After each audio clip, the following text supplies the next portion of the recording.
I am the best at this. Nah, you ain't gonna mess with this. Ever heard of what a veteran is? I work harder than most to be what the real is. Never stop training cause I'm the best at this. I am the best at this. Nah, you ain't gonna mess with this. Ever heard of what a veteran is? I work harder than most to be what the real is. Never stop training cause I'm the best at this. The first is the last and the last the first. I be the first one that aim squeeze, then I'ma burst. So what's your work? Does your network? Listen closely to my next words. Also you wanna be the best word. It's time for you to use your head first. Popeye, you better learn to get the leg work. Yeah, that's right, let's take them to the serpent. It's time to put the work in, you deserve it, don't deserve it. With human never been perfect. Not striving for perfection, see that's the hidden lesson. Your feet should leave the surface. High five to heaven, till your vision inverted. Free fall to feeling, had to go to get it. Glass blown to ceiling, hammered the bracelet. Heaven knows you're living, so you can never leave until you know the limit. Ask me if there is one. I tell you if you ever find a work pole, then you're I am the best at this. Nah, you ain't gonna mess with this. Ever heard of what a veteran is? I work harder than most to be what the real is. Never stop training cause I'm the best at this. I am the best at this. Nah, you ain't gonna mess with this. Ever heard of what a veteran is? I work harder than most to be what the real is. Never stop training cause I'm the best at this. Yes, this is the Supreme King Kareem. Right over your head, double take, homie, you're dead. Swishing, don't let them catch you slipping. Pick up the cane, pimpin', that's a permanent limp. You got to stay a villain, come here, man with them. Say they don't like that, funny how you stay appealing as you hit them right back. The love and hate on the plate, choose whichever one you feelin'. You know what it takes, then which one of them killing. Just turn it all around, flip it upside down. Your mind's a weapon of infinite creation, jot it down. Don't ever mind the seconds, time was the govern sound. The riddle is the light, spoken into the now. So now you see the answer, the hardest part is how you plan to do it all, something you should figure out. Cause if this whole world is a trip, then you better take off right now, break the shit down. I am the best at this, nah, you ain't gonna mess with this. Ever heard of what a veteran is? I work harder than most to be what the real is. Never stop training cause I'm the best at this. I am the best at this, nah, you ain't gonna mess with this. Ever heard of what a veteran is? I work harder than most to be what the real is. Never stop training cause I'm the best at this. I am the best at this, nah, you ain't gonna mess with this. Ever heard of what a veteran is? I work harder than most to be what the real is. Never stop training cause I'm the best at this.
Feel like that new cool here. It's like that new school here. Wave off that swim team, talk big things. It's new rules here. Yeah. Nice on nice on nice, yeah. I couldn't take it, missed a chance, I missed a flight, yeah. Got too damn wasted, pick up poison, pick up vice, yeah. I probably tasted, made mistakes, I made them twice, yeah. Nothing was sacred, I was just raging against the machine. Never been cool with the settings in the system. Instead of playing victim, I should've just switched them. Like how was my life on the line, any different? But if this time we could see what's missing, change the position, at least burn flames with a mission. Couldn't see clear, had a bad prescription. No slack when your back's up against the wall.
Nice on nice, ayy. I couldn't take it, missed a chance, I missed a flight, ayy. Got too damn wasted, pick up poison, pick up vice, ayy. I probably tasted, made mistakes, I made them twice, ayy. Nothing was sacred, I was raging. Told my old girl I got new girl, she ain't basic. Pay for the Uber to come scoop her, I'm not tasteless. Might throw some money, cause Ben Franklin making faces. Poker faces, a disgrace, they know I'm aces. I want a girl so hot the internet can't take it. That girl might break it, yeah, she might break it. I want a girl so bad I go blind when she naked.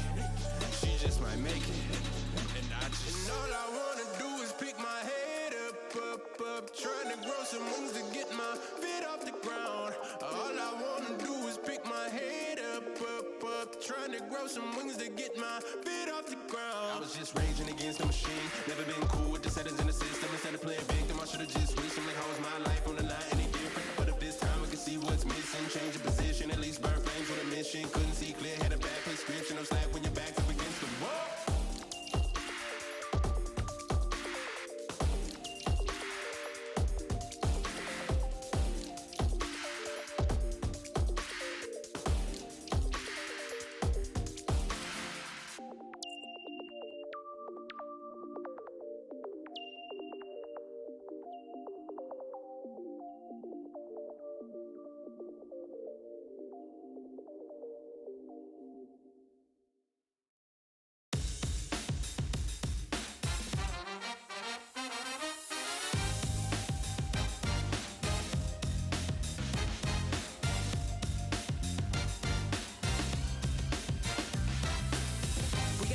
Big dreams into action. We gotta mix action with the passion.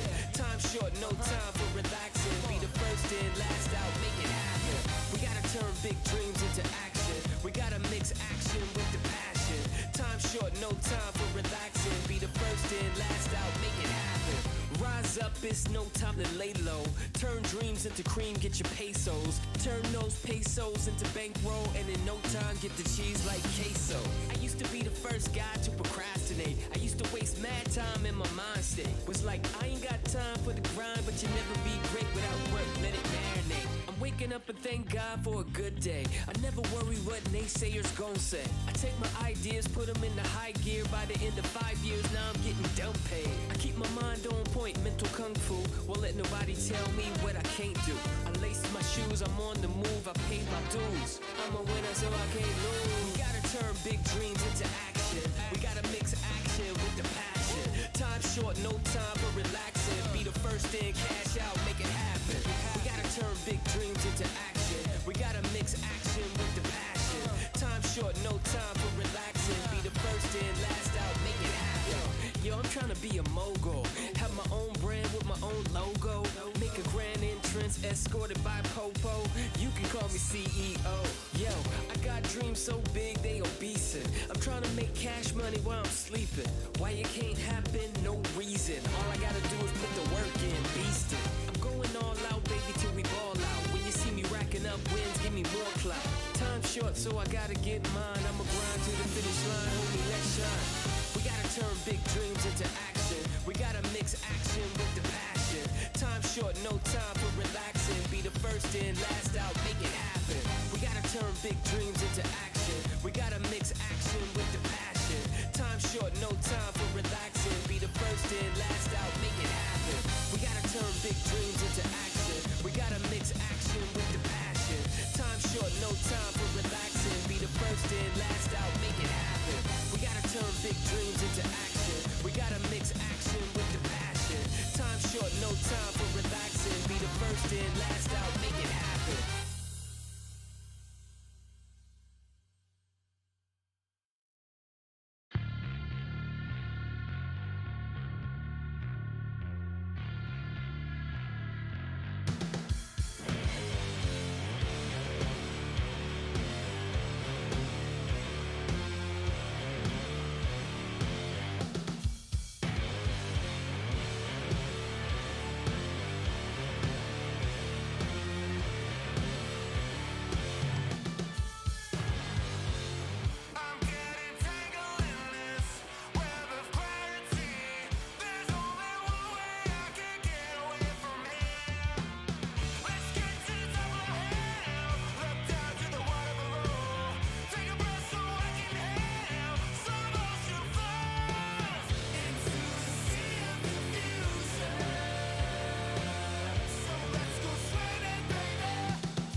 Take a dive.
Invitational brought to you by Garena Call of Duty Mobile. Today, 4 teams have gotten the golden ticket, that invitation to be here to fight for $3,000 and a little bit of a name for themselves. My name is AJ. I'm the Mustachio, down here with the one and only Coach Jericho to, of course, bring you guys all of the action from the day.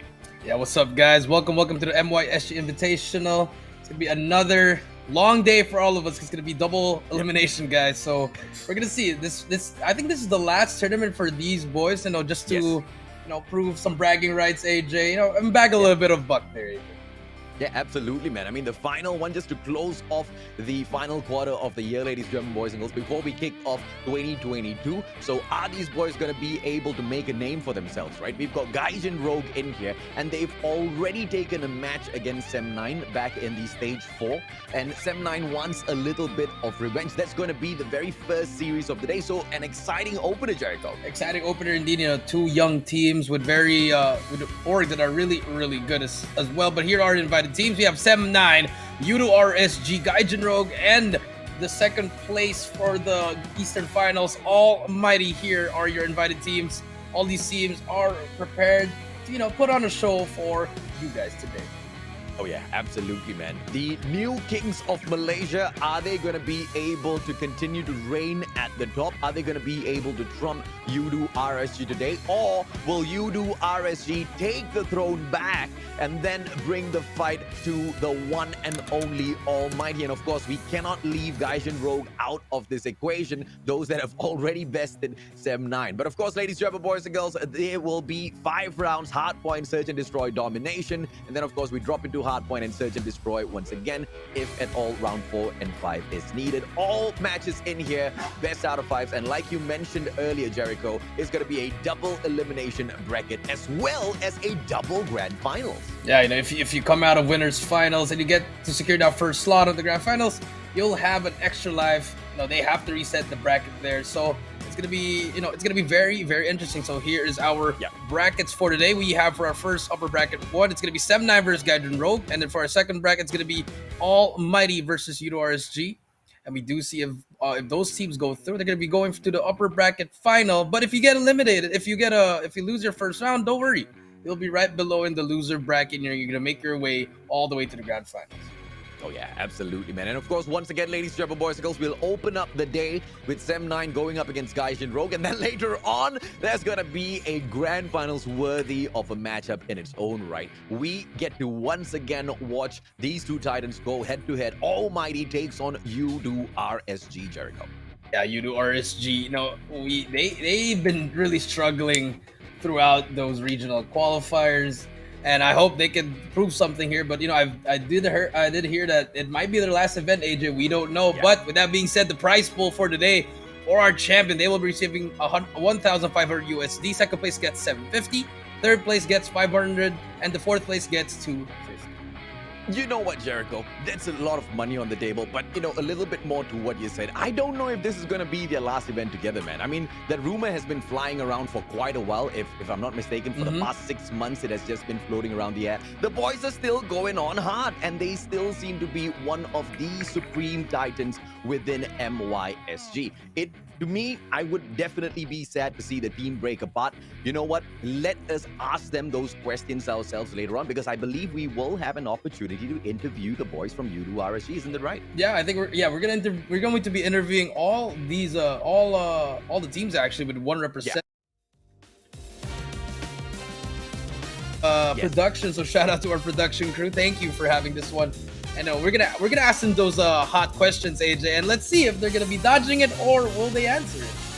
Hopefully they do answer it, and hopefully they tell us the truth, because obviously the community wants to know. I want to know as well, because once again, Jericho, the rumor has just been floating around for quite a while, and I feel like it is high time Yudu RSG either shuts it down or just feed us a little bit more of an information as to what can we expect, for the future of the Malaysian team. But it's not just about Malaysia in here, is it today? Because Gaijin Rogue as well as Almighty, they are out and they are hungry. Almighty, they got this close, man.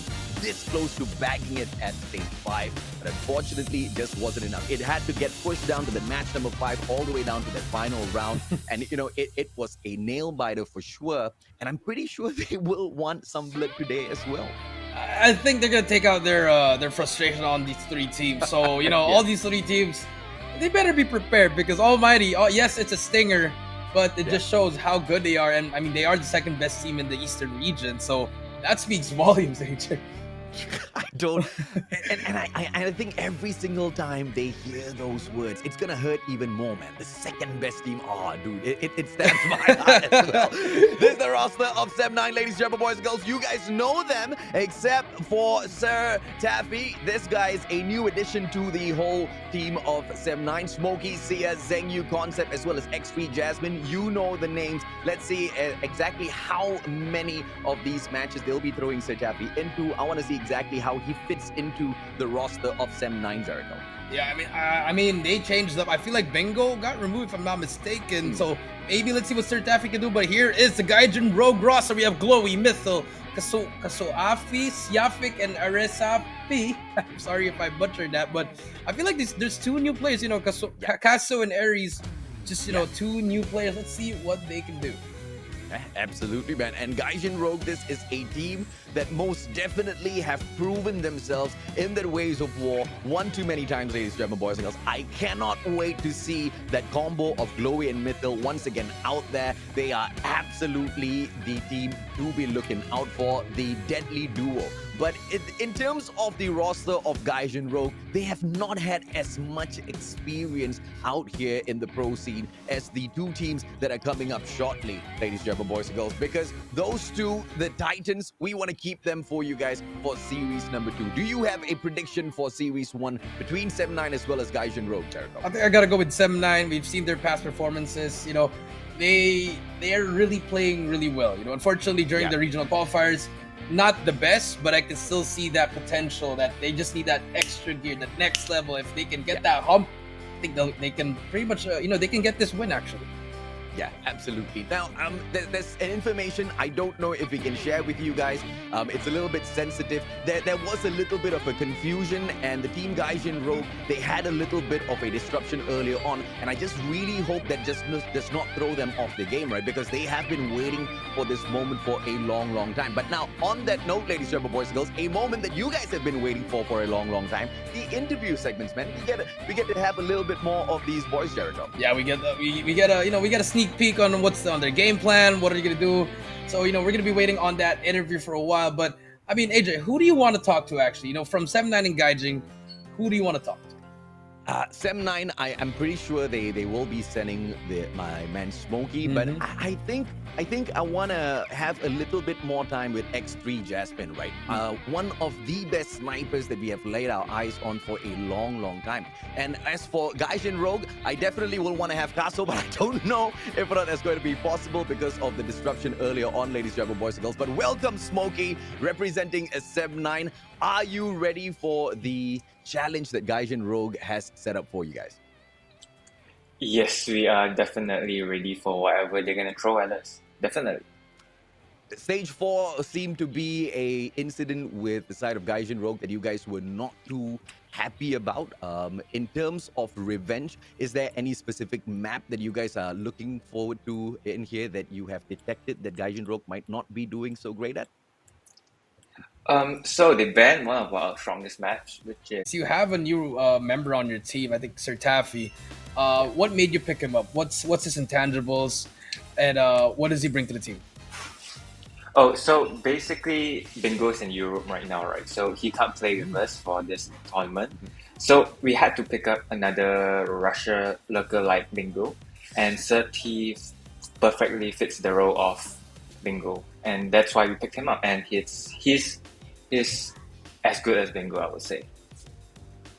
Alright, I see. Which is that one team that you're looking forward to fighting in the grand finals? Who do you think in this competition will be able to reach that stage together with you guys? I'm already putting you guys in the finals, so you better make sure you guys reach that, Smokey. I mean, I want to fight AMT again, man. Like, look, I've beaten RSG, but I have not beaten AMT yet. Fair enough. And is it safe to say that you're confident of beating Udo RSG in here today as well? 90% confident, yes, sir. All right. Jericho. All right. Well, I mean, If so, are you saying that Gaijin Rogue 3-0? Is that what you're saying? Are you putting it down? With their new roster, I'll try my best to trio. I'll try. Ooh. Okay. If there's one thing that you that you and your team has now discussed as something to look out for on the side of Gaijin Rogue, what would that be, Smokey? If you don't mind sharing with us, what is the biggest threat from their side apart from the map pick and of course banning out your most strongest map? The biggest threat from Gaijin will probably be lurkers. Because sometimes when we're too focused on our front, we forget to look at our backs. So we're afraid that one of the Gaijin members might come in from the back. So I guess we have to look out for that. That's our main concern. Fair enough. Jericho, one from you and then the last one from you. Right. Well, and over the past few weeks, have you guys gotten to have a coach or something? Any new strategies are you gonna show off here? I mean, I know it's the end of the year, or are you just gonna put on a show? We have new strats, but we're still gonna put on a show. Okay. Fair enough. Fair enough. Brother, one final question from me, Smokey. Of course, you've picked up Sir T now, and a lot of other players are looking forward to their first few steps into the pro scene as well. What is the best way, or what would you advise them to focus on in order to get attention from big teams like yourselves? Firstly, you have to focus on, I wouldn't say to join a big team straight away. It's more like you join maybe top 20 teams or top 10 teams in your country, apply and practice with them, and make your name from small tournaments, and big teams will recognize you if you're good. Absolutely. And ladies and gentlemen, boys and girls, that's exactly what it is. And that's exactly how these boys have been using the platform that Garena has been setting up all this while. Smokey, thank you so much for your time, man. We wish you all the best against Gaijin Rogue in a bit.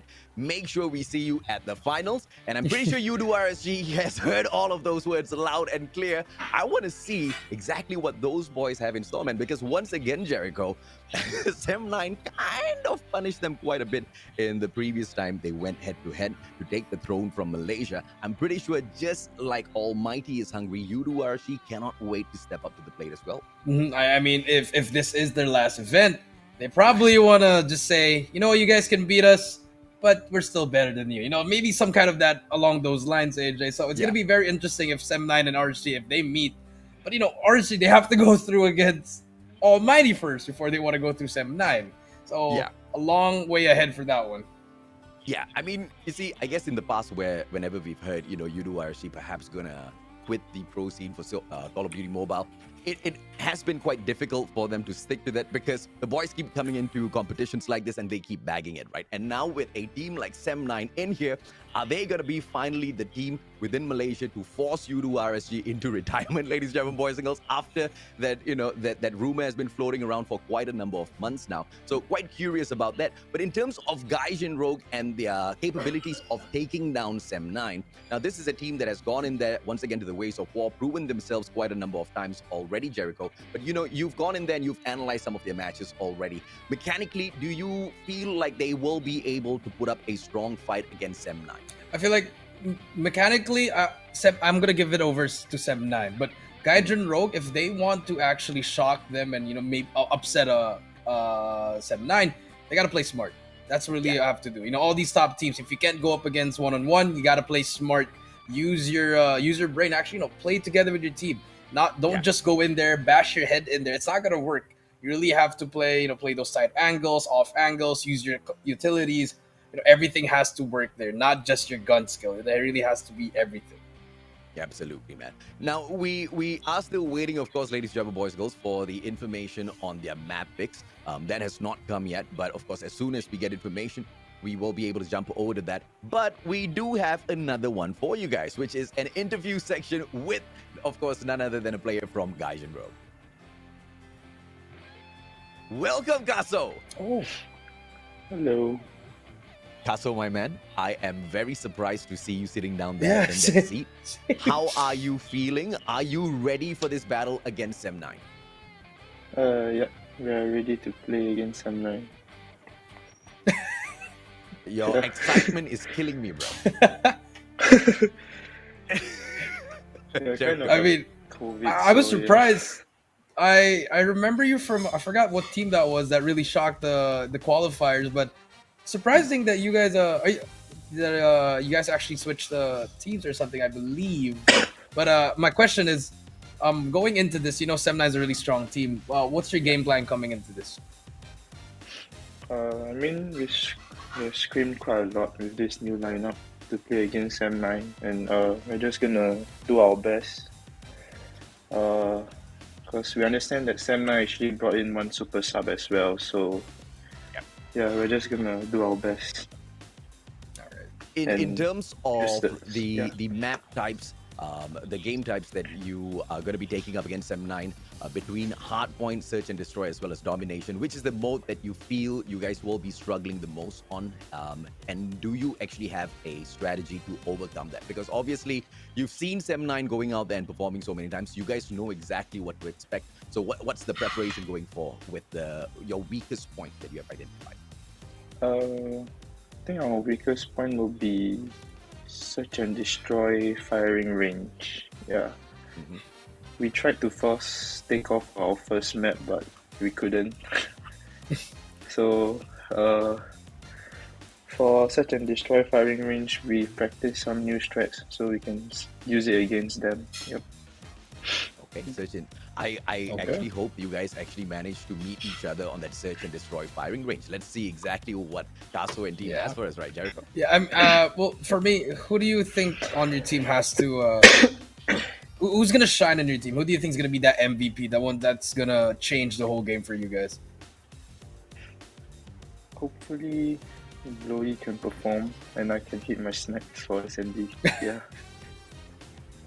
Well, I'm actually looking forward to seeing your snipes in S&D as well, mainly because, you know, Jasmine has been that stellar name going out there, making a name for himself. How do you perhaps consider yourself faring against the one and only X3 Jasmine today? Do you have the confidence that you're going to be able to bag him, or do you feel like you're going to be struggling against him today? Yeah, I can back. Yeah, the confidence I can get him. Yep. Love that. Love that. Jericho. well, I mean, Caso, if you don't really sound that confident, I need you to hype up your team there. Just, you know, get those vibes going so you guys can actually, you know, maybe try to 3-0 them. Is it going to be a 3-0, Caso? We'll do our best. All right. Caso, tell me this, man. What inspired you to become a pro player for Call of Duty Mobile?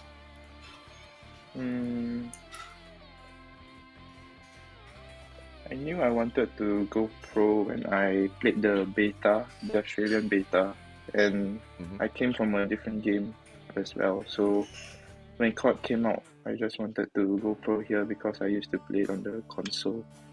Yeah. Understood. Is it for the money? Is it for the fame? Is it for both of it together? Do you see it bringing yourself forward in terms of content creation, or what's your goal within the world of esports? What's next after you become a pro player? Because here you are within the MYSG Invitationals. What's the next step for you? Just gonna have fun and maybe do it on the side. Yeah. Nice. And Jericho, one last don't one from really you, think it bro. can be a career. It can be a career, man. Take it from me. I mean, I've been there. You can make it too. You just gotta believe in it. But for my last one, who do you want to face here besides Sem9? I know you're gonna face up Sem9. Do you want to face RSG or do you want to face Almighty? RSG. Yeah. And why? Why? Because haven't faced RSG in a very long time. Yeah. We faced Almighty in stage 4 and yeah, we lost. Okay. All right. Thank you. Thank you very, very much, Caso, for your time. Congratulations. Good luck on your match that's coming up in a bit, man. Good luck, Caso. All right, ladies and gentlemen, boys and girls. That was a very, very excited guy looking forward to his matchup. But I think the guys was a little bit nervous, man. I mean, I would be if I was going up against Sem9. I feel like he wasn't nervous. I feel like he has that killer instinct. You know, once the interview's off, he's like, all right, we're going to beat these guys. You know, he's just like that quiet guy, you know. But here we go, AJ. The new and improved map Vito. Here we go. Map 1, it's going to be hard point. Let's see what's going to be the ban here and who's going to be taking that first pick, AJ. Yep, shout out to my man Ivan from ESL. Thank you so much, bro. I absolutely love the new design on the map. Vito's Hackney Yard as well as Standoff taken off the list, ladies, German boys and girls. We do see Sem9. They were the ones who won that coin toss, banning out Hackney Yard, and the response of it obviously came back from Gaijin, like you heard Smokey already mentioning earlier, off a banned Standoff from the map. Sem9 not too proud of that, not too happy about that at all. Summit Hardpoint, this was what he was looking forward to, and I pretty much have them pinned for that matchup as well, Jerry. But for that game number 4 for Hardpoint, it's gonna be Takeoff, and we heard Kaso. They really wanted Takeoff. If they won that coin toss, it could have been game 1 Takeoff. But now it's for S&D. They're gonna be picking Fire Range, and we did hear them about their new strategies. Yep. So it might come out there. And for game 5, it's gonna be SND on Raid. And finally for map number 3, Sem9, they won that coin toss. Let's see what map they're gonna choose. Yeah, of course, ladies, German boys and girls, just 7 of those maps in here for the rotation, and it will be crossfire for domination. Sem9, they will go ahead and not be able to pick the side, I believe. It would be Gaijin Rogue that is given the opportunity to pick which side they want to start off on that crossfire. So do you have a guess for which side they will want to start on? Guerrilla base just seems to be the side that, a lot of the teams were favoring in the past, but nowadays we do see some of those pushes coming in from the special forces base, going in for that very, very early control of that flag. I feel like special forces would be a little bit on the advantage here. I just feel like they've been watching a lot of stage 5, from the western and the eastern as well. I think they see teams on why they want the special forces more. Just just want to control that second floor immediately and get those early kills immediately. Just putting a lot of pressure, because there's so much angles there you can get instead of spawning in guerrilla base. Yes, you're gonna get the spawns for P2, but you're starting on the low ground, and pretty much by the time you get up there, you're already gonna get tagged up.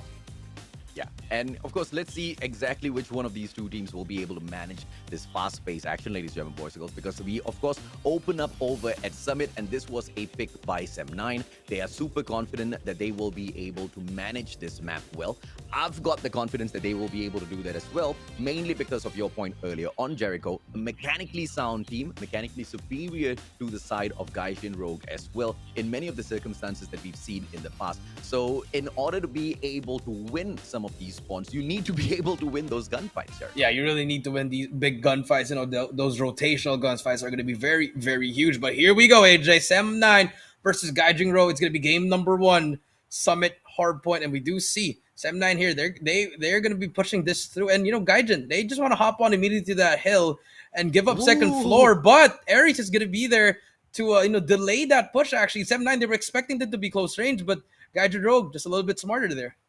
Yeah, absolutely, man. And they actually got a trophy kill from the get-go as well. Gaijin Rogue, but now they have to deal with Sem9. Here comes Cert, and the one and only problem here, the facing off with Cert, is all of the supremacy that he has on that KRM, but getting taken down halfway through there, ladies, German boys and girls, not an issue at all for Sem9, as they will be bringing all of their players back in. They do have that pinch granted by the gods of RNG, but it just seems to be a stone wall set up by Gaijin Rogue, running away with the control of control room number 2 now. Yeah, running away with this time, and it's going to be a good time for Gaijin Rogue, 28-4, very, very huge, but they're still contesting, and they have control of that second floor as well as P2. And Sem9 starting off really, really flat here. We don't really see much, but Smokey trying to get some kills here at the same time. We'll take down 2. That's going to be opening they need, but he needs help from his teammates, and now here comes the pinch from both teams. But Gaijin, they set up that second floor control.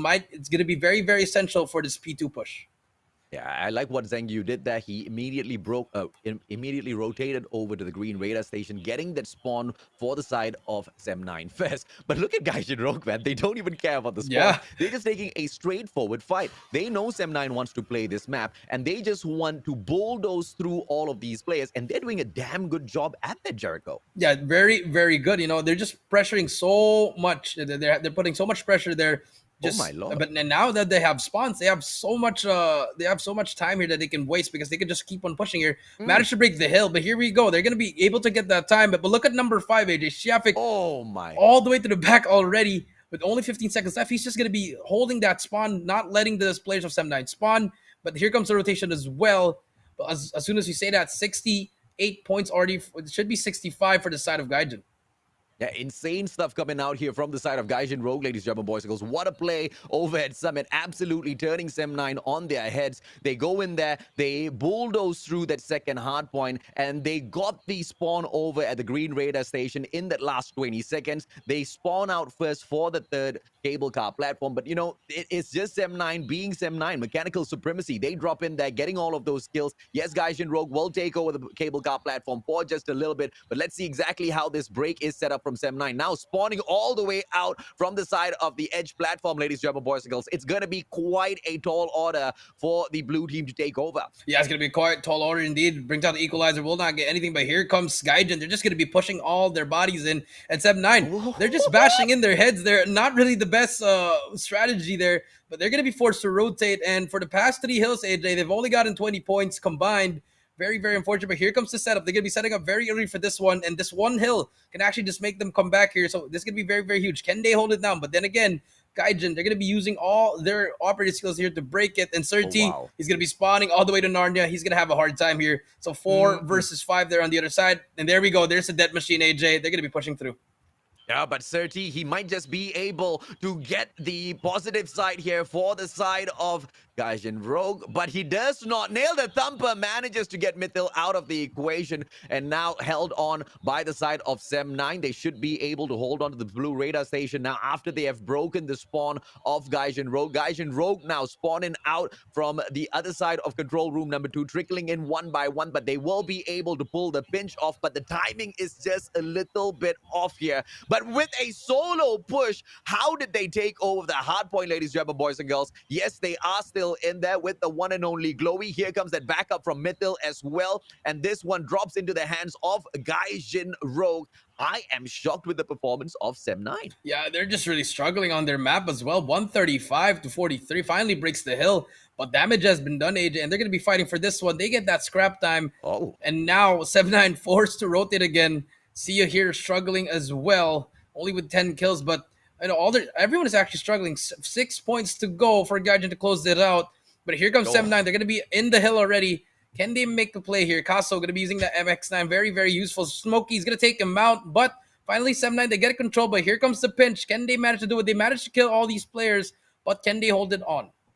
It's just 6 more points for Gaijin Rogue to bag this, ladies and gentlemen, boys and girls. And as you can see, it's going to be Kaso coming in here with the MX9 from the back. They want to be able to get the DPS in here. Sia gets shut down as well. Smart plays coming through from the side of Mithil. And now Gaijin Rogue, they step back on there and close the game off, crushing Sem9 on their map pick of Summit. Hardpoint. This seems to have been the confident pick from the side of Sem9, and in a even more confident way, Gaijin Rogue bags them out. I mean, it was there from start to finish. We just saw Gaijin just turn up from the start, and then Sem9, they just came out really, really flat. I just don't know what happened. Like, nothing was hitting. I mean, the rotation was on point. It was on point, but they just couldn't get any kills. It was just so much cleaner, so much smoother from the side of Gaijin Rogue. We have to see exactly how they started off with the control room number 2, right? They went popping off, and Surti with his KRM, the guy was just doing so much of damage. And where they really impressed me was for that second hard point. They didn't even bother going in there for the early control of the spawn, which I absolutely agree with. I mean, on that hard point, you've got so much of time, and the early stages of that hard point, what you want to do is just focus on grabbing as many points as you can. You want to take over the spawns from the green radar station in that final 15 to 20 seconds. Why do you want to do that? Because at the very least, you will be able to rotate early on. And that's exactly what they went in there and pushed, right? Because with all of its supremacy, the DPS was on their side. You saw that MX9 loadout. You saw exactly how much of damage that KRM was bringing on. And they just managed to bulldoze their way through. They grab Green Radar Station. They go in there for the early rotation. But that plan breaks down halfway through. Sem9 is there. They break that hill for the cable car platform. But in the exact same way, they just headbutted all of the players from Sem9 in that second hard point. They do that over the cable car platform as well. I mean, it was like they were rotating late, and if they rotate early, they would lose their gunfights. But once Sem9 is set up, they were like, okay, let's just break this one time. Bam, breaks the hill immediately, gets all the time, brings out everything that they need, and then Sem9 just struggling on how to break a hill. I don't know what was the call there for that P3, AJ. they just kept on going front and front and front. They didn't want to go to the middle. They didn't want to go to the back, Yeah. use their smokes. They just wanted to barge in there. And I think they paid for the price there. And they're gonna. Oh, yeah, they definitely yeah. paid for that one, man. Let's take a quick look at the replay for the first matchup, ladies and gentlemen, boys and girls. Something new in here as well. Replays after each and every single matchup might do us a lot of good. And this was the plays coming through once again. The battle was outside of that, main platform. And as all of these players were continuously pushing in, Gaijin Rogue, they just wanted to take that straightforward fight. And, we were talking about the mechanical supremacy that Sem9 has over them. Where did that go? I don't even know what happened to Sem9. It's really hard to analyze how they played. They just really, unfortunately, lost all their gunfights. I mean, yes, Smokey and Sir T, they were doing a lot, but the others have to set up. Zheng Yu, Concept, and Sia, they've been really struggling throughout the whole game. AJ, they gotta step up in this S&D, and it was their map pick too, AJ. And I think that that's a very unfortunate map pick there. Maybe try to switch it up. Maybe it could have been a raid or something, maybe with more range, because so far Gaijin, they are being they're really mechanically the mechanical supremacy is on their side right now. AJ. Yeah, absolutely, man. Glowy as well as Smithil, once again, the deadly duo, ladies and gentlemen, boys and girls. I want to see exactly how much of damage they will be bringing into the next map. And like we've already heard from Kaso, they are looking forward to the search and destroy. And Kaso going up against X3 Jasmine. Let's see exactly which one of these snipers will be able to reach up to the top, Jericho. Let's see what happens. But we know Jasmine can hit those shots, but as well as Kaso. So we're going to watch out for those players, making those early plays, early picks as well. Those wall bangs. Let's see who's smarter and let's see who's better. It's going to be S&D on firing range, AJ, but this time it's going to be the side of Gaijin who's going to pick this map with new strategies. So, interesting. Very, very interesting. Yeah, absolutely, man. I wonder whether or not, we asked Sem9 if it's going to be possible to 3-0 Gaijin Rogue. It would be an absolute delight to watch Gaijin Rogue turn this on them instead and 3-0 Sem9. Put them in an unfortunate situation where they have to fight up from the bottom, ladies and gentlemen, boys and girls. Whilst these boys saw through the top. Because, once again, talking about the probability of Gaijin Rogue reaching into the grand finals, going up against Sem9, Yudu RSG, as well as Almighty, it looks impossible, man. I mean, these boys haven't had a lot of time up here at this stage in the past. And for them to be able to drop in here to game number 1 and show up really, really strong, I cannot wait for the search and destroy. I cannot wait indeed as well. It's going to be very, very interesting. But, with that being said, if you're Sem9, you got to step it up. You just got smoked in game number 1. I mean, that's it. If I was the coach, step up. That's it. Yeah. Yeah, and once again, it was a map pick of theirs, and they were pretty confident with that, right? But one thing Smokey was absolutely right with, that it is not an easy map to go in here for Hardpoint, and I guess they found out the negative side of jumping on to Hardpoint at Summit. But of course, ladies and gentlemen, boys and girls, it's going to be that firing range showdown now coming through for this search and destroy. And like Gaijin Rogue's Castle has walked us through so far, they have got a few new strats in here. Smokey with a thumper hit from early on, with the good placement of the trophy system as well, holding on to the corner of the white warehouse, not over-aggressing. Nade on the right-hand side, just towards the barracks side. And they close in the distance. Smokey holding on to a very risky angle here. Glowy might be able to shut him down early. But we did see Sir T taking out Shafik immediately on that B side with that nade. 5 versus 4 here. And let's see this new strategy from Gaijin. Is it going to work, or are they just taking their time to bring it up? This might not be it, but we do see the setup coming in from Sem9, just pretty much holding it down, like you said, AJ. And I like this. No one's overextending, but Glowy, there we go. Glowy gets that first shot. That's going to be the opener. Middle is going to be clear. And just like that, Aries going to hop on that tower. Very good power position here. He might be able to spot one. Smokey takes out Glowy. But that's going to be 3 versus 4, but middle. Remember, AJ, number 1. That's going to be Aries. He is in a very good spot here. If he can try to pick off this player on B, they could just be opening on B right here. Whose nade was that, man, that dropped onto Mithel's head as Sir T was backing away, ladies and gentlemen, boys and girls. Smart plays coming through. Now Sir T, he will be able to hold on to his angle here. The 2-2 defense on that A and B side.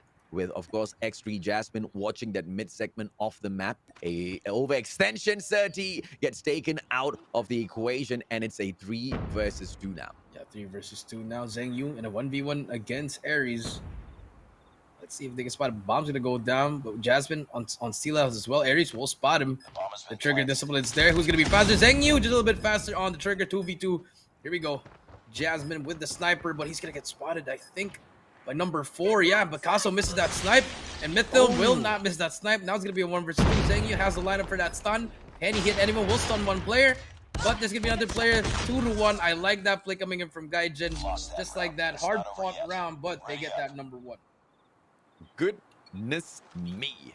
Sem9, are they going to be able to hold on, ladies and gentlemen, boys and girls? Gaijin Rogue once again on the attacking side. Let's see how they play this, because the progress in towards that bomb site was so slow, very methodically taken. The snipers just opening up the gameplay for the side of Gaijin Rogue, and it's a double snipe setup that's coming through. Sem9, they're only able to respond with one play for those long-range attacks, and that is through X3 Jasmine. And that's exactly why we can see Smokey overextending, but, you know, overextensions might not really pay very well to the side of Sem9. And if Smokey goes down early, this double snipe setup from the side of Gaijin Rogue is just going to hurt even more for the side of Sem9. Yeah, but look at that. Look how fast Aries is already. I think Aries will get spotted by Concept. If he pops his head, he's going to get taken out right here. Ooh, he spots him, but Concept takes him out. Aries, you know, he gets paid for that, for being too aggressive. And just like that, no more middle control for the side of Sem9. Gaijin, they take it over. But Glowy is going to get tagged up as well. Mr. Observer, can we switch over to one player? Thank you very much. X3 Jasmine here with a sniper as well. Just like that, AJ, it's going to stop the push again, but it was the same story as last time, but this time, no more mid control. Jericho, your thoughts on playing the scout tower in a search and destroy, man? It's a risky play. Very, very risky play. I mean, you can try to get a kill here, but there we go. 7-9, they take out 2 players. Bomb is down as well, AJ. But before we go to the action, Scout Tower, it can be good or bad, AJ. It can be really good or bad. You can get a pick, or you can just get information, or you can just get sniped. Yeah, I mean, you know, in those respawn modes, you want to take that risk and go up there. Yeah, be my guest, right? Glowy missing that shot, and Jasmine with the Punisher there. Sem9 waking up just a little bit, ladies and gentlemen, boys and girls, as they strike back. 1-all now. Let's see exactly how will Gaijin Rogue take round number 3. It was just way too aggressive towards that warehouse number 4, towards that B bomb site earlier on, ladies and gentlemen, boys and girls. They didn't really have the numbers on their side. They go in there for the rush and immediately punish. Let's see if not they will play a little bit more of a patient round this time round. I mean, they've got Gaso as well as Glowy in here with a double snipe setup. No reason to overextend whatsoever, Jared. Ooh, but yeah, but Glowy will spot one actually. No need to overextend. Indeed, let Glowy try to get a pick here. Oh, he's gonna spot 2 players here. He will remember there. But Aries again on the middle. But there we go. Jasmine takes out Glowy. Let's go with the first pick, and Jasmine's been hitting, but he's gonna get taken out. Beautiful thumper play. The noob tube makes it work. Gaso gonna get tagged up by Smokey. But just like that, 4 versus 4 equalizers thing. If they can take out this person in the middle steel house, it's just gonna be very huge. So the play is gonna be on Aries here, but as well as Caso here. If they can get these snipes. Oh, nice. Nades are gonna come through. Nothing will hit, but finally, steel house is clear. Actually, Aries can just go up the tower and try to make a play here, but he's gonna go through. I like this play coming in for him. He's gonna try to get 1, but Smokey gets 1, gets 2 as well, and just like that, Smokey gets 3. Aries last player alive. The flank comes through. He's gonna get spotted. He's gonna be able to get 1. No, but Smokey gets 4 in a row. Quad feed for him. Oh, smart plays out of Smokey, man. I mean, he's just making sure that Gaijin Rogue does not manage to read his play round after round. The positioning that he holds this time round was at the corner of White Warehouse, so different from that previous round where he overextended, ladies and gentlemen, boys and girls. But Gaijin Rogue this time round, they are going to go in here for an A rush, I believe. Sending in all 4 players, 1 inside of the White Warehouse already, will be able to get that information that it is all clear, and then A side will be smoked out by the side of Gaijin Rogue. Now they have to be careful of that backstab. The backstab that Sem9 was fearing might just be the saving grace for them in this round. But Jasmine shuts down Caso, and that's a great opener for the side of Sem9. Oh, great opener indeed. Smokey will tag up that player inside Shutter, so he's gonna have the information. 4 versus 5. Bomb is down. Here we go. Can Sem9 manage to make this retake? Or will Gaijin take this round? And actually, Mythil 1 shot already on the bomb. Jasmine takes out Aries. And Smokey's gonna be there. But here comes the push. Zheng Yu gonna push to 30. Takes out Glowy. They take out Mythil. And it's all up to that last player. He's gonna be the last one to get taken out, and just like that, beautiful retake coming through from 7-9. And I guess Gaijin are really struggling in S&D, AJ. Maybe try to switch up something, but so far, no answers to 7-9. Yeah, and it's absolutely fine, right? Because there are still quite a number of rounds in here for them to go in and pull things back, make things right. And I like the thumper plays that's coming out of both the teams right now. Zheng Yu, second time in a row, he just goes in there, preempting the strike that's going to come through from the side of the passageway. None of those players from the side of Gaijin Rogue overextending. The bomb going to go solo into a shower room. I don't know how smart of an idea is this from the side of Mythil. We have seen that the guy got taken down a little bit early from X-Jasmine. The saving grace for him is that X-Jasmine will not be able to spot him as he backs away towards that middle lane once again. I believe it's going to be a B rush that comes through from the side of Gaijin Rogue. Let's see if or not they will be dumbfounded by this place from Zheng Yu. He just continues to spray them down. That nade probably not going to be hitting anyone, but 30 does not move at all. Yeah, he's gonna eat that nade, and he's gonna pay for that one. But the trades come through. Constance takes out Ares. Zheng Yu gets one as well. 4 versus 2. Shafik, unfortunately, will not get taken out. Shafik will get one. Concept in the middle as well. 2v3 here. A rotation could come through here for the side of Gaijin. Just rotate already. Don't need to commit to this if you are Gaijin. Just look at 7-9. They're going to be setting up here. They only have one player watching over the middle. I believe, if you're Gaijin, hit the rotation now. Yeah, they try to go in there for the rush, and unfortunate for them, Zheng Yu managed to bag 2 players before getting taken down. And numbers-wise, M9s, they still have the advantage, right? And Gaijin Rogue, can they actually play with the tacticals? Yes, they do. They come out with the smoke, and it looks like the access from the side of Branch Road is going to be cut off, but Concept can go in for the push, and he does! Immediately punished by Shafik, ladies and gentlemen, boys and girls. 2-on-1 situation, and he lets his team down with that unfortunate push. Smokey now pushing through the smoke once again, will be able to punish Mythil, and Shafik drops him. A 1-on-1 situation now. Jasmine, is he going to be able to take Shafik out? No, Shafik with the anticipation quickly goes in for the plant and backs away. Jasmine, what's going to be the play? Should be at the back here. 1v1 has a sniper. 1 shot, 1 kill is all he need, AJ. 30 seconds left. Jasmine. Timing is going to be here. He's going to go for that wallbang. No, he's not. But look at this back-to-back. Who's going to turn around first? Here we go. Jasmine's going to spot Shafik. And Shafik will not look at that. That's a... I mean, if I was Shafik, AJ, you looked at the same area for at least the next 15 seconds. At this stage of your career, if you're a pro player, I mean, you should be looking at a lot of angles at least just to check it. Yes, but sir. Fortunately, Jasmine just a little bit better. There's 6 kills already, 4-1. A little bit, a lot more better, man. Dead silence all the way through. The guy patiently walks circles around his opponent and takes him out. Unfortunate. Trophy system taken out of the equation once again, and I believe it is the side of Gaijin Rogue this time. A little sharp with their grenades, but Jasmine will be able to respond in a bit, ladies and gentlemen, boys and girls. This is the setup coming through for that B bomb side, and the warehouse number 4 is just held on by 2 players now. Sem9, they back away with the bomb in hand. They've got 4 rounds in here already. It's 2 more to close this off and push this into domination. Let's see if or not they can, or Gaijin Rogue, will they make a comeback? Because they haven't really shown up so much so far. Yeah, we haven't really seen them in this S&D after that first round. But so far, they've been struggling. But now, switch of sides.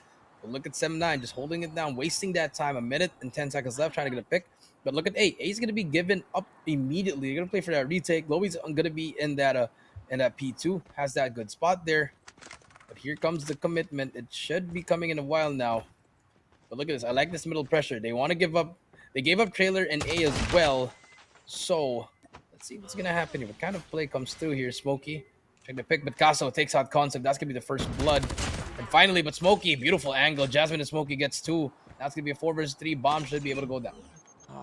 What a play by Sem9, man. I mean, just absolutely trashing Gaijin Rogue with all of their strategies. And now, Ares is going to be able to take down Surti. Anticipates the positioning. And now Mythil is going to be his next challenge. Goes in for the slide. Mythil manages to bag him with the Type 25 and does not overextend.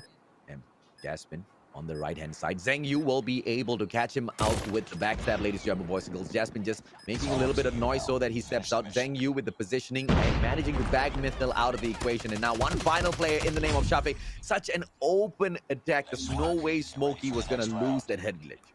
Yeah, no way Smokey's going to lose that head glitch. Match point for the side of 7-9. And this might be their game here. Unless, Gaija all of a sudden, comes from the ashes and, rise up and just pretty much take over 5 rounds in a row. It is possible. So far, here comes 7-9, and there we go. Aries takes out an A from Zheng Yu. Zheng Yu goes down, 4 versus 5. They might have to do that 5 more times in a row. So far, they stopped the push. It's going to be a 4 versus 5.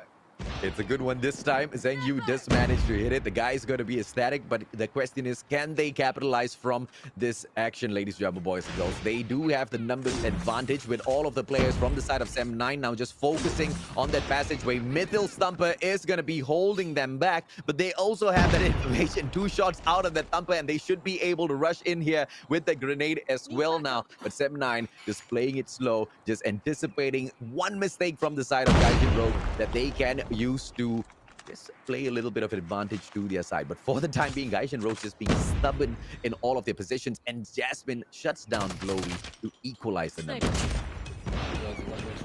Indeed. Now we do see 3 versus 4 here. Casso takes out another one. So far, very cluster. Oh, why? But Concept takes out Aries. It's going to be a 3 versus 3 here. But Shafiq's still in a very good spot here. He's going to be spotting 1. But no, the trade is there. Sir T, he's going to be there as well. But the bomb should be planted here. But Casso try to take down 1. He's going to take out. It's going to be a 2v2 now, AJ. But so far, 7-9. They still have the advantage here. The flanks that come through from Casso. But no trades if Mythil goes down. This is going to be a big kill right here. Mythil going to spot 1. But Smokey's going to be a little bit better. And they're going to be expecting that flank. Here we go. Sir T spots Casso. And that might be a 24-second Suntor comes out. No hit markers. Casso just going to try to push in as well. 2 players and Casso takes on 1. Can he take out the second one? Yes, he can! And Casso takes the gunfight. 5-2. They are still alive, AJ. Casso But for how long? Maybe until this round. Hopefully it extends beyond this round, right? Because round after round, 7-9 has just proven to be the strongest side, ladies and gentlemen, boys and girls. And with the bomb in their hands, they just have got they have got everything on their side, right? They can dictate the pace of this game. They don't have to go in here and overextend. And Gaijin Rogue, they just have to play this a little bit patiently. Zheng Yu, again this time manages to get the sticky onto Sir D, and Gaijin Rogue once again opening up stronger with the numbers. Yeah, like I said, AJ, 4 more times they finally made it. And now they take out Sir T, who's going to be the next victim. But as we can see here, I like this Gaijin. They managed to adjust immediately to the offense of 7-9 because they like hitting those off angles, those small angles, corners as well. But now Gaijin, they're just playing very, very passively here. And 7-9, they have nothing to do. They have to let Concept or Jasmine try to get a pick here. So far, they're just struggling on this offensive side. 1 more round for them to make it home. But Glowy takes out Jasmine. 5 versus 3. A minute left, and Shafiq hasn't peaked as well. Just a very, very smart position here. Like I said, if you want to beat 7-9, you got to be really smart here. And they pops up 1. Shafiq takes down 1, gets away with his life. And just like that, 5 versus 2. And great plays coming through from Gaijin Rogue overall, ladies and gentlemen, boys and girls, just to stay alive. But has the damage already been done? 7-9 now on match point, 5-2. And yes, they can go ahead and lose this round and not break the sweat at all. But are they going to make the mistake of underestimating Gaijin Rogue? Remember how hard point at Summit went moments ago? Concept now almost getting taken down. Aries right in front of him. 2-on-1 situation. Wow. And Shafiq actually bags that kill as well. Yeah, the pinch came through there. They sent 2 people to barracks, and then Shafiq just peeked out there. And now here we go. Next round. Who's going to be the next victim of the God Nades from Gaijin Rogue? Or are we going to see a trophy? But this time, they're not going to go to B. No more nades for them, but here comes the rush. 1 good rush from 7-9 can end this, and here we go. Here comes the nade, but Shafiq is going to be there on that side. Can he take out players? He's going to take out 1. No, but Sir T takes him out, but Glowy gets the trade. Can they take out another, but Smokey takes out Glowy as well. 4 versus 3, and Bomb should go down now. this might be around for Sem9, or can they pull off another miracle? I just absolutely love this rush coming through here, ladies and gentlemen, boys and girls, because as very beautifully showed by the side of Sem9, they are just a well put together team. Oof. And now Jasmine shuts down Mythil, and the numbers not looking great for the side of Gaijin Rogue. Aries as well as Kaso, they need to go in here and get the clutch for the team. Oof. But unfortunately, Kaso does manage to bag concept. It's a 2-on-1 situation. The question is, how is he going to get out of this?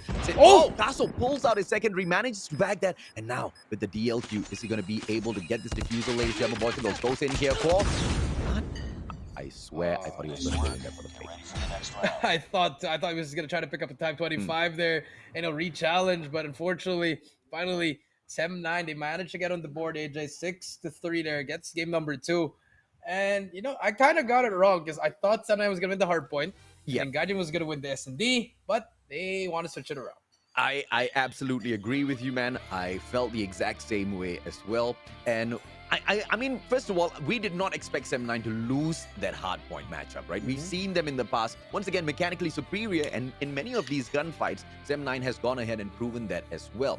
And in a couple of these rounds, yes, we did see Gaijin Rogue go in there and take them down, but those were through very early frags that came through with those grenades, right? And Jasmine most definitely was super effective throughout this whole search and destroy. And even with a double snipe setup coming through from the side of Gaijin Rogue, they couldn't overcome this guy.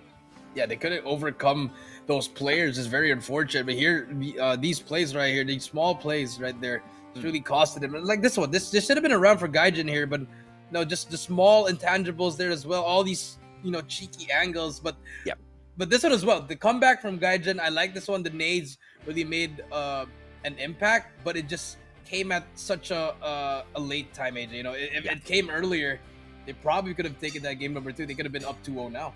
Yeah, absolutely, man. And it's just, for both sides, I feel like this is a situation which they can most definitely be happy with because we are all equal. Now the table has been reset, ladies and gentlemen, boys and girls. In here for domination, it is 1-1 on both sides. We have a guaranteed match number 4, Jericho. Either way, I'm a happy guy. I'll take it. I mean, the first series of the day, no 3-0s. Sure, finally, we get maybe a breadstick or even a game 5, but let's see what happens here. Game number 3 is going to be in Crossfire, AJ. Sem9, they chose this map. Is it going to be the same story? Or are we going to see a different kind of Sem9? What do you think, AJ?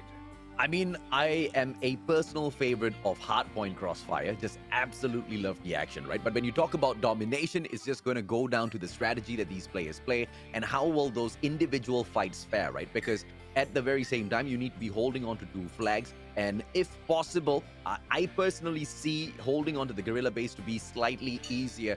But of course, it is for these teams to go out there and prove if or not they want to prove the Special Forces base to just be the strongest side when it comes to domination. You pick the Special Forces side as well, Jericho, based on what you said earlier on.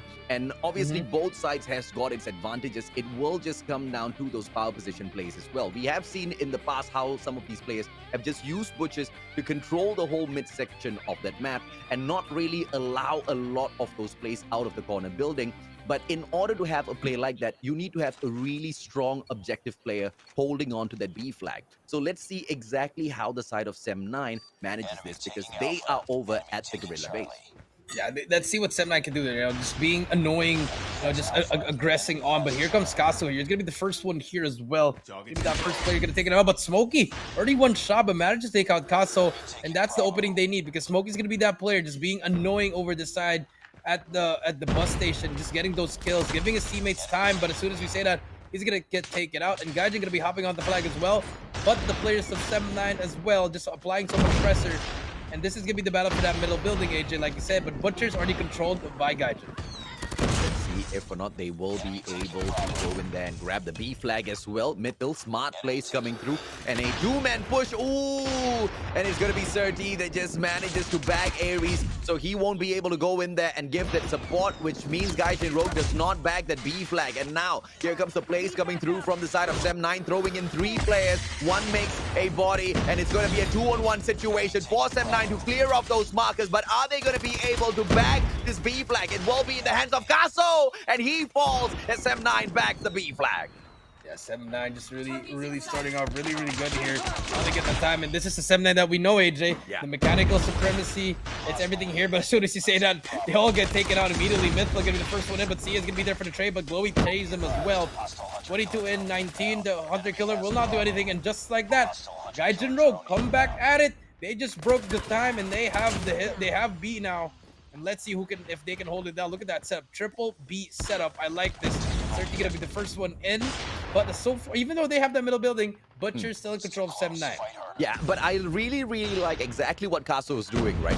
Kaso, as well as the one and only Shafiq, they keep trading spots, they keep going into it, which is to clear it out, to make sure the rest of the team members do have a good time at the D flag. But now, as they lose that control, ladies and gentlemen, boys, girls, they lose the fight over at Butchers as well, losing that B flag. It is Mithil who goes in here for that solo play. A little bit of backup coming through from Kaso as well. Backstab! And Mithil will be able to drop concept to hold on to the B flag. Smart plays coming through from the side of Gaijin as Mithil goes down. Ares is there, but Sir T manages to bag him as well. Kaso, is he going to be able to take out Sir T? No, with that slide, Sir T gets dropped as well. Just back and forth between the two teams, Jericho.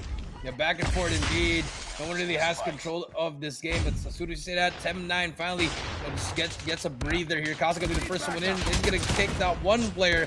Can he take out a second one? No, but Concept will trade him out. And just like that, AJ, 52 to 45. If you are the 7-9, start working on those score streaks. It's gonna be very efficient for that next hill. For that next half. We do see Ares as well. Butchers is gonna be controlled as well. The trust that these players are having for Gaijin. They're just, trusting their teammates to go for Butchers and keep on capping B back and forth. Now they're gonna be hopping on B here, but the Thumper play is gonna make an appearance here, AJ. Just one more shot, but Serki's gonna be there for the trade, and 7-9 applying a lot of pressure as well. But Kaso is here, gonna spot 3 players, but too many players there, AJ. And just like that, 7-9, they get control. Yeah, way too straightforward. And now, guys, in Rogue, it just looks like their plays are falling apart because those players are just going in there one after the other, falling to the side of 7-9. And finally, they all go ahead to gather at the corner building, but just time has ticked on way too far, ladies and gentlemen, boys and girls. 75 to 56, the halfway point at this domination match. Let's see if or not Gaijin Rogue can make a comeback now. They move on over to the Gorilla base as they swap sides. The question is, will Gaijin Rogue force a flip of their spawn, or will they just play from the side that they have in here? Gaijin Rogue, they take that fight up, 2 players just teasing that B flag, but they back away the moment they see this player. And now, I believe it's going to be 13 from the back. That backstab will just be perfect as he takes down Ares, but Mithil there with the 2-piece will be able to secure the side for the side of Gaijin Rogue, and that B flag does not go over to 7-9. Oh, but the gravity vortex comes in from Smokey, takes 2 players out. Could be one last player. Ares gonna try to make his best to get a 2-piece. Yes, he can. Huge kills coming through, and they're gonna be hopping on B here. He needs help from his teammates. The nades come through, and they just manage to cap B, and that's all they need. These 2 cap B, and now the holes are gonna come through here. AJ Butchers, it's gonna be very important. Like you said, they have to get this one. Castle gonna be on top. Will take down 1 player. Yes, he can. Working towards those sentry guns, but so far, Gaijin Rogue making the comeback, but 7-9, here comes the push. Yeah, so this was the control that we were talking about from the side of Gorilla base, right? You really need to play it smartly. Butcher's control, very important just to clear out the middle lane. But once again, your objective player needs to be able to hold on to his own as well, because he just needs to continuously overextend and take those shots against those players who are coming out of the corner building. Because in order to avoid the pressure coming through from Butchers, the corner building is exactly where they want to be dropping into. But Gaijin Rogue now taking the frontal approach. They will send in 2 players to back that B flag, and they need to be able to do this fast. Backstep coming through from the one and only Glowy as well. Glowy gets taken out of the equation, but the B flag gets stolen away by Gaijin Rogue, and this is the play that perhaps puts them back in front, but they need to be able to hold on to this, and Ares does exactly that. 3-piece for Ares, and no trades coming through for 7-9. They were all caught sprinting or even reloading. Very unfortunate for a team like 7-9, but Ares is holding it down. He needs help from his teammates. No one's gonna be there, but that Hunter Killer takes down 2. He takes down 3. Can he get? He's 1 away from the Predator. He's gonna be very huge. Can he play for his life? Glowy brings out the operator skills, and just like that, 7-9, they're struggling right now, and Gaijin, momentum is on their side. Aries with the play of this match, ladies and gentlemen, boys and girls. Smart plays coming through, and absolute luck with a two-piece from that Hunter Killer drone. And that Hunter Killer drone just managed to save him that C flag as well, man. Because without that Hunter Killer drone, it would be Sem9 in front right now. And that backstab through Butchers would have been pulled off. And now 1-1-1 to 1-1-3 is Gaijin Rogue catching up with the side of Sem9. And they've got the hold on to both of these flags now. And look at Sem9. They're forcing the case at Butchers. But Midhill this time gets a two-piece for himself, and he breaks down the Butcher's play. And ladies and gentlemen, boys and girls, I cannot believe this, but Gaijin Rogue, they've made that comeback, and they're also in front, and they just need to continue this pressure from Butchers. They're controlling that midsection, and they now send in 3 players. Here comes that sentry gun as well as a backup, and Gaijin Rogue might have been able to slay already. Yeah, they have a sentry gun as well on BAJ, and Sem9, they keep on forcing their way into. See, it's not working. Predator comes in, they take out the one in the middle, and just like that, Sem9, no answers. Nothing is working. Then Sia trying to make the play here on his own. He's gonna spot 2, take down 2, but there's gonna be a sentry gun on the right. They're finally gonna take that out. Finally, here comes the death machine. Can they make the play here? Here comes Sem9. It might be their final push, AJ, but there we go. Another robot concept is there for the trade. It's gonna be a 1v1. Can Mythil? Another Hunter Killer play. Is it gonna work this time? But Mythil goes taken out. But there's gonna be at the back. Shafik takes him out. And that might be it, AJ. That might be game. Shafik gets 1. And that's gonna be game, AJ. Game 3 is gonna go to the side of Gaijin Rogue. Oh, what a play. What a comeback, ladies and gentlemen, boys and girls. Domination. Gaijin Rogue down at that halfway point, managing to slay Sem9 with the stellar performance over at that bakery. And once again, man, it was all about those objective players just holding on to their own place at that B flag, whilst 2 players cleared out that midsection from bakery. It is a very tough setup. But what do you know? Overcoming that mechanical supremacy that Sem9 brought into this particular competition, and Gaijin Rogue just impressing us all throughout the way, Jericho. I mean, positioning and just playing smart. Like that was the keys to the victory for the side of Gaijin Rogue. And they are playing out of their minds right now. And, and those small plays, those huge, those MVP plays, like I said, Aries, I mean, it was if it wasn't for him, they probably wouldn't win, AJ. That 3-piece alone really sealed the deal. Oh yeah, absolutely, man. I mean, the Hunter Killer drone protection onto that C. And I don't... It's not like he didn't see it coming, because he saw 2 players run in towards Butchers, and he knew that he couldn't catch up with them. He knew he had to stay on to his objective and hold on to that B flag. So what's the solution? Hunter Killer drone, right? But the annoying thing about Hunter Killer drones, and especially when they go chasing players into a building, is they hit a wall and then it's a GG right there. But this is that Hunter Killer drone capture, man, with the beautiful slay onto the C flag. The Hunter Killer drone flew through Butchers, my friend. I mean, it's a Gaijin Hunter Killer drone. They wanted to win. The Hunter Killer drone wanted to do what it wanted to do. I was just looking. I was like focused on the kill feed. All of a sudden, I see 200. I was like, what? Out of all the times it had to get a kill, if Sem9 was like, why would you kill me now? Why? And it was not an accidental play with the Hunter Killer. It wasn't. It was such a smart play, and it was such a smart save, and that was the game-winning save. Because, I mean, imagine the situation, right? At that point, Sem9 already had that A flag. If they had managed to get the C flag as well, all of the hole that Gaijin Rogue had in the second half immediately breaks down, because they now get pulled left and right at the very same time. And Sem9, they just need to let go of that C flag, get control back of the B flag, and they are back in power of the game already. And so little between the 2 teams, Sem9 could have most definitely bagged it, right? But once again, like you said, Aries, game-saving play, man. MVP. Yeah, definitely the MVP for that game. Just really doing so much. And then for the side of Sem9, I thought they were doing well for the most of the game, AJ. And the second half, just that one play alone really just, it stopped them on their tracks. They didn't know what to do after that. Just really they kept on forcing C.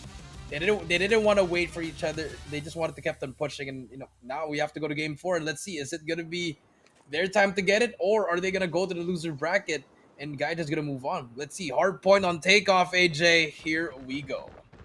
Takeoff, a hard point, a matchup that not a lot of teams were, big fans of in the past. But ever since, we've seen a lot of teams in the pro scene jump into this map, make those mistakes.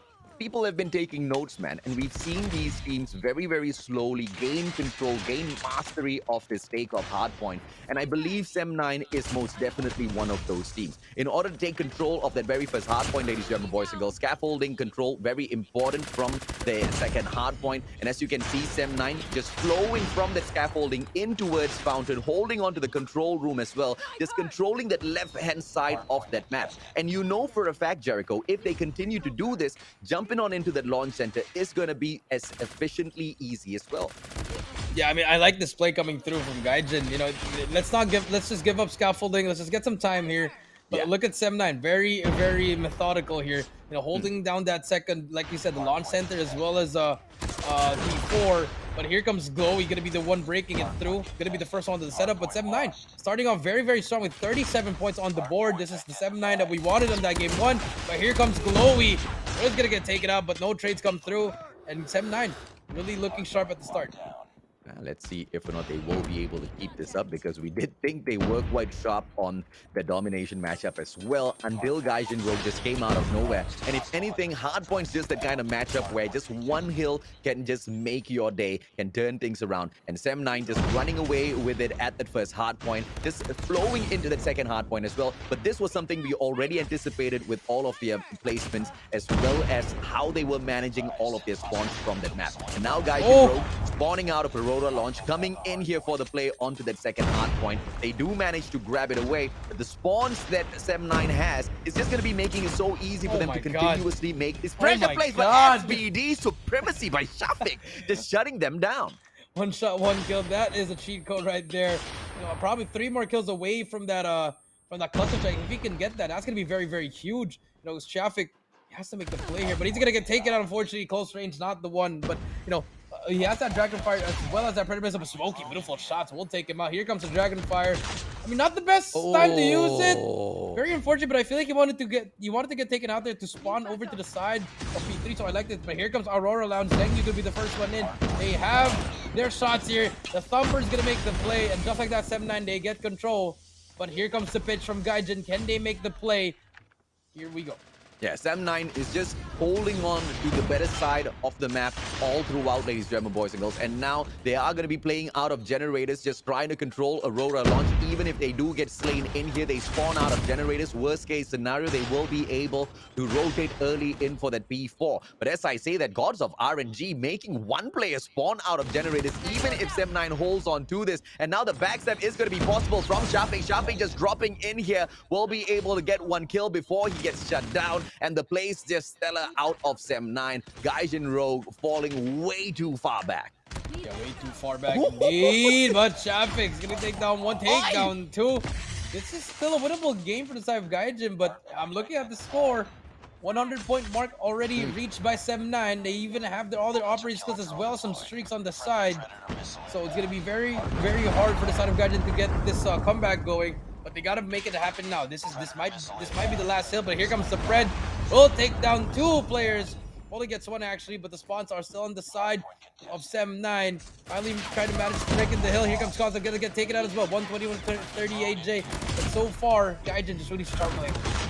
Yep, now Dragonfire gonna be coming out here for the pop. Will be able to get 1 kill as well, ladies and gentlemen, boys. We'll see it drops the Pred, and that just allows Sem9 to step back in towards that hard point and take over. And yes, the sentry will be coming out as well for Sem9 to wrap things up here. And Gaijin Rogue, it just doesn't look like it's possible. Surti brings out the one and only Gravity Vortex just to make it so much more difficult for Gaijin. But they still do step on in there for the challenge. 10 more seconds, and Surti just streaking himself out, will be able to respawn in here with the Punisher, but Gaijin Rogue manages to extend this play for themselves, not allowing the game to end, forces it back for the reset into its Fountain. Yeah, the reset indeed, but it might be a little bit too late unless they can pull off the miracle. Sem9 gonna hop on the hill immediately. There's gonna be 1 more player concept, but they have to contest this. Here comes the cluster, and that might just do it. AJ Sia takes him out. Gonna hop on the last 3 seconds, and that is it. We're gonna go to a game number 5, AJ. We're in Sem9, they have the advantage in S&D. Can Gaijin answer back, or will Sem9 eliminate them and move them to the loser bracket?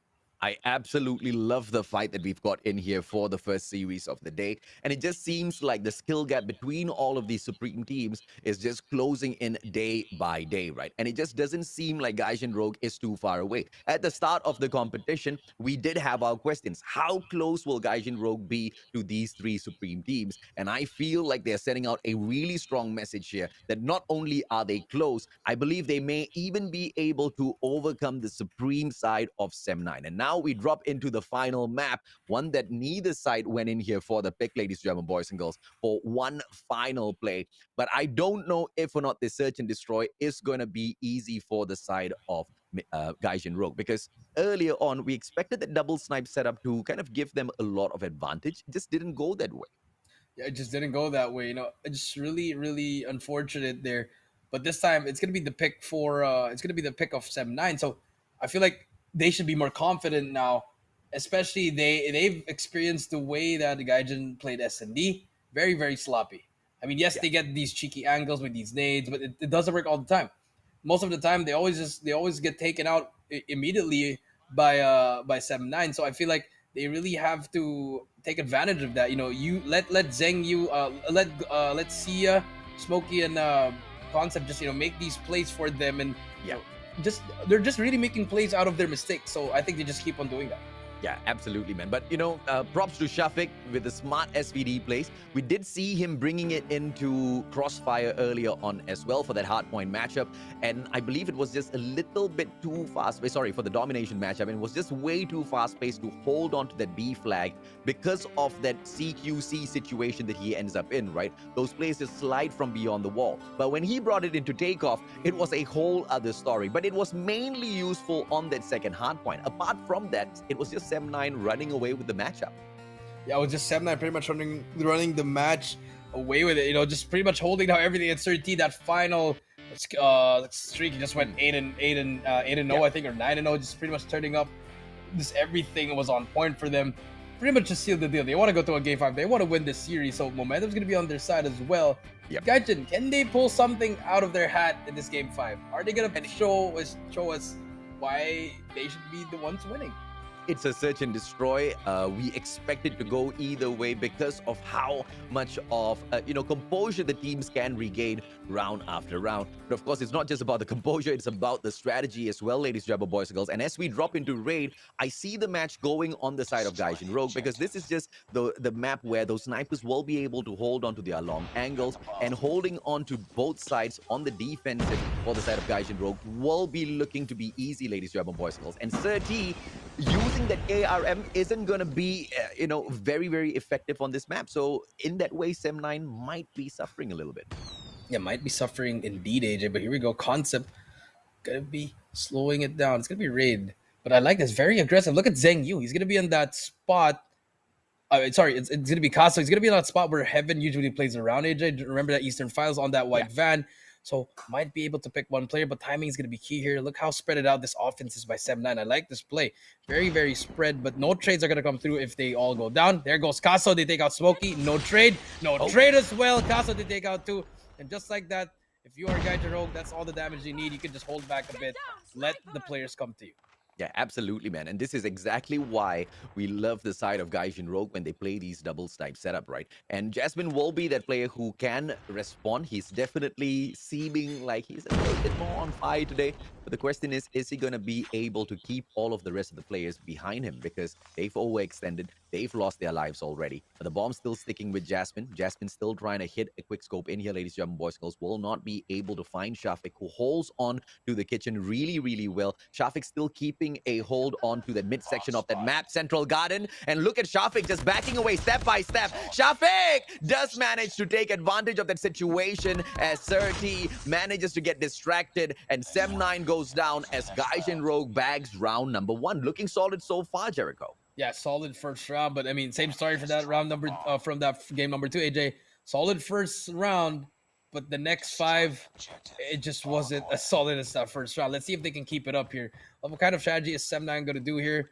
Kind of adjustments are going to do. It's going to be a 4-man stack towards A, but this time, look at how aggressive Caso is. He's going to be in the middle of the map, going to be an open stairs immediately. Mid-map control is going to be key. I've been saying this over and over again during the time when I was casting over rate, you just really have to get that mid map control. It's gonna be that one player on B.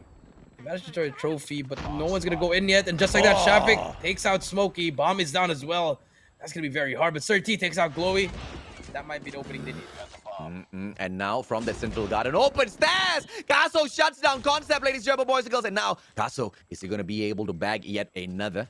Yes, Jasmine's right there. Casso will be able to take that backstab, ladies and gentlemen, boys and girls, but just needs to play this very, very smartly. The timing's going to be everything as Jasmine shuts down Mythil.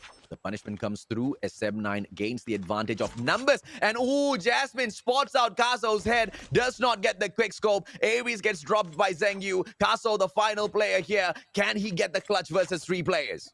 Let's see, Casso gonna spot one on his left, but no, Certainty's gonna take him out immediately. And just like that, good answer for the side of 7-9. It was looking really bad at the start, when Smokey got taken out. But fortunately, they managed to make some plays there. They take them out one by one. 1-1 indeed. But slow rounds from both teams. Everyone's just waiting for someone to pick. But now we do see 7-9 gonna be rushing towards A. And same strategy for Rogue. They're gonna be holding down middle as well. But here comes the rush. No fear. Shakespeare. Concept gonna go in first.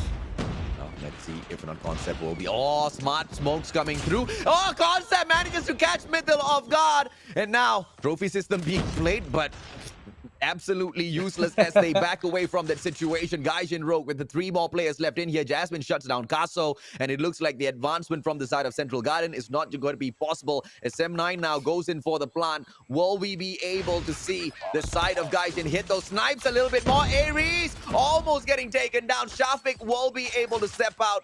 Gets to take down Serti, and it's a 3-2. Make that 3-1 for Gaijin Rogue now. 3-1. Shafik, last player alive. We'll get hit by Concept. And just like that, Gaijin Rogue struggling to string round. I mean, they did such a beautiful round 1. And at 7-9, they managed to adjust to the next 2 rounds, and they've just been winning. Let's see if they can do it again. But so far, Gaijin struggling on this defense. I know it's only 1-2, but that's going to be a problem if they keep on having those kinds of mistakes, AJ. Well, let's see if or not they will be able to step it up here, because M9 this time round, stepping it up into the swimming pool once again. No mid control coming through, but we can see that Shafik's just on standby. Jasmine goes ahead and shuts down one of the most important players from the side of Gaijin. Rokaso out of the equation, but Shafik, equalizes and then puts them in front as well with a 2-piece. Concept goes down. Smokey right in front. Good smoke coming through, ladies and gentlemen, boys and girls, and Shafik will be able to stay alive for a little bit more. The grenade followed up with the stun as well. Will be able to go in and ask some big questions, but Smokey almost gets taken down as Sir T comes in with the backup and shuts down Aries and Shafik. Yeah, what could go wrong did go wrong. It was a 4 versus 3, but now it's gonna be a 2 versus 3. Mythil here on the arches. Doesn't know where to peek, but I like this. Look at SM9. They waited for at least 3 seconds and they didn't commit. And I like this. This is what teams should do. If you get killed, you know that the enemies are gonna rotate. At the same time, you should rotate as well. B is gonna be the name of the game. Bomb should be able to go down, but Glowy, I think he's spotting 1 player on the left. I think if Smokey comes out here, Mythil takes out Jasmine. It's going to be 2 versus 2. Glowy takes down another one. It's going to be a 1 versus 2. Can Smokey clutch this up? Spot 1 player, but Mythil is there for the trade. And finally, Gaijin, they've heard our prayers, AJ, and they finally managed to get that second round. Here we go, 2-2. It's going to be equalizer. Even without Casso in for the mix, ladies and gentlemen, boys and girls, they still managed to step ahead and bag that for themselves. Let's see if or not they will be able to continue this run, or if Sem9 is going to bring in a totally different form this time round. They are the attacking side once again, so they can dictate the pace. This time, they do not go in for the swimming pool push. Instead, they do back away towards the gallery. Perhaps it's going to be a square center attack this time round, but of course, we do need to see exactly how does X3 Jasmine lead this matchup, ladies and gentlemen, boys and girls. Player number 1 from the side of gallery, trying to clear out the central garden as well. It's all going to be up to him if that sniper can find someone, but they do not go ahead and push forth. Instead, they do double back down in back towards the swimming pool. Yeah, they double back indeed. Now we do see it's a slow push coming through from the side of 7-9. This is gonna be the last round before they switch sides, JJ. But look at this now. Gaijin, they decide to switch things, but Shafik takes out Smokey, and bomb is down. But Zhengyu is there for the trade. That's gonna be very huge for them. But they pick up the bomb now. 7-9 trying to decide where to go. They have that crossfire set up on middle. But there should be a call for rotation if you are 7-9, because look at how fast Gaijin rotates. They can just go back as well if you are 7-9. That's Jasmine trying to get a pick here as well as the other person, but he is going to be better than Kaso. 3 versus 4. Doesn't have to commit here just yet, AJ. Mithil is he going to be able to catch them out. Surti with the anticipation knows where to look. Mithil with the shots manages to shut down Surti, but Jasmine, what a snipe! Anticipation at its best, ladies and gentlemen, boys and girls. But Glowy from the top manages to shut him down, and Concept taken out as well. Puts Gaijin Rogue in front. Gaijin Rogue finally taking the lead in this S&D 3-2. The switch of sides. Let's see what they can do on this offense.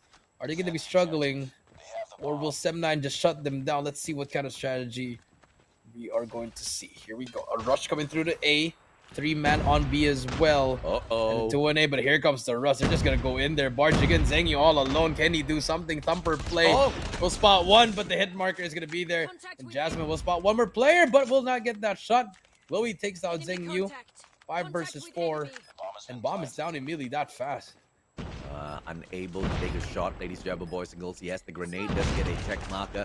Shafiq still alive and kicking. Smokey shuts down Ares, and 7-9. They need to find a way back in towards that bomb site, and now the backstab being pulled off by Surti. This guy is just an absolute amazing pick for the side of 7-9, doing so much in this search and destroy. And now Surti, he needs to control that open stairs as well, taking on Kaso. Jasmine shuts down Glowy, and 7-9. They most definitely do have the numbers on their side. Surti stepping up. Kaso taken down as well, ladies and gentlemen, boys and girls. Mithil has been spotted out. Here comes the thumper for the play as well. But 7-9 with the very smart comeback equalizes 3-3. Yeah, very good retake coming in from them. And you know, if you were Gaijin, you had those angles already. All you had to do was pre-aim and shoot faster. But I mean, 7-9 just a little bit better. The mechanical supremacy starting to show up in this game number 5. 30, 8 kills already, making huge plays for the team here. And they keep it up. Gaijin Rogue gonna go for that rush again all towards A. But this should be a thumper play for the side of 7-9 if they can make it happen. Let's see if or not they will be able to go in for the plan and, of course, hold on to the side as well. Jasmine, smart, takes out the trophy system first, waiting for Mithil to stand up, who he does, but unfortunately, that quick flick does not come through for the side of Jasmine. And now the smoke scan just makes sure Zengyu and team does not manage to go in here for the push, but no need. Aries, smart play, almost gets taken down, but wins his gunfight out, and Jasmine just second guesses himself. He knows there is one player there. Are we going to see a wall bang? The answer is no. Shafiq, but a quick scope from Jasmine shuts him down, and 7-9, they back away instantaneously. And right behind, we might be able to see Surti get it done, but Mithil shuts him out, and it's still a 2-2. Oh, but Kaso takes him out. But Jasmine takes out one more. Can he take out this last player? Spots Mithil. Has to peek this again. 2 more seconds, no time. Gaijin takes him out. And just like that, Mithil will clutch that round up 4-3. Back and forth we go, AJ. No one's really taking that lead just yet. Can Gaijin spring that one more for that match point? I'm absolutely fine with it going back and forth, because this just seems to be so much more wholesome in comparison to that previous search and destroy that we saw. The 7-9 just stood out there on that firing range, shutting down each and every single play from the side of Gaijin Rogue. And now, once again, ladies and gentlemen, boys and girls, this time it is going to be a B-side attack for the side of Gaijin Rogue, throwing in 3 players there first. None of them clearing out Central Garden, so they have to be careful of that backstab as Smokey shuts down Glowy. It will be a unfortunate situation for Gaijin Rogue. Unmanned down, and they pick up the bomb. Oh, Picasso! Oh my What a God. turnaround. Shuts down Smokey. Quick scope, not coming through, and he knows that one player will be right opposite at that laundry. It's going to be none other than X3 Jasmine with those snipes. Will Picasso be able to take him out? Yeah, can Picasso take him out? But unfortunately, Jasmine will spot him. 3-4 here. But let's see. Mithil. Nothing's gonna happen. They can actually just rotate. They don't need to commit again. A minute left. A lot of time here. They already did their damage here. They don't need to push for it. They already know their 2 teammates got taken out. Yeah. Just rotate if you are Gaijin. But, you know, it is, at the end of the day, one of that strategy that they just can't go in and force through. They are expecting to be able to catch off one of those Sem9 players that overextend. But now through the central garden, ladies and gentlemen, boys and girls, if they pick this backstab up against the one and only Surti, it might be good. But Surti catches them out, does not go in for the finisher, and Mitchell takes him out of the equation, equalizing the numbers now, ladies and gentlemen, boys and girls. They can rotate over towards that basketball court, like you've mentioned already, Jericho, and they will be able to get there first. But Jasmine from afar just takes out that player. 2 versus 3, but Zheng Yu is gonna take down 1, but no Shafik gets Jasmine. No trade's gonna come through there. Now here we go. Concept gonna be there for the trade. It's gonna be a 1v1. Here we go. Aries versus Concept. 35 seconds left, AJ. If Gaijin can get this round, they're gonna be going on to match point. But if 7-9 takes it, it's gonna equalize things. Concept very, very aggressive here, AJ. Let's see who's gonna get this. Yeah, Concept. But unfortunately, ladies and gentlemen, boys and girls, the screen is kind of lacking on my end. It's me. But we are back. Aries now. Opportunity. A few hit markers on him, but he's not going to give up just yet. On spot for the defuse, and he shuts down Concept, ladies and gentlemen, boys and girls. 5-3. Gaijin Rogue, one more in here, and they should be able to back this series out. Wow. Very good play coming from Gaijin at 7-9. They've been struggling now. You know, Gaijin finally showing up when it mattered the most to Game 5, AJ. A different kind of S&D team, AJ. Just winning off the front fights, making those plays huge. And here we go. They're going to go for this aggressive push. What's been working for them? The offense is going to come through. Here we go. Shafi going to be the first one in. Will not spot anyone. That should be the open plan for them. But nades do come through from the side of 7-9. Here comes the stun. You know, I feel like the stun should be saved for retakes. You know, I don't feel like you should just keep throwing it there because you're not even gonna get a kill there. I mean, unless you can get one right here. Jasmine's gonna spot that foot. Hit marker. Other peaks away, but he gets taken out. Jasmine shuts him down, and Bomb's gonna be not taken down yet. But oh my God, a hit marker. Mythal run away immediately. But here comes 7-9. They're closing up on Gaijin Rogue. And you guys see exactly why I fanboy over X3 Jasmine all the time, right? His snipes absolutely stellar, man. One of the best out of MYSG. And now Surti gets taken out by Glowy, and this is a 3 versus 2. Can Gaijin Rogue pull this off? Can they shut down the Kings of Malaysia, ladies and gentlemen, boys and girls? And Sem9, they do have the in-game leader Smokey together with Zheng Yu. Zheng Yu, the stellar player that he has been in here so far, is trying to hold on to that basketball court, whilst his team member Smokey just closes in towards that open stairs. One player in towards kitchen. Smokey does not get caught out. He does not spot that player as well. But Kaso might have been able to get that information already, ladies and gentlemen, boys and girls. That nade is most definitely going to be slowing Smokey down. Where Smokey shuts down Mythil. One thumper comes flying towards him, but 2-2 now. But 2-2, but 2-1 now. That's 7-9. But Glowy takes him out. It's going to be a 1v1, AJ. He's going to stick the fuel. Spotted it. Here comes a gunfight, but he loses the gunfight. And 7-9 are going to be sent down to the lower brackets. And Gaijin, they're going to take this game number 5, 3-2. Beautiful, beautiful plays coming through from the side of Gaijin Rogue. And they are moving on to the second round. My goodness me. Gaijin Rogue. What a play, man. And I almost thought that Smokey had it in the back there. He had the head glitch, and it just seemed like Glowy was going to get taken out. The guy was out there in the open, but the mechanical supremacy that we thought Sem9 had over Gaijin Rogue, yeah, you take that thought, you throw it out the window, ladies and gentlemen, boys and girls, because Gaijin Rogue is in here to play a lot of games today and perhaps reach that grand finals as well. Now from the lower brackets, is it going to be possible for 7-9 to step it back up? I mean, it depends on what they're going to face. You know, maybe if RSG beats Almighty, I don't know. But so far, you know, if you're 7-9, you gotta regroup, do something. But so far, Gaijin Rogue, they've been impressing me throughout this first series. I hope they can keep it through. Respect, man. Except for that firing range, search and destroy, which I feel like they could have done slightly better.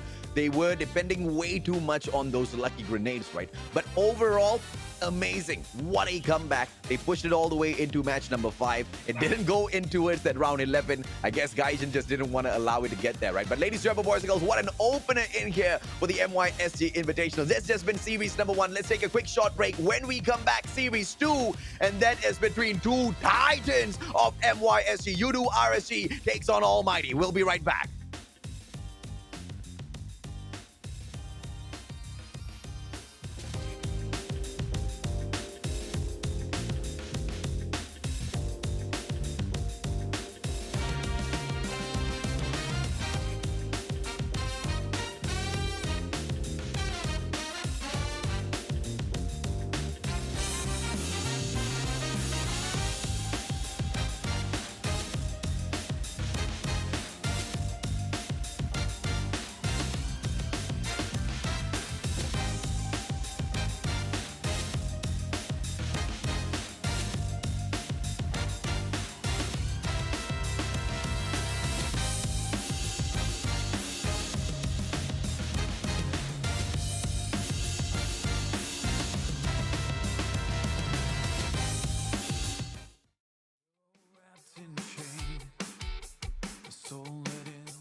I am the best at this. Nah, you ain't gonna mess with this. Ever heard of what the veteran is? I work harder than most to be what the real is. Never stop training, cause I'm the best at this. I am the best at this. Nah, you ain't gonna mess with this.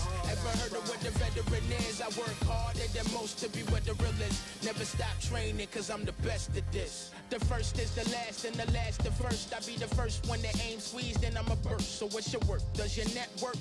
Listen closely to my next words. Also, you wanna be the best word. It's time for you to use your head first. Popeye, you better learn to get the leg work.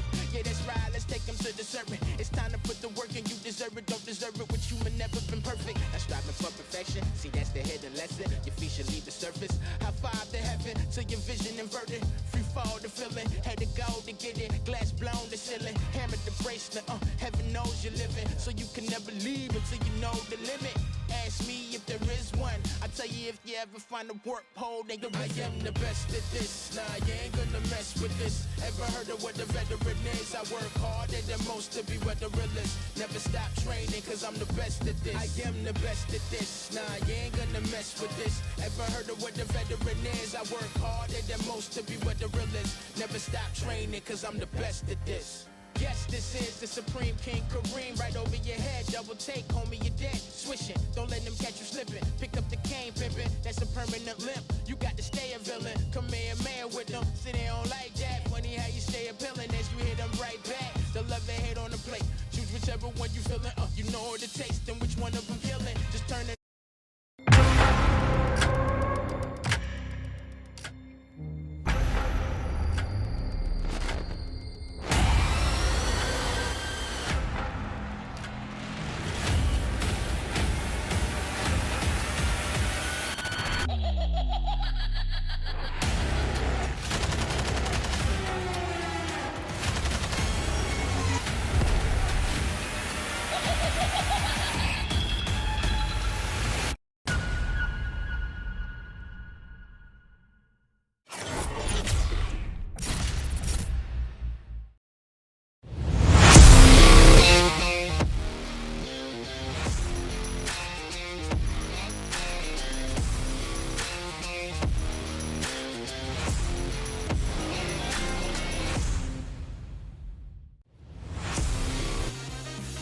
Ladies and gentlemen, welcome back to the MYSG Invitational, Call of Duty Mobile MYSG Invitational. Sorry, I am BB Jerko here with the great Mustachio AJ, and we just witnessed an upset. I guess you could say an upset, you know. Guy General taking that game 5 immediately versus Sem 9, and Sem 9 just, I don't know what happened to them. They didn't look like they were the Sem 9 that we know.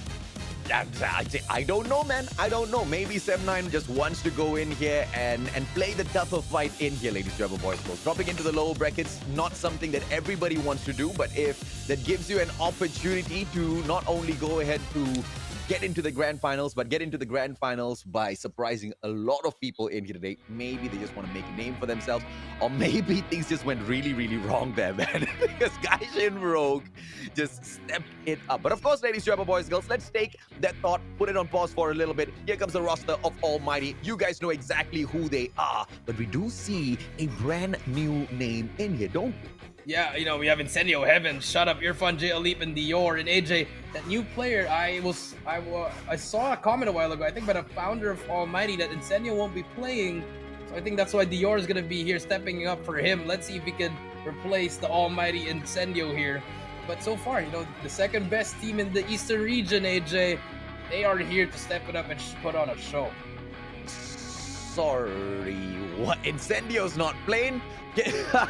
My goodness me, ladies and gentlemen, boys and girls, that's a huge news. The question is, how will the team of Almighty fare without their in-game leader? But of course, Udo RSG, they will be looking to take advantage of this situation with Raven, Ed, Alvari, Derp, Ranger, as well as the newest addition, Solar. How will this new player fare? How will they be able to bag this victory against Almighty, the second best team in the eastern side of Call of Duty Mobile? It hurts me every time I say second best, right? Because although they did so much, just it must hurt them as much as well, man. The MYSG side, they had a huge opportunity to prove it to the whole world, but as usual, as we have seen time and time again, the supreme side of the Filipinos showed up, and they got bagged, man. But let's see exactly how will the side of Almighty feel as we jump into this interview segment with them.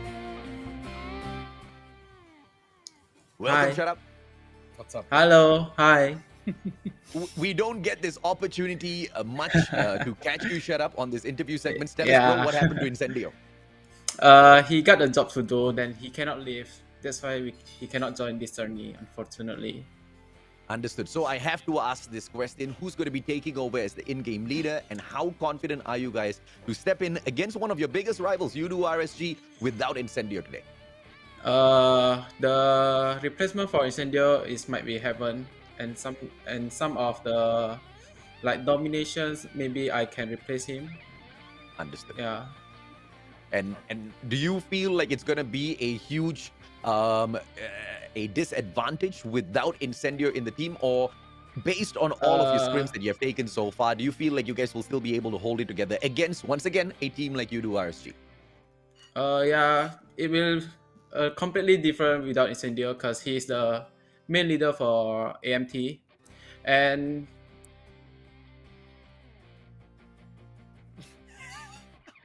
Hi, Ranger. Hey, what's up? Suddenly, we just want to say hello to you, lah, bro. How are you doing? Hey, going good. How are you guys? Good, huh?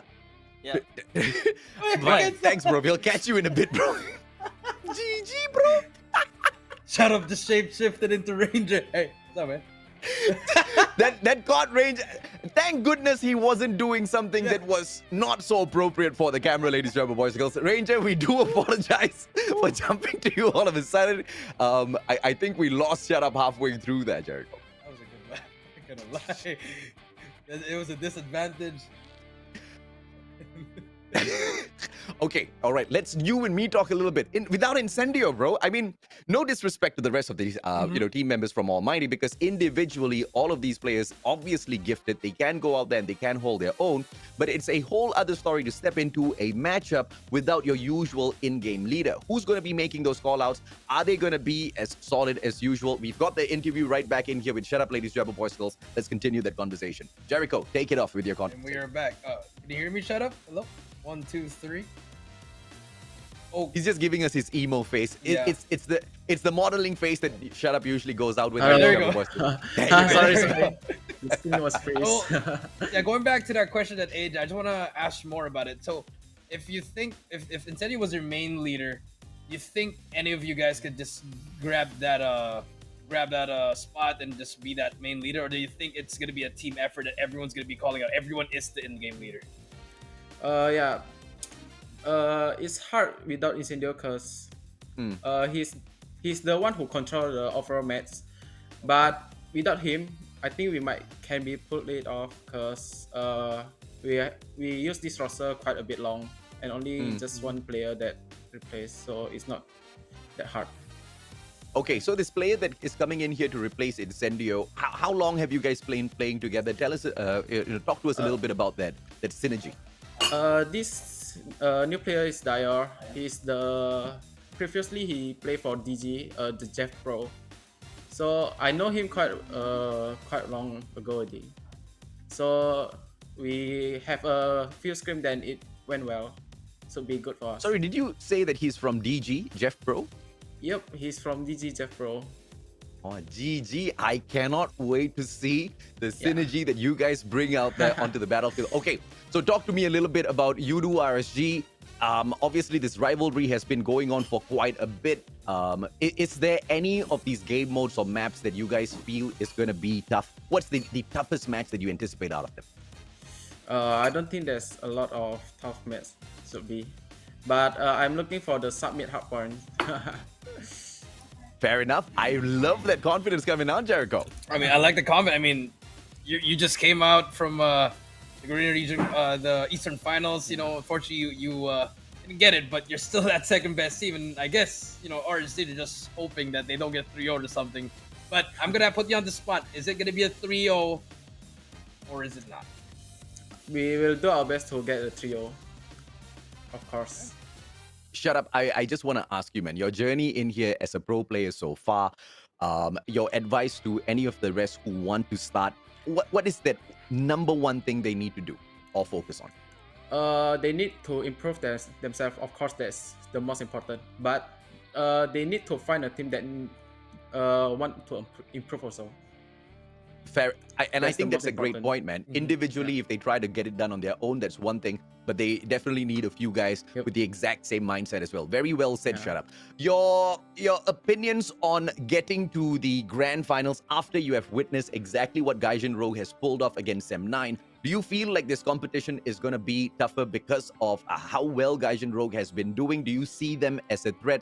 Or do you feel like you're going to be everything's under control for now?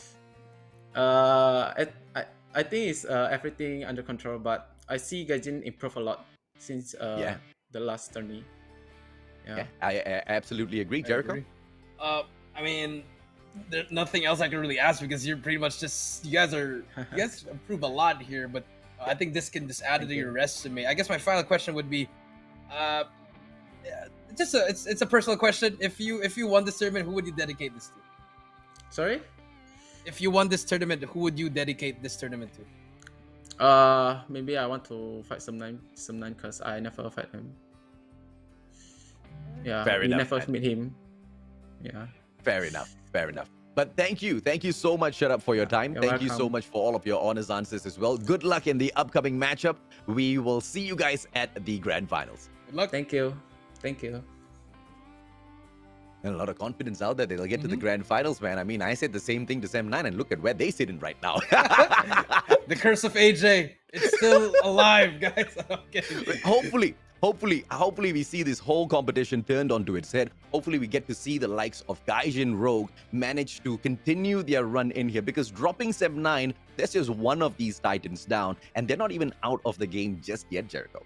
And they're not even out of the game. They can still make the run of their lives here in the loser bracket all the way to grand finals. But if they do reach the grand finals, AJ, you need to beat them not 3 times, but 6 times.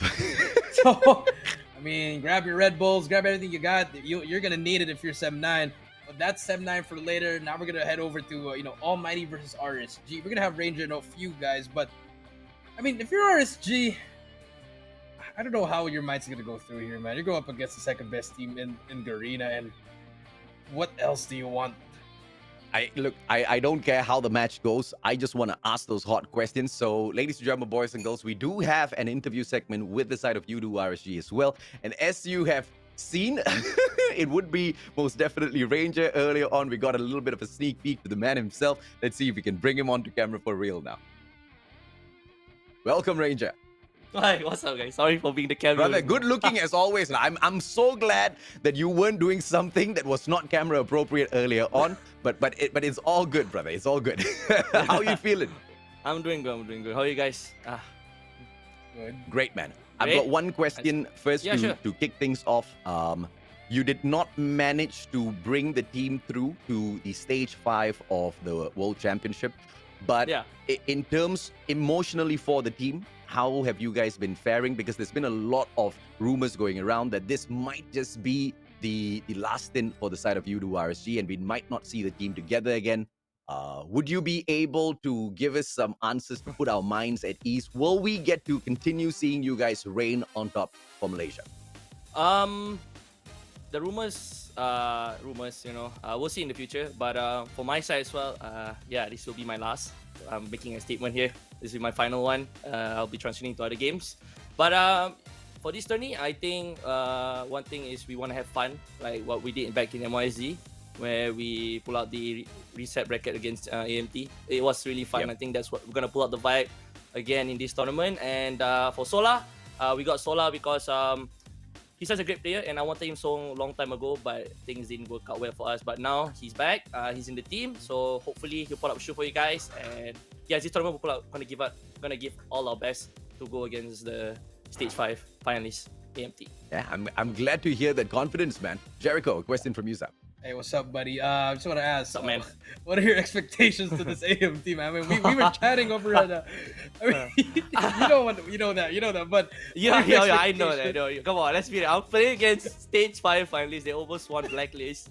I watched they were superior. And even without Incendio, they can still pull out a good fight because they got Jeff Pro or Dior. That guy is absolutely a menace. But hey, you know, we're gonna put out a fight. We're gonna try our best, even though they're the Giants, but we're not gonna give up, and we're still gonna do our best. Yeah. Without Incendio there, do you guys have any specific strats to hit them where it hurts, or do you feel like Jeff Pro's is going to be equally as annoying and it's going to be producing a whole other challenge to you guys? How confident do you feel taking or bagging this matchup against them?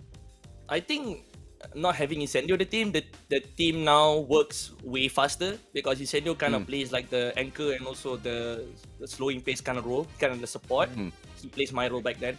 But I think now they got Jeff. I am actually kind of excited to see how they play because they got like 4 rushers in the team, which is Alep, Shadab, Irfan J, and then you have Dior. So these 4 of these guys are really fast-paced players. And then it's only Heaven there. So I don't know. I want to see how they play. It's gonna be interesting to go against a different lineup with the Incendio. But yeah, we'll see. Well, looking at the, I mean, we're gonna take a look at the maps later. But did you guys even watch what kind of maps you're gonna ban against Almighty, or you just like went in there for a freestyle pick? Or no, we absolutely went for a study because we know that AMT will always be dominant in Crossfire, so never play Crossfire, which is their home, especially Heaven. Yeah, I mean, either ways, they are good. Like I would say, in 80% of the whole competitive map pool. So just take out the best one, which is Crossfire. Absolutely, man. But Ranger, you have been leading the Malaysian side for U2RSG for a long time now. Yeah. And thank you for sharing with us that, this sensitive information as to your departure. But do you know or exactly who's going to be taking over your role when you're no longer part of the team? It's gonna be announced soon. Just wait. Yeah. Okay. Fair enough. Yeah. Fair enough. Just wait but for the future. of course, you're confident with this matchup that you're going to go in here against the side of Almighty. How confident are you to get to the finals with Sem9? And obviously things didn't really go well the last time you guys actually came across each other. And now with Gaijin Rogue, they seem to be stepping it up as well, right? How confident is your team to get to the finals of this particular event? Honestly, I wouldn't say Sem9 is crippled without Bingo because I feel that they have Surti. That guy is really good, and you saw he did out of place in the game just now. It was just kind of unfortunate they couldn't pull out the some clutches they could have been, but it's fine. Yeah, back in Memoir Championship we lost to Sem9, but it's great that we're gonna have a rematch against them if we make it through. But yeah, I'm actually kind of weak. This is the match that I'm actually waiting against M9. It'll be fun. Before I go, I'll get to play the Kings of Malaysia. It'll be fun. Yeah.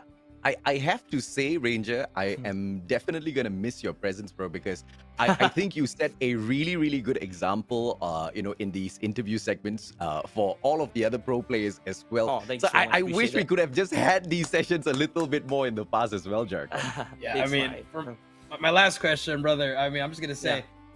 If you win this, I mean, what would this mean to you? I mean, I know it's your last event, but is this like, what would this mean to you? It will mean a lot because it's my final one for the team, and I want to do my best. Definitely, I'm gonna do my best, and especially for my boys, for Raven, for Derp, for Alfari, and for my boy, for Edge, and also Sola, the new guy. I want to say that Raven, Derp, and Edge are my 4 cores. We have been around since the start of God M, since the first clan invasion until now. Never changed the roster. It's always 4 of us. It'll mean a lot. I want to go out and give them a win so that they can be happy. They can have a good memory with me. And yeah, whatever they go after this, I'll be so happy with them. I'm going to be supporting them, especially I hope they don't part ways. I hope they stay together as a team. So yeah, and then this win is also dedicated to Sola because I wanted to play with him so long time. And if we win this, it'll be great. It'll be a good memory for all of us. I'm officially changing my pick, ladies and gentlemen, boys and girls. My support is for U2RSG. I now want you guys to go out there and bag the victory, man. Ranger, good luck in your upcoming matchup. And I definitely want to see you guys at the grand finals. Make sure you guys go out there and bag it. It's not going to be easy, but let's see exactly what sort of strategy these boys have, Jericho. Good luck, Ranger. Get that W, brother. Thank you. I mean, that was a sad interview. I'm not gonna lie. I swear I was expecting the answer of, no, bro, just rumors. We're going to continue. It's going to be sad to see Ranger not be a part of the U2RSG side. I don't know exactly how strong or solid the team is going to be, because this guy most definitely has been one titan of a leader, ladies and gentlemen, boys and girls. Map videos coming up for you guys. Let's see exactly who won that coin toss in here. The two maps that were banned first is going to be Crossfire as well as Takeoff, and I'm pretty sure it was the side of U2RSG that won this coin toss. Yeah, URSG getting that first pick. They're going to be banning Crossfire and Crossfire for the side of RSG. Takeoff going to be banned by Almighty and RSG. You want to go up against Almighty in Summit. One-sided map again. We saw what happened in that Gaijin versus M9 AJ. So a lot of map control and early rotation. Absolutely, man. And of course, Hackney Yard is the response from the side of Almighty. If we get to a match number 4, if U2RSG allows it to go that far, or if Almighty does not stay sharp all the way through, ladies and gentlemen, boys and girls, that most definitely is going to be possible. For Search and Destroy, it's going to be Almighty that comes in here for the pick, and it's going to be the selection of Raid. Now, this comes to me as a little bit of a surprise, because U2RSG, they most definitely have been doing really, really well on this map. Yeah, they've been doing really, really well here, but maybe Almighty has a different kind of strategy here. Maybe aggressiveness is key here. But game 5, if we have to go there, it's going to be Search and Destroy on Standoff. They really love it. Both teams love that map. And for that game number 3, it's going to be fire range on domination. No advantage for both teams. This is going to be an all-out war. Yeah, I cannot wait to see exactly what both of these teams have, ladies and gentlemen, boys and girls, especially at the Hackney Yard. Band operator skills in here, and it looks like the side of U2RSG, they want to keep the Annihilator alive. They take out the Death Machine, and Sparrow's removed from the equation from the side of Almighty. So the Annihilator galore in a little bit. And once again, to point out the fact that the in-game leader, Incendio, is just not available for the MYSG Invitational, which most definitely puts U2RSG in an amazing position. But Dior, we don't know how much of a damage he can bring into this match. Although individually he is an amazing player, we don't know how well they've synced together just yet, Dirk. Yeah, true. I mean, I don't know how Dior is, but listening to Shut Up a while ago, I feel like he's like an adapt, but just very aggressive type of player. So maybe what they're going to try to do is just put on that pressure, apply so much pressure on that. And then, in the same time, they have the Clutch King, AJ, as you would call him, Irfan J. I mean, I think all of these players from Almighty, even without Incendio, they're still a force to be reckoned with, AJ. Yeah, I just want to see exactly what U2RSG has for us, ladies and gentlemen, boys and girls, on one of their last runs, or perhaps their one final run with Ranger in the leader's seat, right? But of course, ladies and gentlemen, boys and girls, in this first matchup, it's going to be as tough as the first series. Once again, we drop into Hardpoint Summit for the opener. Here we go, guys. RSG versus Almighty. Game number 1. We do see RSG going to be spawning the Special Forces base. They're going to get that first push here, the second floor. But look at Almighty already inside the hill. No challenge for the side of RSG. First points go to Almighty. No bloods yet, but here comes the contest from both teams. Yeah, I really like U2RSG just playing the slower pace game here. They just want to take those backstabs, secure all of that flanks around the players from Almighty. But Almighty, they are just holding on to this side really, really well. Holding on to all of those important angles. And no matter where U2RSG drops out from, it's just Almighty all over the kill feed. Yeah, Almighty just winning all the gunfights. And Dior as well, just making huge plays. And so far, we do see RSG a little bit rusty here, AJ. And Almighty still have that momentum from the past tournament, just really riding over it. They're with that SVD trying to make the play here, but unfortunately we'll get one. But I mean, it doesn't matter. They're not getting any kills, no contest as well. Finally breaks the hill, gets some early seconds here, but Almighty, they already did the damage.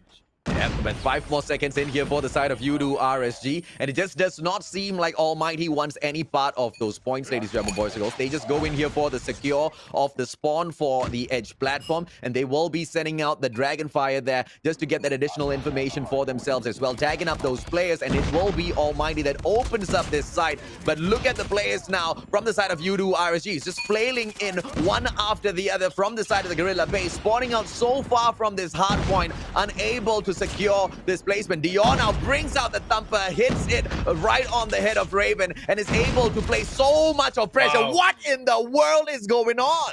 I mean, Almighty, even without Incendio, like I said, AJ, apply the pressure, just the aggression. And so far, they are doing such a great job here. But here comes the push from RSG. They've been pushing a lot together, AJ, but so far, always get traded up by the side of Almighty. They're just struggling at the moment. And look at the spawns. Spawns are going to be given to Almighty. But here comes the push through. Can they manage to make the push? But look at the back push, AJ. Can they make the play? But look at everyone for Almighty already set up. They're just going to be holding down angles here. Yeah, they are giving away scrap points once again to the side of Udu RSG. And I'm just confused with the play that Raven was bringing into the game just moments ago, ladies and gentlemen, boys and girls. Wasn't really going in for the play of that hard point. Just looking for a backstab from the side of Gorilla Base, but they didn't even have that spawn on the side of Almighty. So quite questionable decisions coming through. But let's see exactly what Udu RSG has for us at this third hard point. Yes, they get slain from the early get-go, but they trickle in one after the other. The spawn held on by Almighty, and they seem to be running away with this matchup. And yes, Derp does bring in the Predator missile, but Bags, I believe, nobody. Yeah, Bags nothing but gets information. But here comes Almighty. They have their operating skills to be used. Shut up with that shotgun, just doing a lot of damage. Gets one, gets two, but Rangers there for the trade. But look at the spawns. Number 3 at the back as well. There we go. The break is through, and just like that, RSG managed to break the hill. But Almighty, they don't need that time. They just want to set up for the new one. They're about to reach a 100-point mark, but RSG, they're trying to get every single second here. But here comes the rotate from both teams. Yeah, the speed of response coming through from Almighty, the moment Udu RSG took that spawn away from them and they started spawning away from that side, they immediately decide to drop into P4 instead of going in for the continuous battle against Udu RSG. Yes, that's going to allow the Malaysians to catch up a little bit, but it's also going to set up a very, very early side for them. Predator missile now dropped by the side of Udu RSG just to take over the spawn from the side of Almighty, and they will be able to win that, ladies and gentlemen, boys and girls. But the hard point now held on by the Singaporeans. Here comes Derp with his Dragonfire as well. Will be able to get that information, spots all of those players out as well. How soon will they be able to step in here and flip out these spawns? They desperately need it, Jericho. And they desperately need those spawns, AJ. 35 seconds left on the hill. No one's contesting it. And Irfan J, the Clutch King, just making huge plays here. They're about to reach 120, AJ. And so far, it's looking really, really bad for the side of RSG. They've used a lot of streaks here, but they need to break it right now. This is the only break that they can do. Derp gets taken out. I mean, Raven gets taken out, but Derp is there for the trade. But so far, no RSG player is near to contest. Unfortunately, all Udu RSG has been able to muster up were those scrap points that Almighty has been giving up, ladies and gentlemen, boys and girls. And now Udu RSG with a fight in there once again. But the one and only Clutch King Irfan J in there for the slay. Lucky for the side of Udu RSG, they did have one backup, but Shut Up is on point to pick up all of the rest of the scraps as well. Udu RSG, finally, they're bringing out the cluster strike. The guy has been performing well enough to activate it. But the question is, are they going to be able to use this cluster to now run away with this game? Almighty, they are not too far away from closing this off. Yeah, they are not far away from closing this off. They just need a little bit of time here. But RSG, Solar gets taken out. 138 to 77, and Raven is there with the Annihilator, but Heaven trades him out as well. And things are not just going over the side of RSG, just really struggling here. Contest is in, but Solar trying to make the play here, but Shut Up is there still alive. And they're just trying to barge in now. 5 more points, and that should be it. But the last contest comes in. 1 more point, and that's going to be GG. Almighty take this game number 1, 150-78. And you know, the side of Almighty, they just controlled the whole map back to back to back. There was just no contest from the side of Udu RSG. There was just not much of a challenge in there for them to go up against.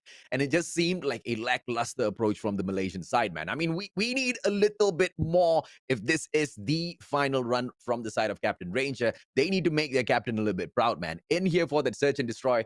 Hopefully they can recover a little bit, because that hardpoint matchup was unfortunately one-sided. Yeah, that was very, very one-sided. It's just very unfortunate. I mean, at the start, it looked really better at the start, but the P3, that's when they came alive, AJ. You know, the P3, they broke it, but they just couldn't break P4. If they managed to break P4 and then extend the game towards the second rotation of the game, probably RSG could have done better there. But, you know, unfortunately, it is. Maybe, you know, just a little bit rusty, AJ, even though with the scrims, the setting of the game, you know, the tournament vibes, maybe just not there for the side of RSG. And it needs to be there if they want to step it up, man. I just don't feel the energy out of the team. But, you know, maybe it's just a slow starter. We have seen Udu RSG rise up from, you know, even more unfortunate situations in the past, ladies and gentlemen, boys and girls. A team that has managed to take the fight up against Almighty so many times in the past 2 years. I highly doubt they're going to be giving up right after one unfortunately badly played matchup, right? And, you know, we have to give props to the side of the one and only Dior as well. The guy just synced in super well with the whole of the Almighty squad, and he just seems to be making a run for himself. I mean, just commanding plays all out throughout this whole matchup. Yeah, just pretty much applying so much pressure with that Type 25, always on the hill as well, but at the same time, not just getting that time, getting kills, getting double kill, triple kill all the time, and then also the speed, how fast he can move as well, and how fast he can trade his teammates. That's what they need without Incendio telling them what to do. And I like that. I feel like they were like, okay, this is your job. Like, all right, I'll do it. And he's excelling in what he's doing, and he's letting all the players of Almighty do their thing as well. So I like this pickup from them.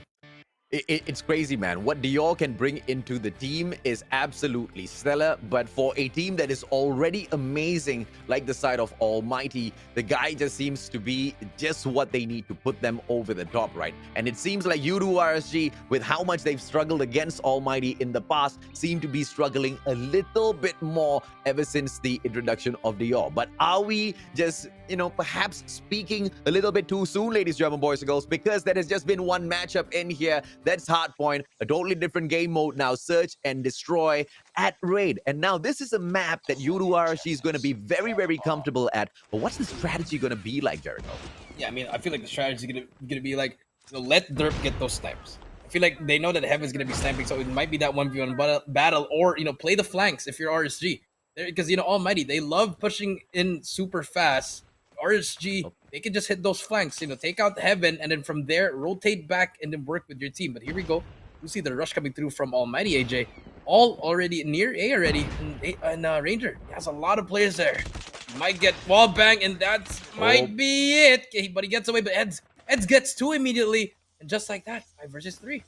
Yeah, CBR4 absolutely popping off Eds. The 2-piece for himself will be able to secure the basketball court. Bomb on the ground as well, ladies and gentlemen, boys and girls. Eds cannot overextend, but he will go ahead to reposition himself as he takes that opportunity. That grenade's not going to touch him at all. Derp shuts down Dior, and from the get-go, Yudu RSG seems to be putting down their dominant foot. Ranger shuts down Heaven, and this seems to be a GG for the side of Almighty. Irfan J, the Clutch King, how much of damage can he do? Well, just one player is all that casualty that he manages to pick for his side as Yudu RSG picks round number 1, Jericho. Yeah, first round, very good round for the side of RSG there.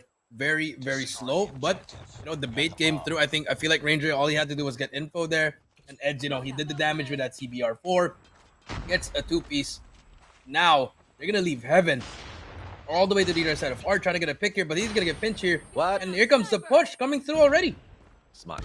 I love the flash coming through. Ranger punishes Alip for that unfortunate entry in towards that bomb side, ladies and gentlemen, boys and girls. Ranger once again with that shot. Irfan J, Clutch King down, and Yudu RSG. Like we discussed, man, this is a map that they're very, very comfortable in terms of dancing on. And Alfari, as I say, that shuts down Shut Up. Dior with the opportunity gets taken out by Alfari. And Yudu RSG seems to be on a little bit of a fire now. Let's see if they can continue this run. 2 rounds in a row. 2 rounds in a row, indeed, AJ.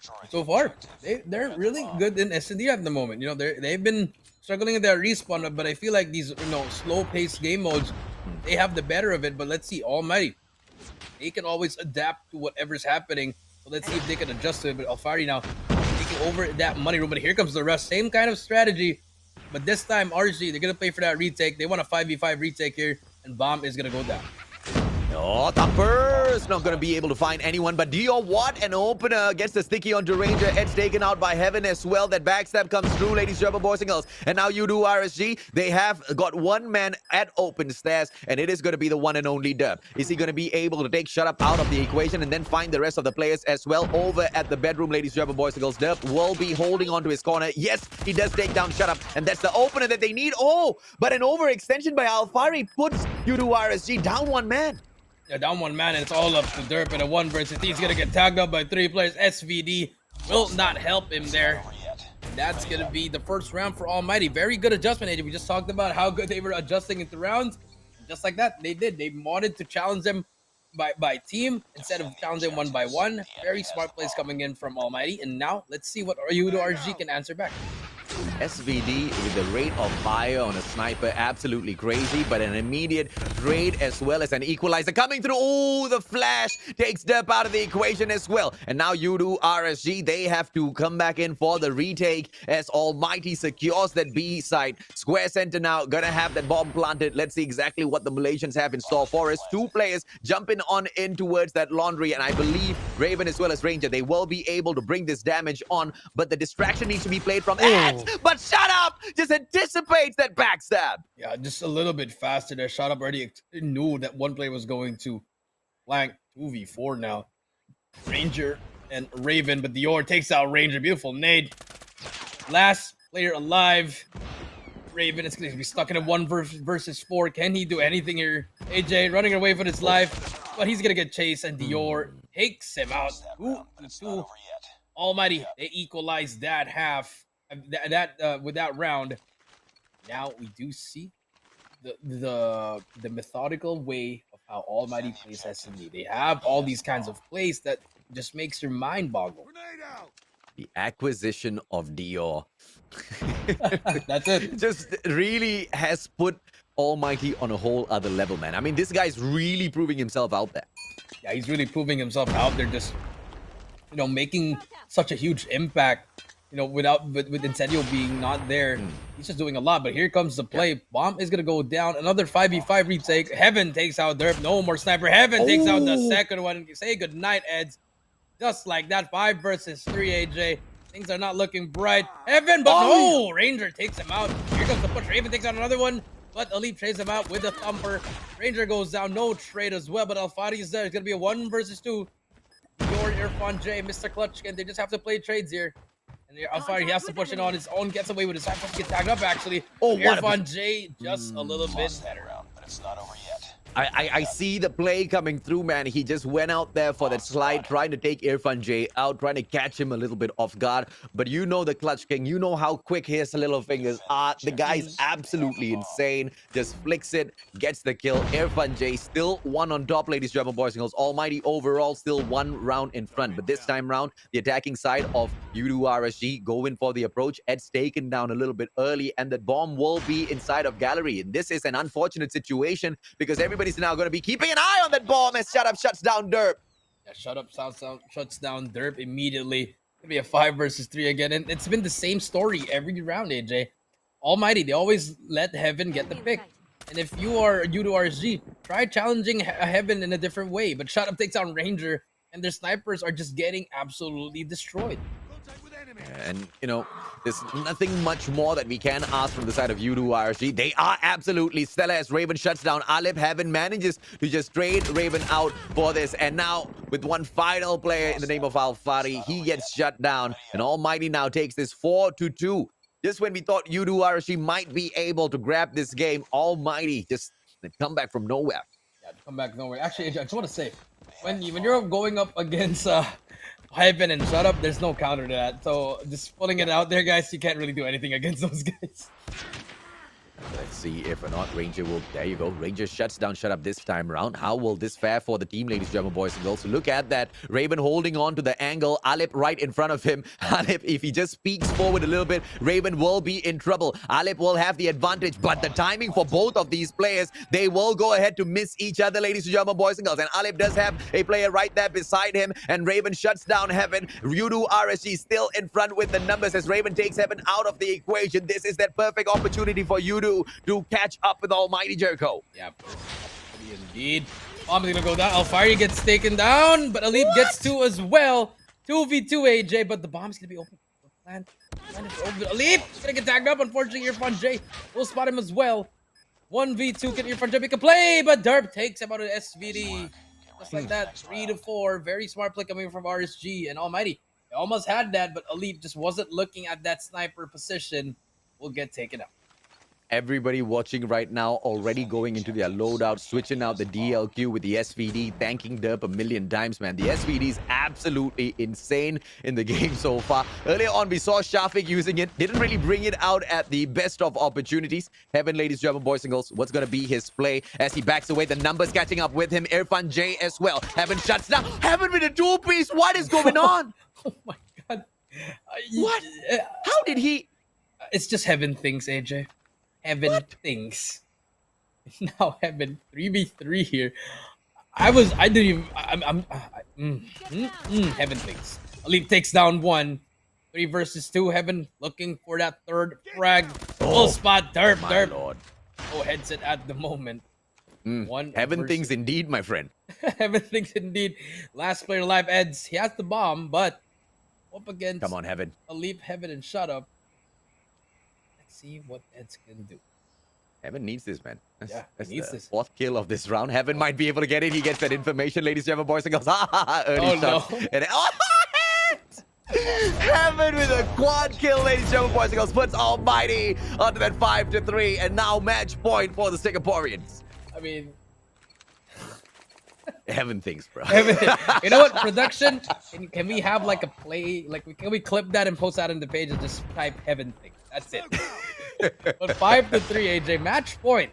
And oh my, stuns are here. Stun checked immediately. And here comes Almighty on the retake. But Masuri, before we say that, actually, Evan, he might go for that flank. But Raven takes out a leap. Yeah. They have that first blood. Very good first blood. Shut Up takes out Eds. And there we go. Shut Up again with another thumper. Close range. They actually dropped the bomb. And Shut Up gets another one. What? That's a third one. No. Okay, Ranger takes out by Dior. Trades out Raven. Get another player. Dior takes him out. And it's all up to you, Derp, in a 1 versus 3 Heaven. Gotta spot him. Say goodnight, Derp. 2-0. Almighty. Ah, my lord. The speed out of Dior with those weapon switches, absolutely insane. And, you know, it's just the anticipation, right? Earlier on at Summit, we saw him do the exact same thing. I think the speed that he went from that grenade to the thumper to the Type 25 over at Summit was a similar display to this previous round as well. The guy has seamlessly adapted to the team of Almighty, and they just seem as strong as they have ever been. I'm not missing Incendio at this moment. I'm sorry, Incendio, but I truly am not missing you because it just seems like your team's just sawing through without a problem. And against you do RSG, Jericho. Yeah, it's just.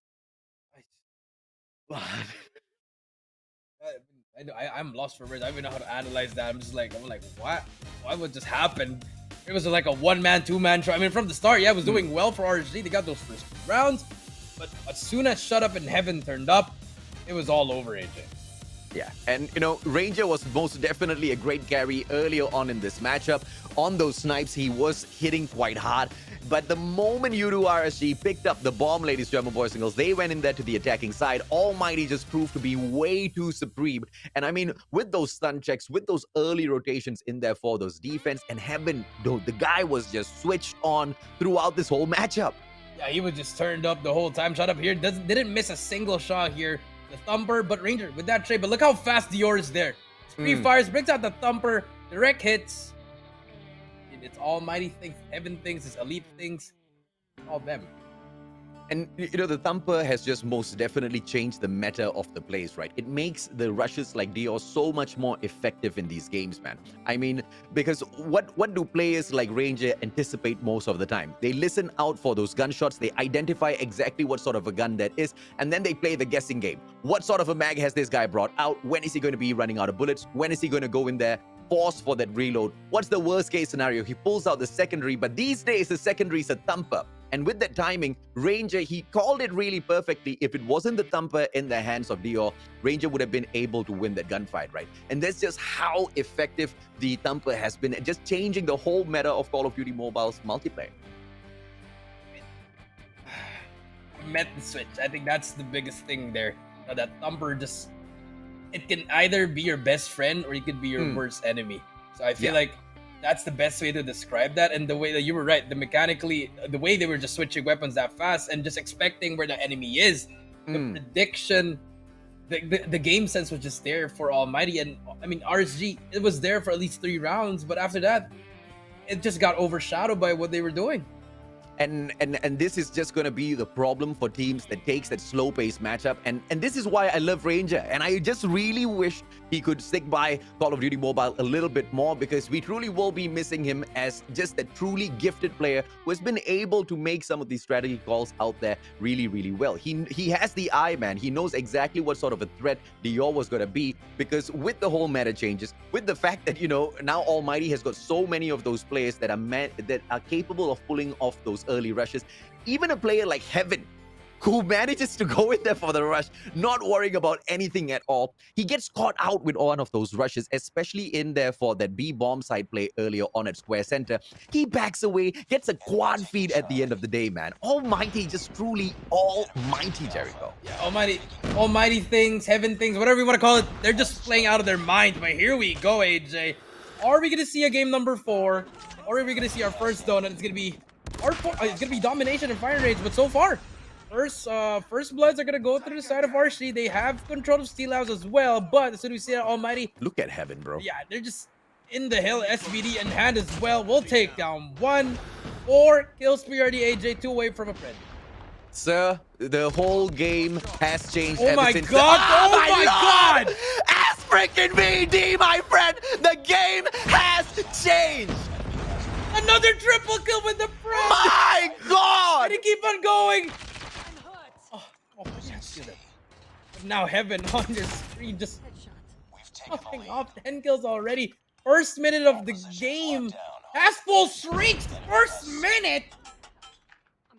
I am speechless, bro. I mean, number one, UDRC is getting thumped right now. And Almighty, what a play coming through from all of these players. I want to see Derp pull out the SVD as well and go in here for the Punisher, but Heaven's just being such a pain, just controlling all of these players. They're not going in here for the spawn trap. Look at the cluster being brought out so early on in this game, ladies and gentlemen, boys and girls. Catches Alfari out as well. Heaven, what a dominant play by... Can we... he finally died. I don't even want to know what they did to step up their gameplay, man. Almighty's just kicking this out of the ballpark. Yeah, they are all fiery here. Finally, they can breathe again, AJ. Finally getting that first one, but the cluster strike's the damage has been done, AJ. If you're Almighty, you're almost done with the half, AJ. And they still have a Goliath. They still have a Goliath. They still have the Heaven, bro. That's all they're gonna need. But yeah, I mean, so far, Archie trying to make something out of this. Irfan J gonna be in trailer. Suspect one player. Alfari gonna be the first one there.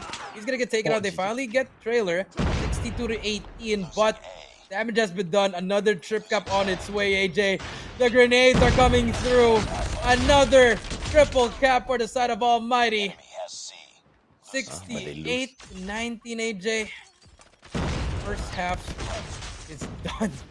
Yeah, I mean, they managed to prevent the takeover on the side of Barracks Hut, ladies and gentlemen, boys and girls. UDRC just going in here, trying to make a play. Captain Ranger, is he going to be able to save that? Heaven steps out with the SVD once again.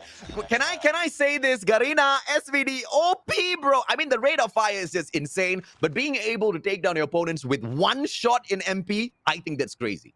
Well, I mean, it's a sniper for a reason, AJ, so I guess, but I guess we should ban it. I want to start petition. Ban that gun, please. But now we do see 75-23.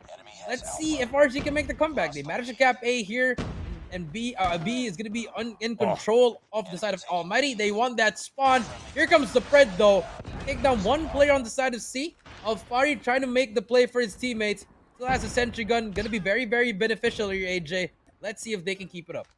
Yeah, let's see exactly what UDRC has in store for us now, ladies and gentlemen, boys and girls, as they go in here for that B push. It just seems to be swarmed by the number of players from the side of Almighty. They cannot go in there and prevent that B flag takeover, and no distractions in here at the clearing area as well. And UDRC just allowing Almighty to run away with this matchup, finally rushing down the shooting range now, throwing all of those numbers, throwing all of those bodies. The question is, are they going in here for the power position play, or are they going in here for the C flag distraction? It looks like it is the power position play, but shut up! It's there to slay. Yeah, shut up is there for the slay. The thumper comes through, but he's gonna get taken out. But see, you're gonna get that trip cap for a while, AJ. And now they have, but Heaven, look at Heaven. He's gonna be on top of this tower, AJ. And he's just gonna be a nuisance. He's not even gonna try to go down because they know they have such a big lead, AJ. And all they have to do is just get kills at this point. And you know, Almighty, they clearly already said it from the get-go, ladies and gentlemen, boys and girls, even in that early oh my lord, heaven, stop it, man! Crazy stuff coming out of this guy. Brings in the cluster once again onto that barracks hut, ladies and gentlemen, boys and girls, and this is gonna be yet another GG of a triple cap coming in from the Singaporeans, thanks to the one and only Heaven. AJ, he didn't even get to use his first Goliath. He doubled up on streaks. That's how confident he was. What is this guy? SVD, man. SVD. Only managed to break it, but the damage is gonna be. I feel so sad for RSG. And so do I, right? But you know, the stellar plays coming out from the side of Almighty, there's just nothing that you do RSG could do. Yes, they're giving it their best, but Almighty is just taking this to a whole other level. And may I once again say, ladies and gentlemen, boys and girls, DR, he is a game changer. But Heaven, stop shooting people. Dub finally fires back. The Clutch King Irfan J take it out of the equation. But 140 to 53 is just a impossible comeback now for the side of U2 RSG. Yeah, definitely impossible unless you have, what, 10 million cluster strikes or something like that. But, I mean, 147 to 56. I don't even know how to analyze that game. Pretty much it was all Heaven. That's it. Kill Heaven, stop Heaven. Heaven gets kills. Heaven wins the game. 150 to 58. Almighty, they take a 3-0. We get our first donut. First donut, ladies and gentlemen, boys and girls, and it of course is served up by the Almighty. And U2 RSG, no matter how much they tried, no matter how much on point Ranger was in that search and destroy matchup, they just couldn't overcome the almighty forces of the Singaporeans. Hardpoint, search and destroy, domination, all three dominated by this side. I mean, start to finish, that's it. Wire to wire, literally wire to wire, AJ. Pretty much turning it up and destroying what was left of RSG. SVD. That's all we need to know. SVD. And I swear, in all of these ranked matches, we are just going to see the SVD spam non-stop moving forward after what these two players have already shown us, how effective that gun is. And after what Heaven has just shown us as an example, man, you put the SVD into his hands, it's game over. Yeah, you're gonna see 10 SVDs, 10 thumpers, 10 smokes, 10 nades. I mean, he's a game changer. He's a trendsetter. He's Heaven. But here we go. Take a look at the bracket, AJ. Our first series, it was a very, very competitive series. You know, went to a game number 5. Gaijiro taking that. They're moving on to the upper bracket. And for the second series, I mean, I love you, Ranger, but it wasn't as competitive as we would thought it would be. 3-0 Almighty, they take it, and they're going to be facing for the upper bracket. And whoever wins that, AJ, will secure the spot in the grand finals and will get 2 lives in the grand finals, AJ. Absolutely. Ladies and gentlemen, boys and girls, that's been the first 2 series of the day. A guaranteed 4 series more awaits each and every single one of you, and a potential 5th one if at all the winners of that lower bracket final manages to get into the grand finals and wins it there as well. They'll go ahead to reset that bracket, and we are in here for one hell of a day, Jericho. Yeah, one hell of a day indeed. More action to come, guys, but first we have... Hold up, guys. But yeah, don't forget, guys, also 7-9 and RSG, forgot to mention that. They're going to be the lowest in the bracket. Double elimination, guys. They're going to be fighting for their lives here. But with that being said, guys, we'll be right back after this quick, short break.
I am the best at this. Nah, you ain't gonna mess with this. Ever heard of what the veteran is? I work harder than most to be what the real is. Never stop training, cause I'm the best at this. I am the best at this. Nah, you ain't gonna mess with this. Ever heard of what the veteran is? I work harder than most to be what the real is. Never stop training, cause I'm the best at this. The first is the last, and the last the first. I be the first one that aim squeeze, then I'm a burst. So what's your work? Does your network?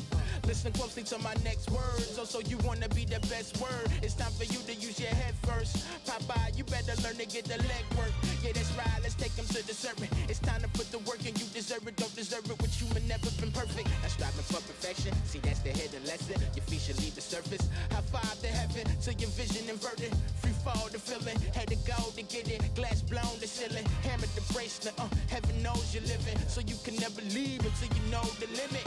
Ask me if there is one. I tell you if you ever find a work pole, then I am the best at this. Nah, you ain't gonna mess with this. Ever heard of what the veteran is? I work harder than most to be what the real is. Never stop training, cause I'm the best at this. I am the best at this. Nah, you ain't gonna.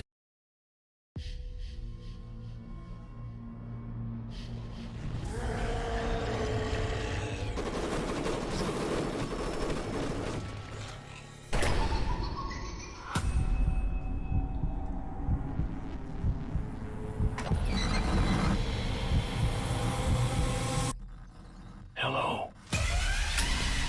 Do you want to play a game?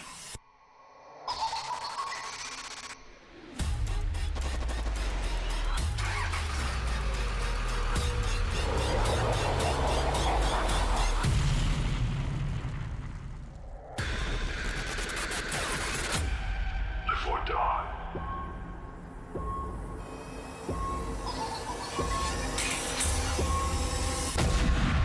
Make your choice.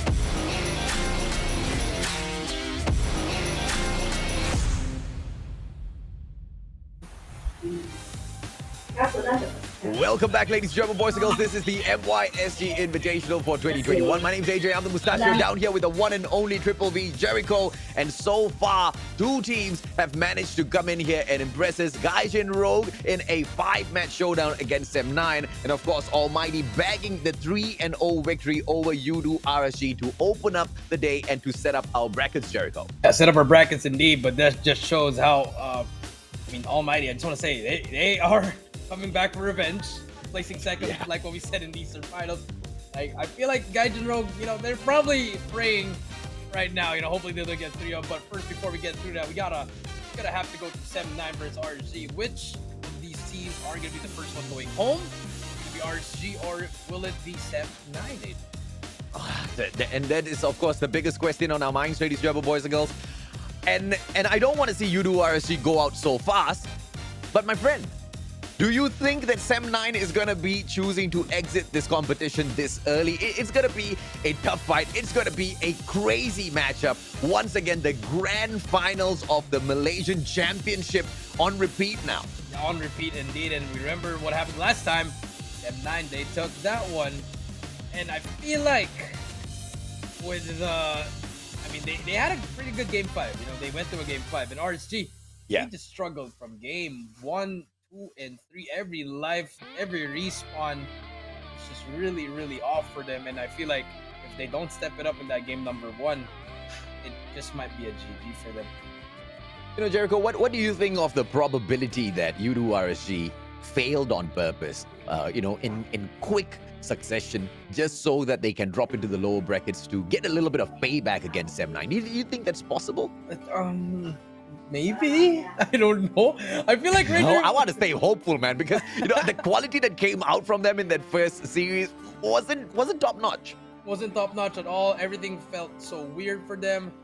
It felt like they were playing like just as a one-man player, like especially this right here. I mean, look at that, just running through heaven one by one. They fall.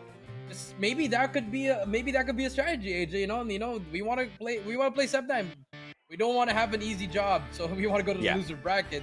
If that's the case, then maybe they can turn up. They really love doing reverse sweeps, so maybe this could be the start of it.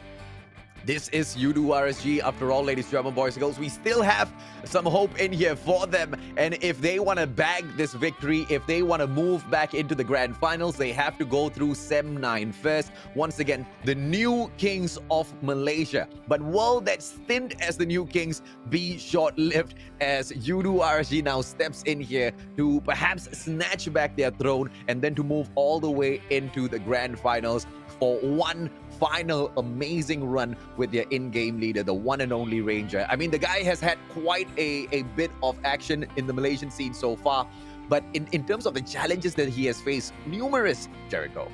Numerous challenges indeed, but I mean, this one's just going to be another challenge for them. It's going to be a tough one. I mean, both teams, they're playing for their tournament lives. I know it's just an invitational. Still, 250 and 500, that's a huge difference on the money. Yeah. So I feel like both teams, they wanna prove that they can still hang with it. Especially RSG, like what Ranger said, it's his last tournament. He doesn't want to play sport. It's just gonna be a tough one, but I feel like Sem9, they're looking for revenge. They want to go up against Gaijin as well as Almighty, so I'm leaning towards them to getting the series. Yeah, and I kind of feel like Sem9 definitely has the momentum on their side. But that was at the start of the competition, right? After Gaijin Rogue has knocked them down a couple of notches now, I wonder exactly how confident they are in this competition. I actually wonder exactly how well, set up they are for this matchup against Udu RSG.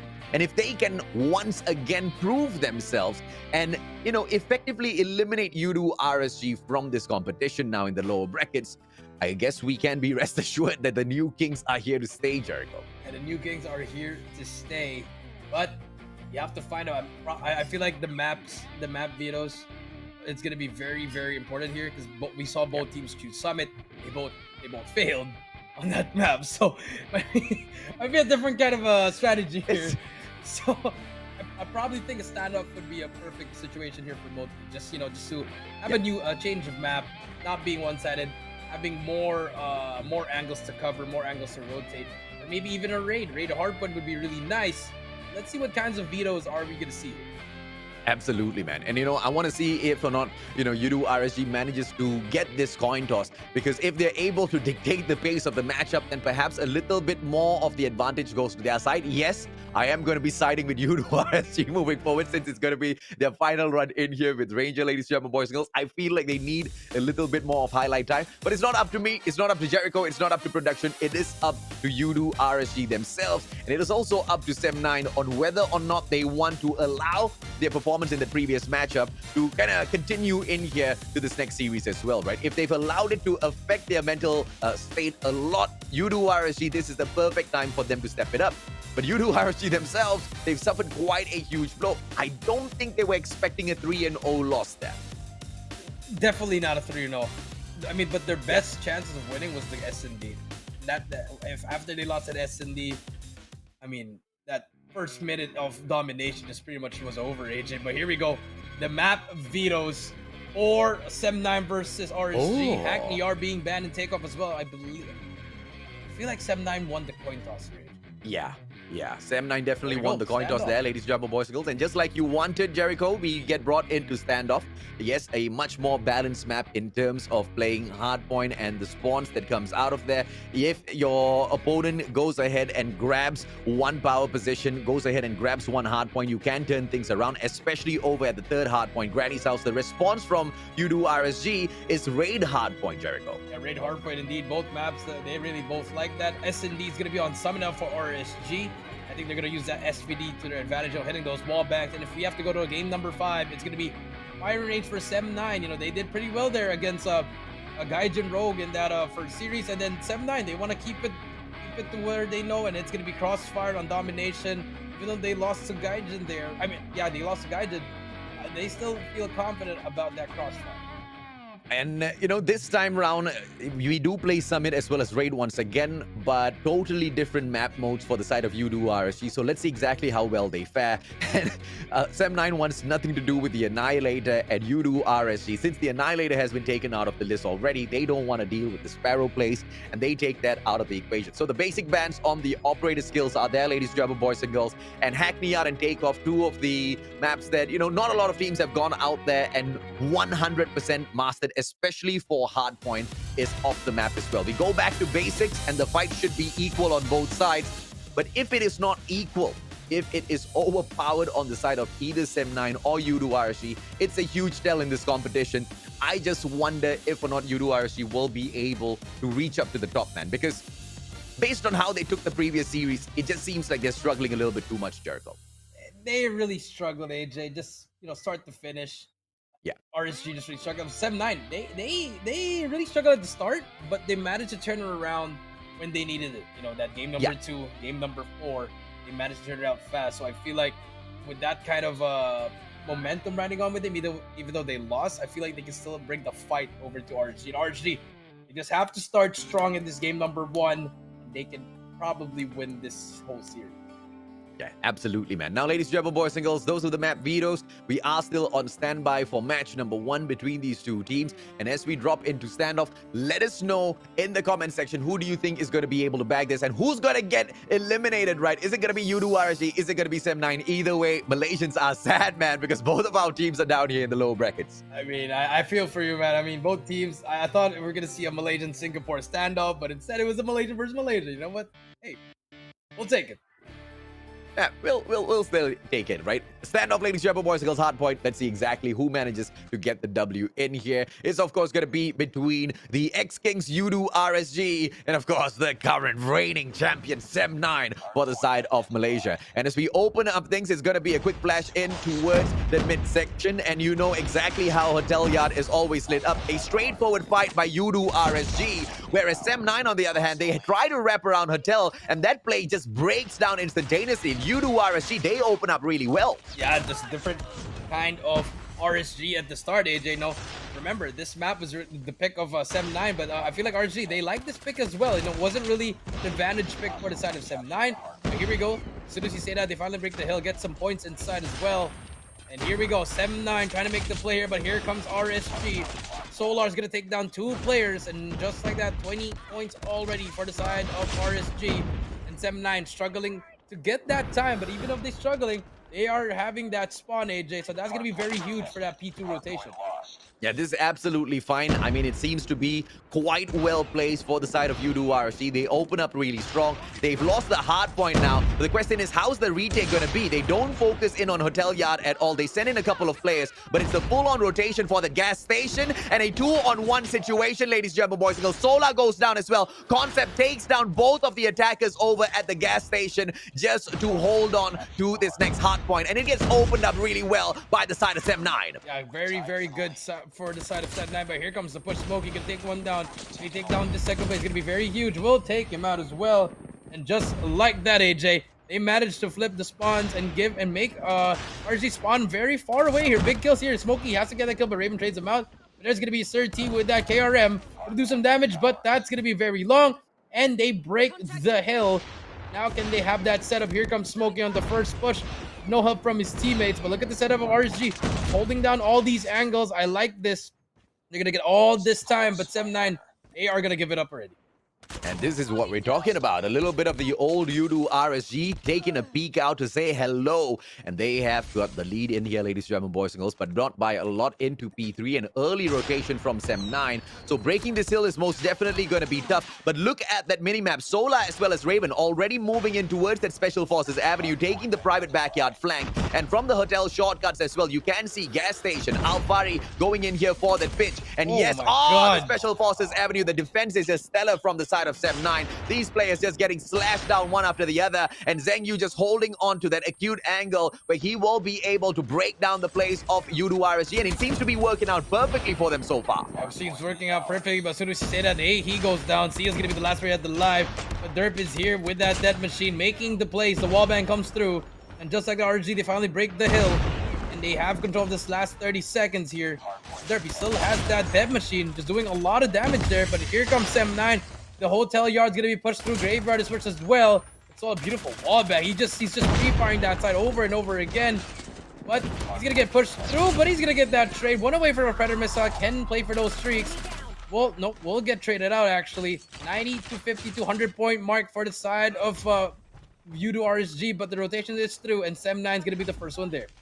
Yeah, great stuff coming out here from Voodoo RSG, ladies and gentlemen, boys and girls. And now just to close it off, just about 48 more points to go. But Smokey gets a 2-piece here for himself as all of the players from Sem9, they double down into Bakery. And now an early setup of the defense. They will be able to open up this hard point. Oh. But can they hold on to it? And yes, we did see a little bit of a peak of that Gravity Vortex, but not able to make that play at all. Solar takes a 2-piece for himself, gets shut down. And this is the break coming through for the side of Voodoo RSG. Yeah, you know RSG, but look at Solar fully streaked out. He can invest that Cluster Strike. If he invests that could easily end the game. Right there, he can just pop that Cluster Strike. But we do see the spawns are going to be on the side of RSG. Gravity Vortex as well is going to be inside there, but it's going to be a player at the back. It's going to be number 5. Smokey going to get taken out as well.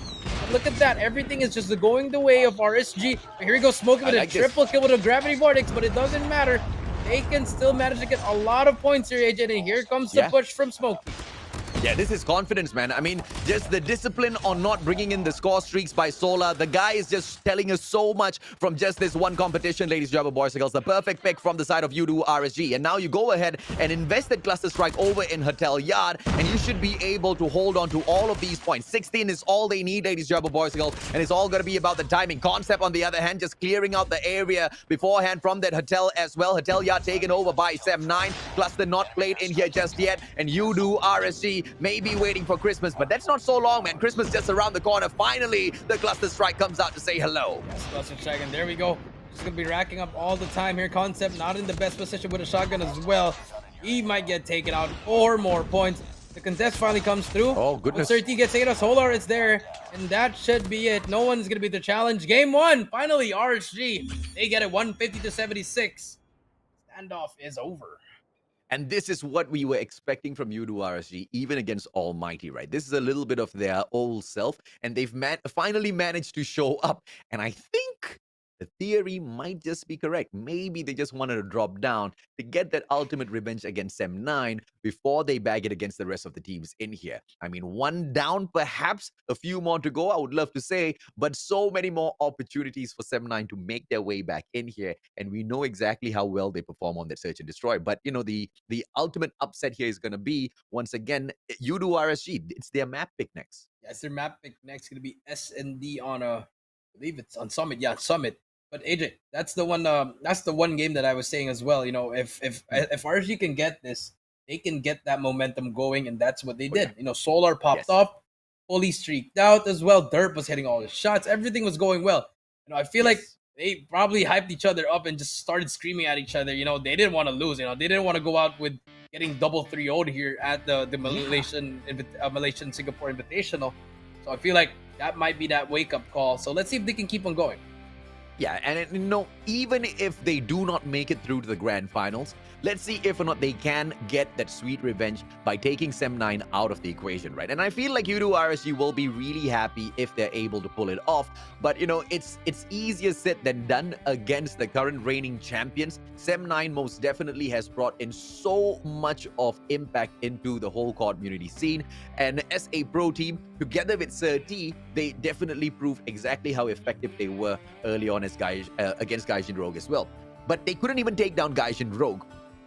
Do you think they will be able to knock down their nemesis in Voodoo RSG in this game, Jericho? I think S&D, that's the game that they can actually just to try to equalize it. You know, get in their heads, you know, slow it down, use your plays on Summit. But then again, it's the map pick of RSG, so things might not be going their way. But let's see, you know, S&D, anything can happen there. That's where Sem9 can show up, show their strategies on Summit, what they can do there. But so far, looking at the way that RSG is taking those gunfights and taking everything with all the callouts I've been seeing, everything's on point. And I'm seeing like the old RSG, the Kings of Malaysia, King of MYSG before. Yes. I saw like a glimpse of it, but I hope that we could keep seeing until the end. But let's see if they have to go through SM9 first. Absolutely, man. And I agree with you. We saw a little bit of that old fire. We just want to see it just go ahead and burst out all over the players of Sem9, right? And if they can bag the search and destroy as well, we've got no doubt whatsoever that Sem9 will be definitely putting up a great fight to push this into match number 5, ladies, gentlemen, boys, girls. And no other way we like it. Both teams definitely deserve it in the lower brackets. But of course, the ones who do go ahead to lose this battle, Jericho, says bye-bye. That says bye-bye. And that's going to be very unfortunate. You know, you're going to end the year on a 4th place. I don't think that's going to be... but it has to happen. So someone will get that 4th place. Oh, it's going to be S&D now, Summit. Here we go, AJ. I mean, S&D, it's going to be it's not even the battle of snipers anymore. It's the battle of SVDs, AJ. Yeah, absolutely, man. I want to see if or not Derb brings out the SVD this time around. Maybe, just maybe, he picked up a few things from Heaven earlier on that he wants to perhaps show these boys. And X3 Jasmine, I'm pretty sure he was very much paying attention to that previous matchup as well. Let's see if or not they will be able to show us a little bit of that SVD action on the Search and Destroy, ladies, gentlemen, boys and girls. For the time being, it's just a slow approach by both teams. A Concept managing to shut down Alfari after they lose one player. So it's still a 4-4. 4-4 indeed, but Bomb's going to go down immediately for RSG. Concept is going to be in the cable car. No one is there for trades, but there's going to be one play to lurking. That's going to be Oki. And Jasmine almost hits that shot, but he spots that player. Hello, Mr. Head. Raven goes down.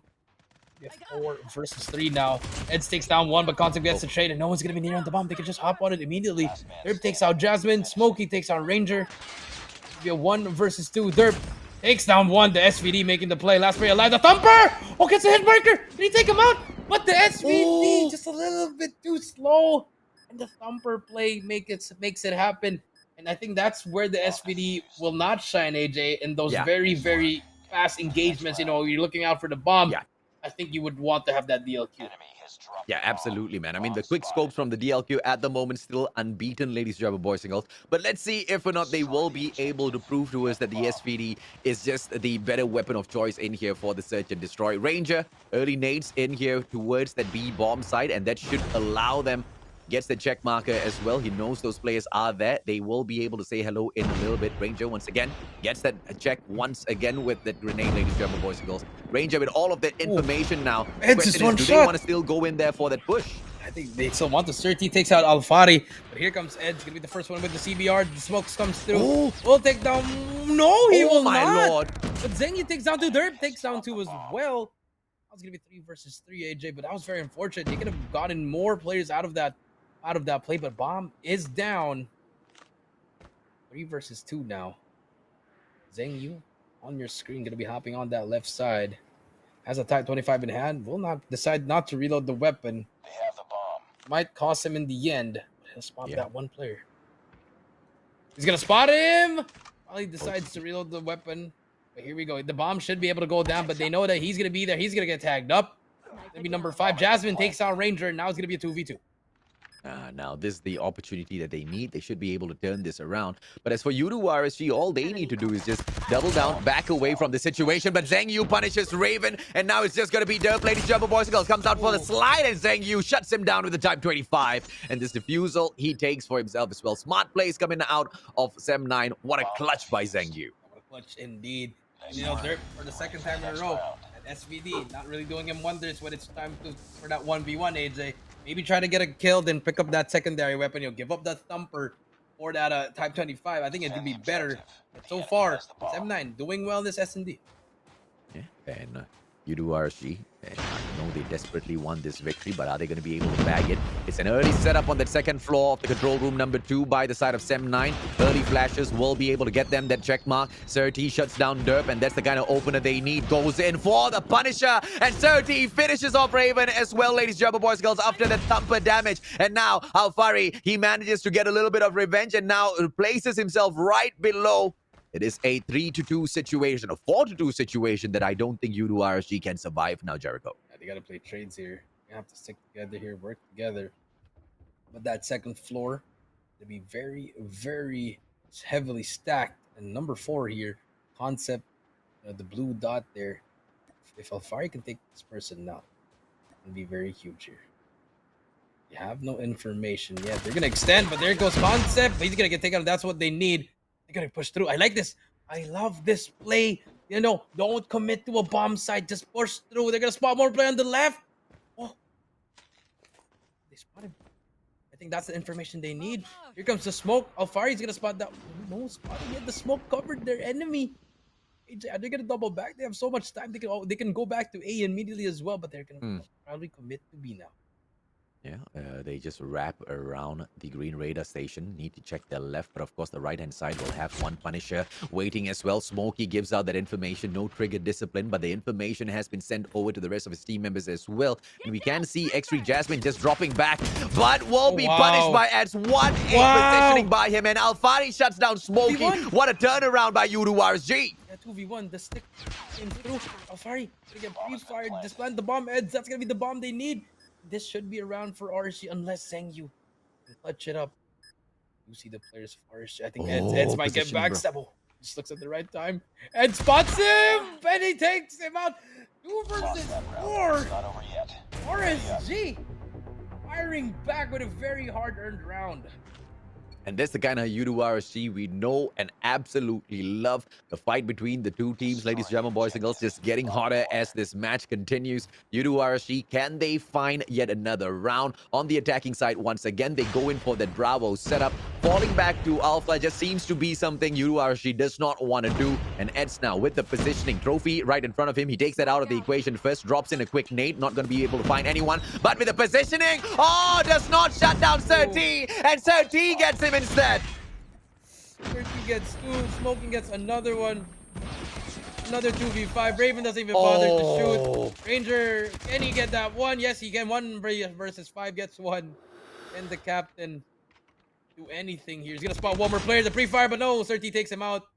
That's an unfortunate play. RJ, they keep on trying to go for that play, but you know, Raven and Eds with the bomb, he keeps on pushing. Maybe if you want him to push, give the bomb to someone else.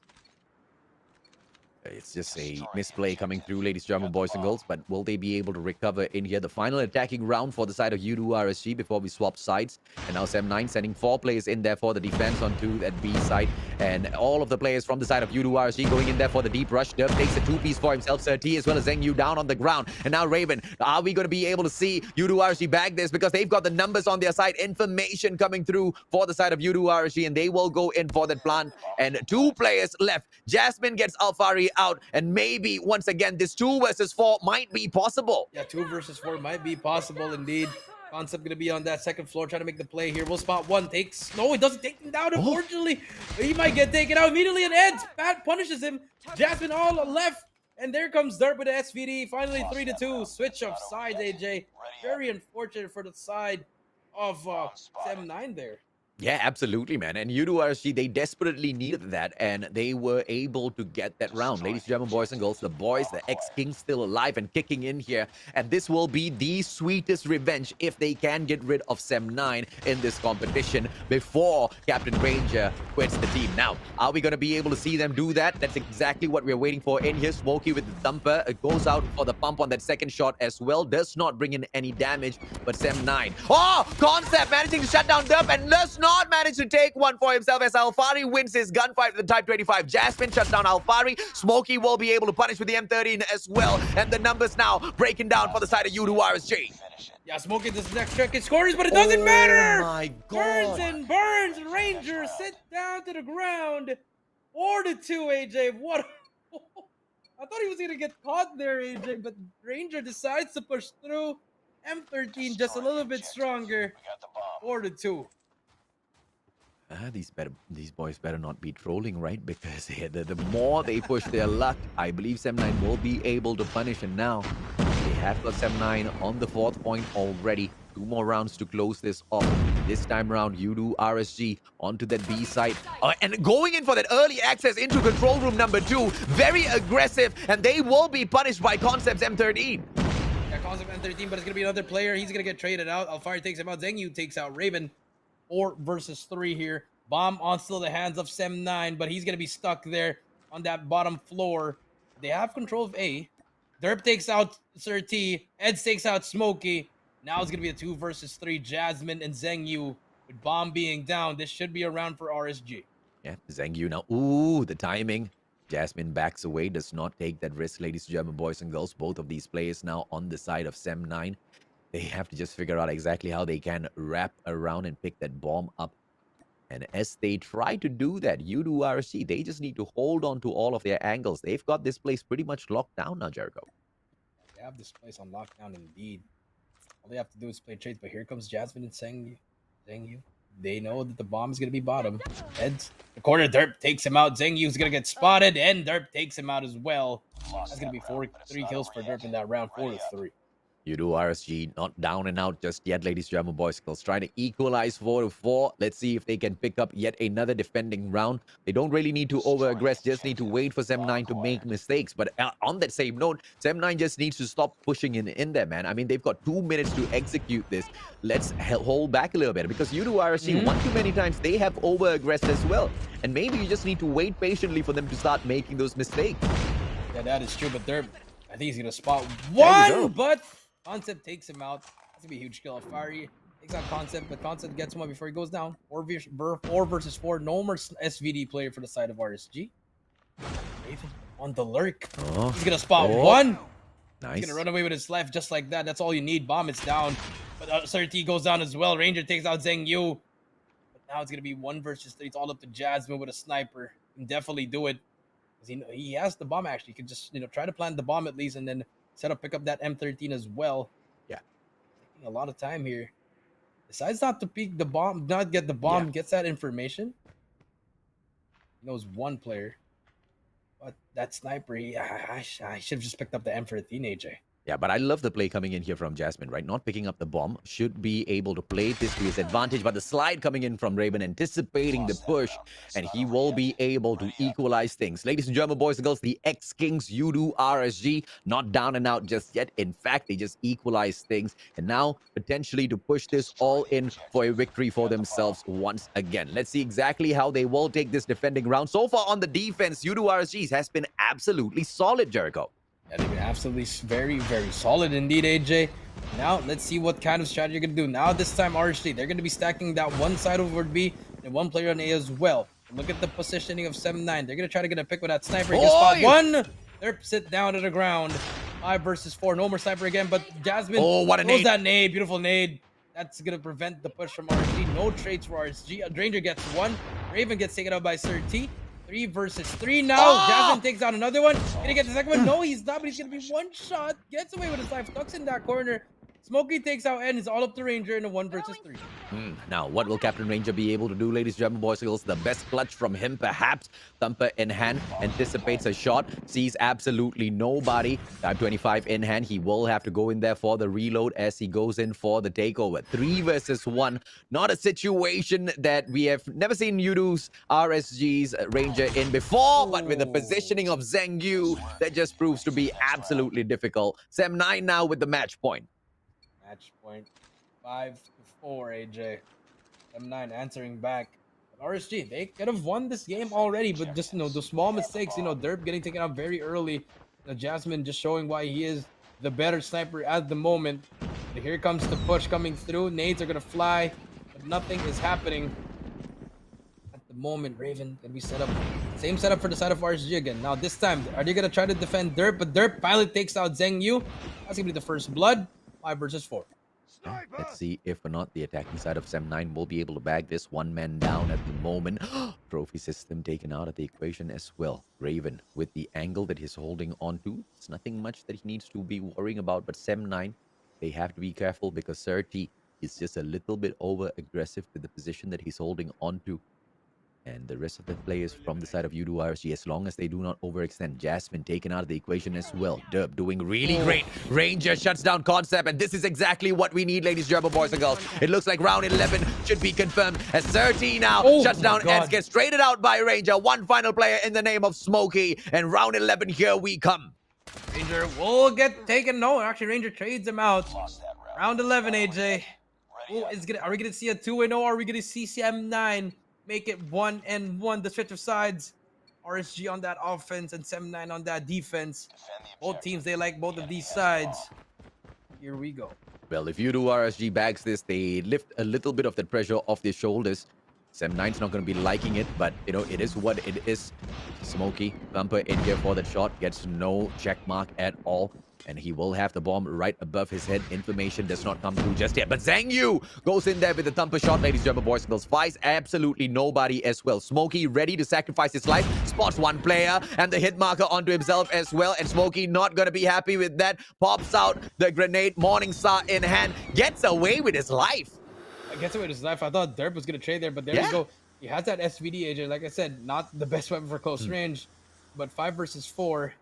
It's very smart play. I thought Smokey was gonna kill himself there, but unfortunately, it'll be a 5 versus 4 here. Smokey on your screen as well. He spots that player on top. That could be an easy kill for him. Ed's gonna pop through, slide cancel, but he's gonna get deleted. 5 versus 3. It's looking like a Sem9 victory here. Zhang Yu takes down one last player alive. Round 11. Goes to Sem9. Team ace for them. Flawless as well, AJ. Sem9, 1-1. So close and yet so far, right? A flawless victory in that final round for the side of Sem9. And they just want to make this as difficult as possible for the side of U2RC. We've got a confirmed match number 4. And we don't know exactly who's going to get kicked out of the competition just yet, ladies and gentlemen, boys and girls. And with that search and destroy, U2RC could have almost crushed the hopes of the side of Sem9, but Sem9 still staying alive, Jericho. Sem9 just, I mean, they turned up there. They almost lost that as well, but some rounds was just really, it came down to the clutch. That, especially this first round right here, Jasmine, peekaboo, takes that shot. Beautiful shot there. Concept as well, just making a lot of plays here. And also the Thumper just really doing a lot of damage, AJ. Just doing so much. So Smokey, if he didn't have that Thumper, he probably lost that gunfight. And just these small individual plays by these great players is really making them win the round. Yeah, and go ahead. Yeah, sorry, go ahead, buddy. Oh yeah, I mean, if those first 2 rounds came to the way of RSG, they could have already won the game number 2. But you know, those small mistakes just really costed them. Yeah, absolutely, man. And, you know, I agree with your statement made earlier on as well. With the SVD and the close-range combat, just not really the most effective use of the gun, which is why the Thumper comes in really, really handy, right? But it's all about the timing, man. Earlier on, we saw Dior just jump out from the side of Almighty and just show us exactly how important it is to be super-duper fast out there on the battlefield with the switch of those weapons. And, you know, if in that moment Derp had been a little bit more quicker with his actions, perhaps we would see them 2-0 up here now. But it is what it is in terms of the aggression from both teams. Neither one wants to go down, and we are one apiece, Jericho. One apiece indeed. And I mean, I feel like RJ, they wanted that game so badly, you know, so try to get that 3-0. But unfortunately, like, small mistakes was pretty much the problem of the whole game for both teams, actually. Yeah. So here we go. Domination and Crossfire. Sem9, they picked this map again. Remember that first series? They lost because of that one play by Aries, that triple kill and that luckiest hunter killer ever. And then now, is it going to happen again? Will history repeat itself, or will Sem9 finally crack the code against RSG?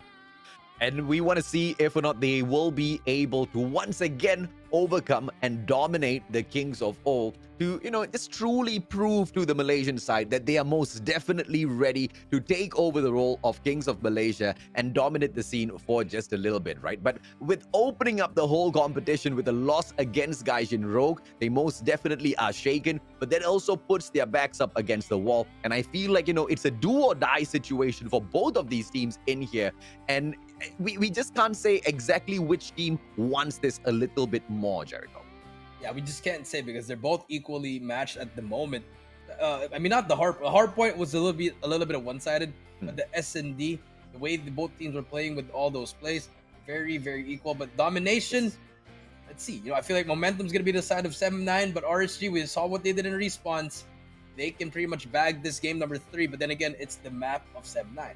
Yes, absolutely, man. And, you know, the SVD can bring upon a little bit of damage as well. I just wonder if or not we will see Derp played from that Butchers in a bit, ladies and gentlemen, boys and girls, because that's definitely going to be quite interesting. Just controlling that whole mid-segment of that map with the SVD, it's definitely a weapon that will put you in front. But bringing the SVD over to that B flag, probably not the best of ideas, as already shown by Shafiq earlier on. It's just too little of a space between that entrance that comes out of that corner building towards that B flag. It just proves to be quite the problem, Jericho. Yeah, it's quite the problem indeed. But I feel like in Crossfire, if the team can manage to control the spawn trap, get butchers, get that middle building, I feel like you can set up your SVD somewhere there. Just watching your cross. Those people just trying to get through butchers without even going to the left, just going through the middle, straight to the middle. You can get those easy kills. But but I feel like it's not gonna work. But if it's gonna work, then that's how it should work. Just getting you need your SVD to be at the back. You can't have him in front taking all those gunfights. It's not like an AS Val or a Holger that can you can hold it down and get those kills. It's a very different gun. Yeah, but we also saw exactly what Heaven managed to pull off for himself. I mean, a little bit of luck, in for the mix as well, because all of those players just, pretty much lined themselves up. And that's the kind of situation that you will see being born out of those corner building rushes, right? Because there are two positions that the players that spawn out of Special Forces base will be creeping out of. If they do not wrap around for the playthrough office building and into the bus station to get the access into bakery, they will be running out either from the outside of corner building or through the doorway itself. And with the SVD at butchers, I'm pretty sure it's a workable solution, right? But for how long? Because, the response over from the opponents can be equally as devastating as well. But ladies and gentlemen, boys and girls, all of... Oh, my Lord, Sia! What a play from up top of the corner building, ladies and gentlemen, boys and girls. And as we were talking about the SVD, Sia just showing that the Holger is still a very viable control weapon as he opens up that B flag for himself. And Sem9 makes that look way too easy. Yeah, Sem9 way too easy indeed, The play just coming through. They're just getting a lot of kills indeed. Now we do see 7-9. They have A and B as well. Now, let's see if RG can make the comeback. They're pushing through on the left side, but look at the setup from 7-9. They're holding it down. Smokey, the dumpster, the thumper play. Trades him out before he gets taken out as well. 49, and here comes the Butcher control. This is what we talk about, AJ. Butcher and mid building control. Be very, very huge here. And here comes 30 just hitting those flanks, but there is Derp with the SVD. SVD, that's the one we're talking about. Holding down that angle, watching those crosses. But as soon as you say that his teammates aren't winning gunfights, he might be forced to switch a gun. Yeah, absolutely, man. I mean, Derp, he finds that angle, but that particular strategy can only be pulled off if you've got a super solid OBJ player. Smokey now getting shut down. Let's see if not Ranger can take that OBJ position and go in there for all of those slays. When you want to go and get it done right, you might as well get it done right yourself. And here comes Yudu RSG with the trophy system now placed down. Al-Fadi gets taken out of the equation by Surti, and Surti with a double for himself just breaks down the play of Yudu RSG. Take a triple, take a bow as well, Surti. Surti just being so aggressive, taking a book out of the Dior, just applying so much pressure there.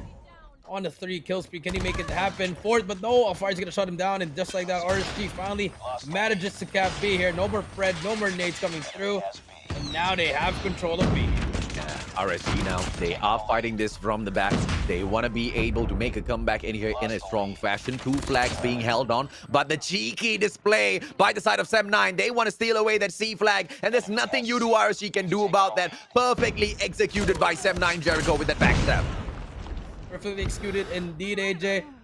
The Hunter Killer trying to make the play there, but look at the position of RSG. They only have B now. Let's see. Overextended by the side of 7-9. Very good. But finally, that's going to be distraction gameplay they need. Solar gets taken out, and that might be the opening they may be. Raven all alone here as well with Derp, but Derp takes down 2.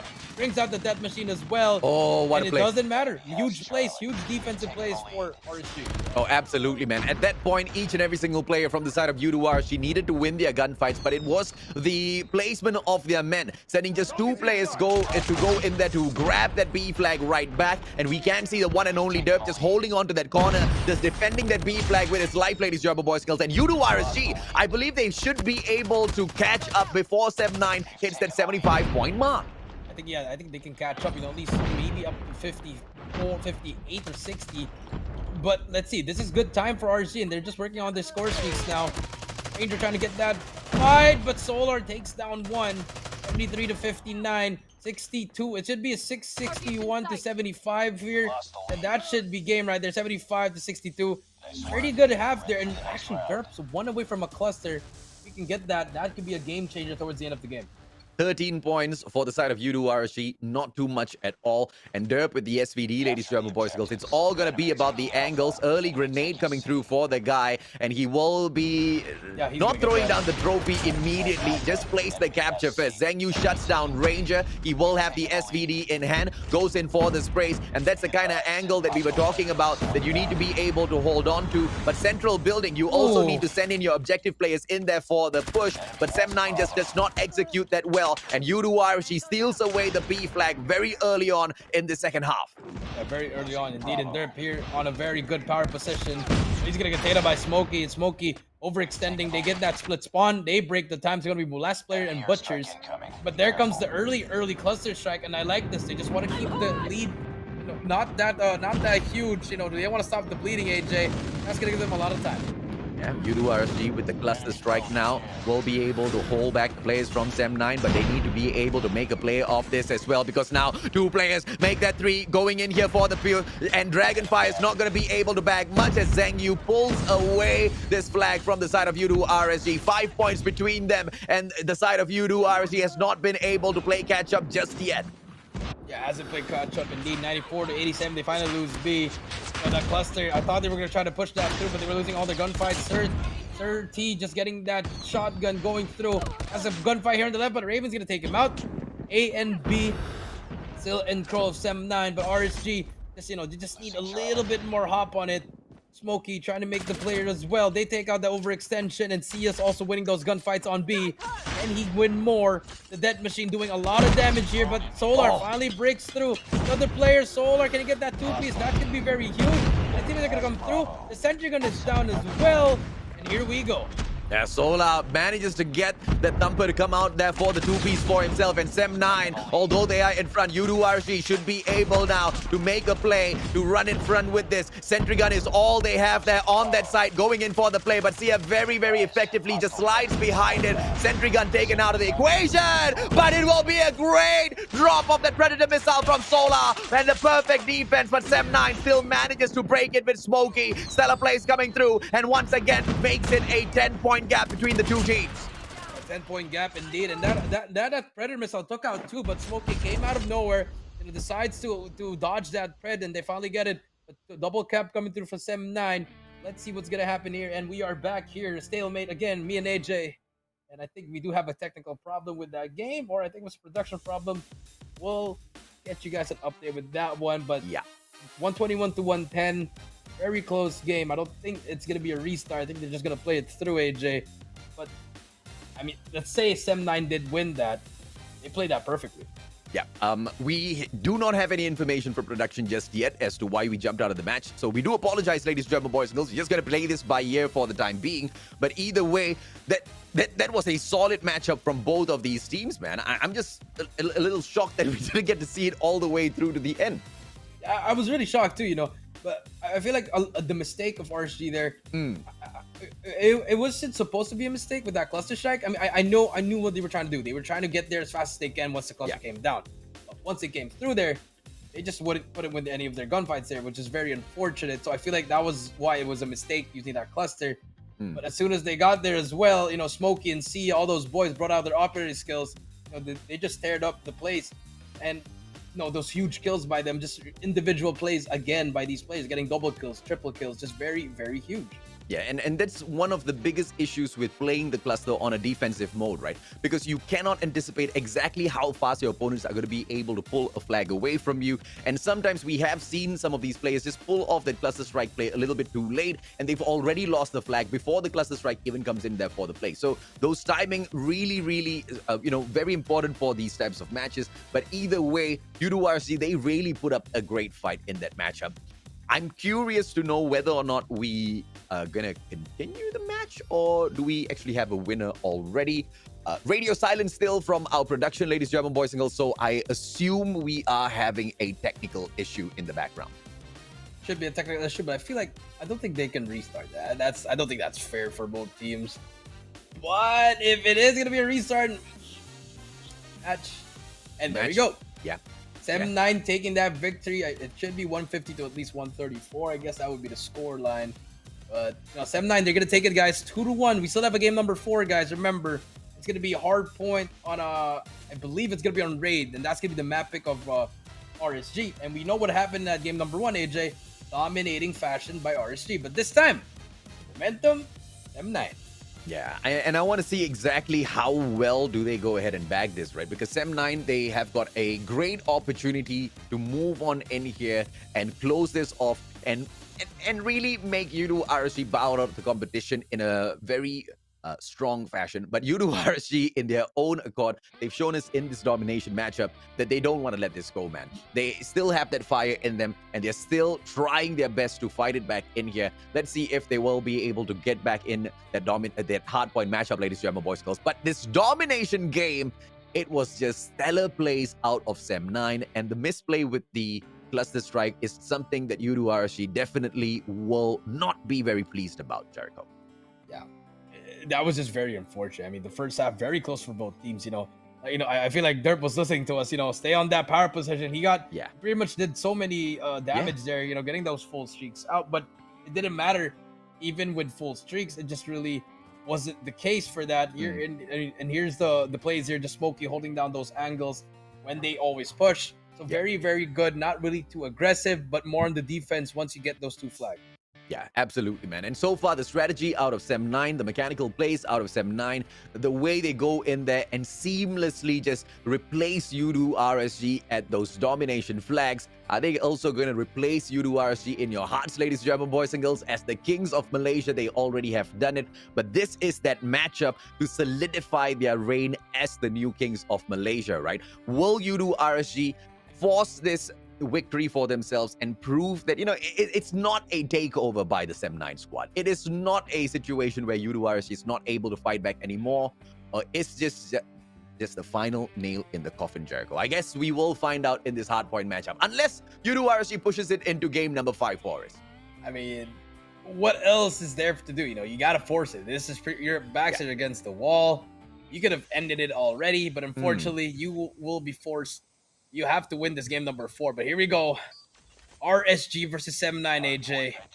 Game number 4. Is this the final game of RSG, or are we going to see a game number 5?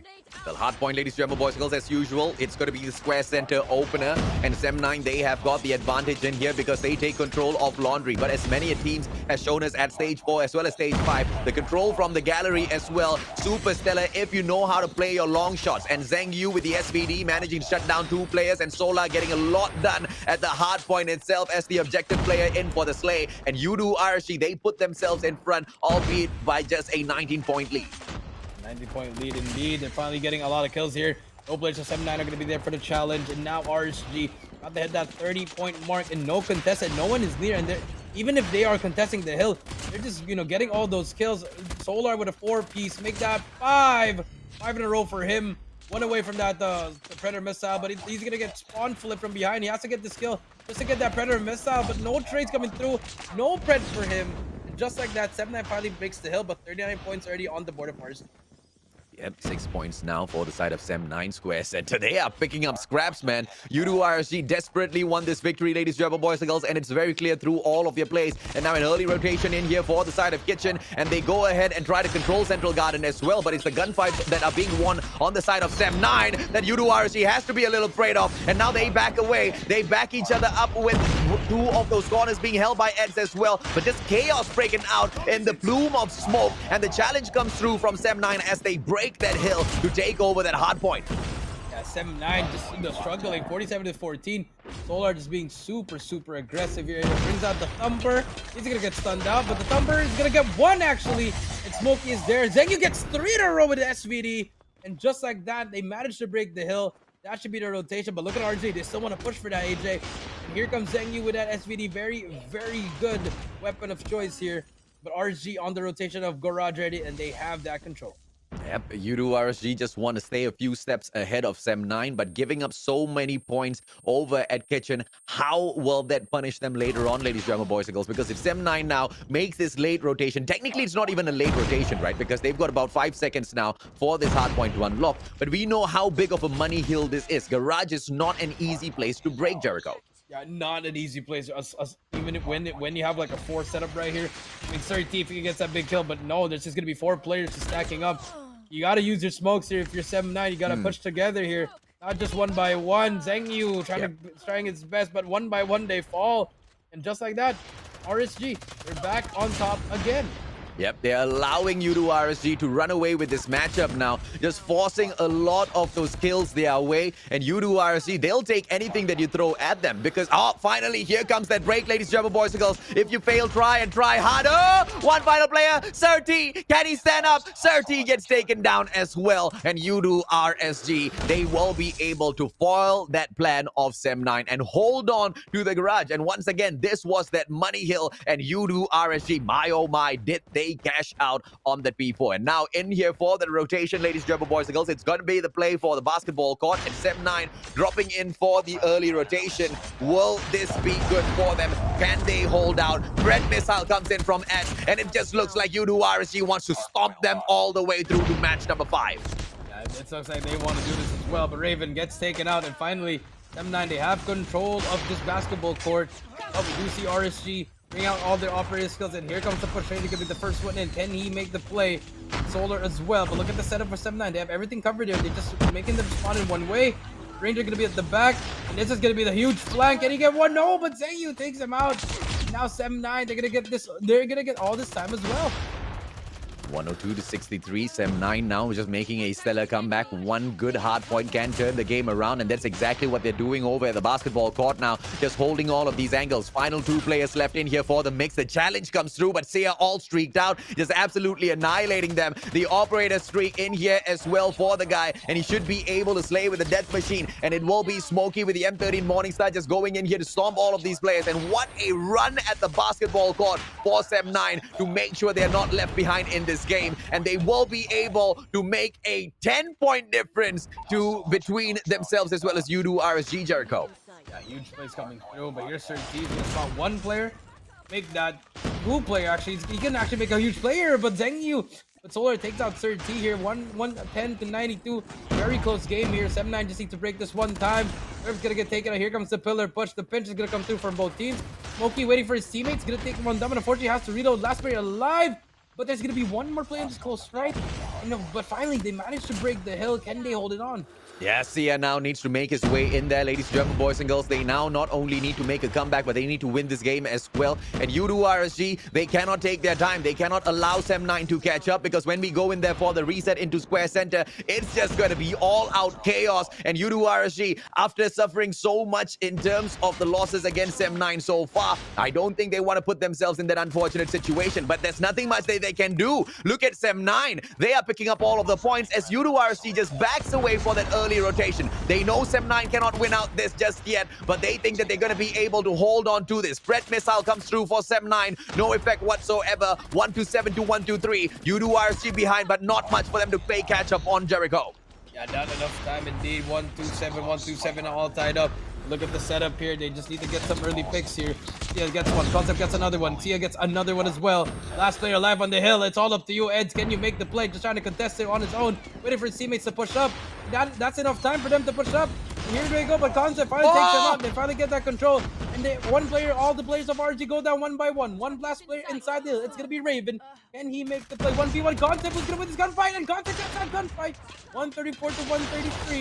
Who's going to win it as well? But here comes RG with their operator skills. The death machine making its play. Smokey, last player alive. Zhengyu as well. The gravity 40 makes its play. 139 to 139, AJ. Oh, back and forth, and now here comes the hunter-killer drone from the side of Sem9, and he does manage to get a kill as well. The assistance being dropped in here for the one and only Smokey, and now Sem9 just 3 more points away. Ladies and gentlemen, boys and girls, the reigning kings of Malaysia, they will go ahead to slay and kick Yudu RSG out of the competition, Jericho. Very, very unfortunate, but Sem9, they dropped that first game. Won 3 straight in a row. Round 11. Close domination. Close hard point. And that is it for RSG. And that's going to be Rangers' final event for Call of Duty Mobile, AJ. Very sad, but the reigning kings, they are still the kings of Malaysia, AJ. And they still have a lot of steps before they can get back to the grand finals. They have proven themselves against their own men, but will they be able to prove themselves against the Singaporeans as well that bring the supreme pressure in Call of Duty Mobile, man? I mean, you have got Almighty that went all the way in here to stage 5, almost became the Eastern champions, and that had to be pushed into game number 5, round 11 as well, Jericho. They are most definitely the Titans. They are most definitely the biggest threat in this competition. And so far, Sem9 hasn't even been able to deal with Gaijin Rogue. So I wonder how is that going to be affecting them, because we are going to be finding out in a little bit exactly who will Sem9 face, because it is the upper brackets final between Gaijin Rogue as well as Almighty that we're going to be catching, Jericho. Yeah, that's gonna be a very, very tough one, because both teams, they both were really just good in their first rounds, but Almighty, they have that advantage. 3-0 RSG. We might see another firing range, heaven's range, I would call it now. But so far, but here is lower bracket. We're gonna show you guys the bracket here, and as we can see here, AJ, there it is, finally in the books, AJ. And guys, it's not RSG that won. It's Sem9, guys. Production. Please get that right, Mr. Lionel. I swear, Jericho, I had a heart attack. I was like, oh my lord, was I breaking down the brackets in the wrong way? Is Yudu RSC not out of the competition yet? Did I just make myself look like a fool? We apologize, ladies and gentlemen, boys and girls. It's just a graphics error. Yeah, We'll get that sorted out. Sem9 is still alive and kicking. We are waiting to see exactly who will be their opponents, but of course, there you go, Sem9. Thank you, production. That was quick. And that was very quick. But guys, don't forget, we still have 3 more guaranteed series. And if we can get a potential 4th one, AJ, if that lower bracket team beats them in that first series. But guys, the next one is going to be very tough. It's going to be Gaijin Rogue versus Almighty. It's going to be up next, guys. We'll be right back. This has been the Call of Duty MYSG Invitational. We'll be back after a quick short.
Welcome back, everybody, to Call of Duty Mobile MYSG Invitational 2021. I am VV Jericho here. We're down with the Pistachio AJ. We just witnessed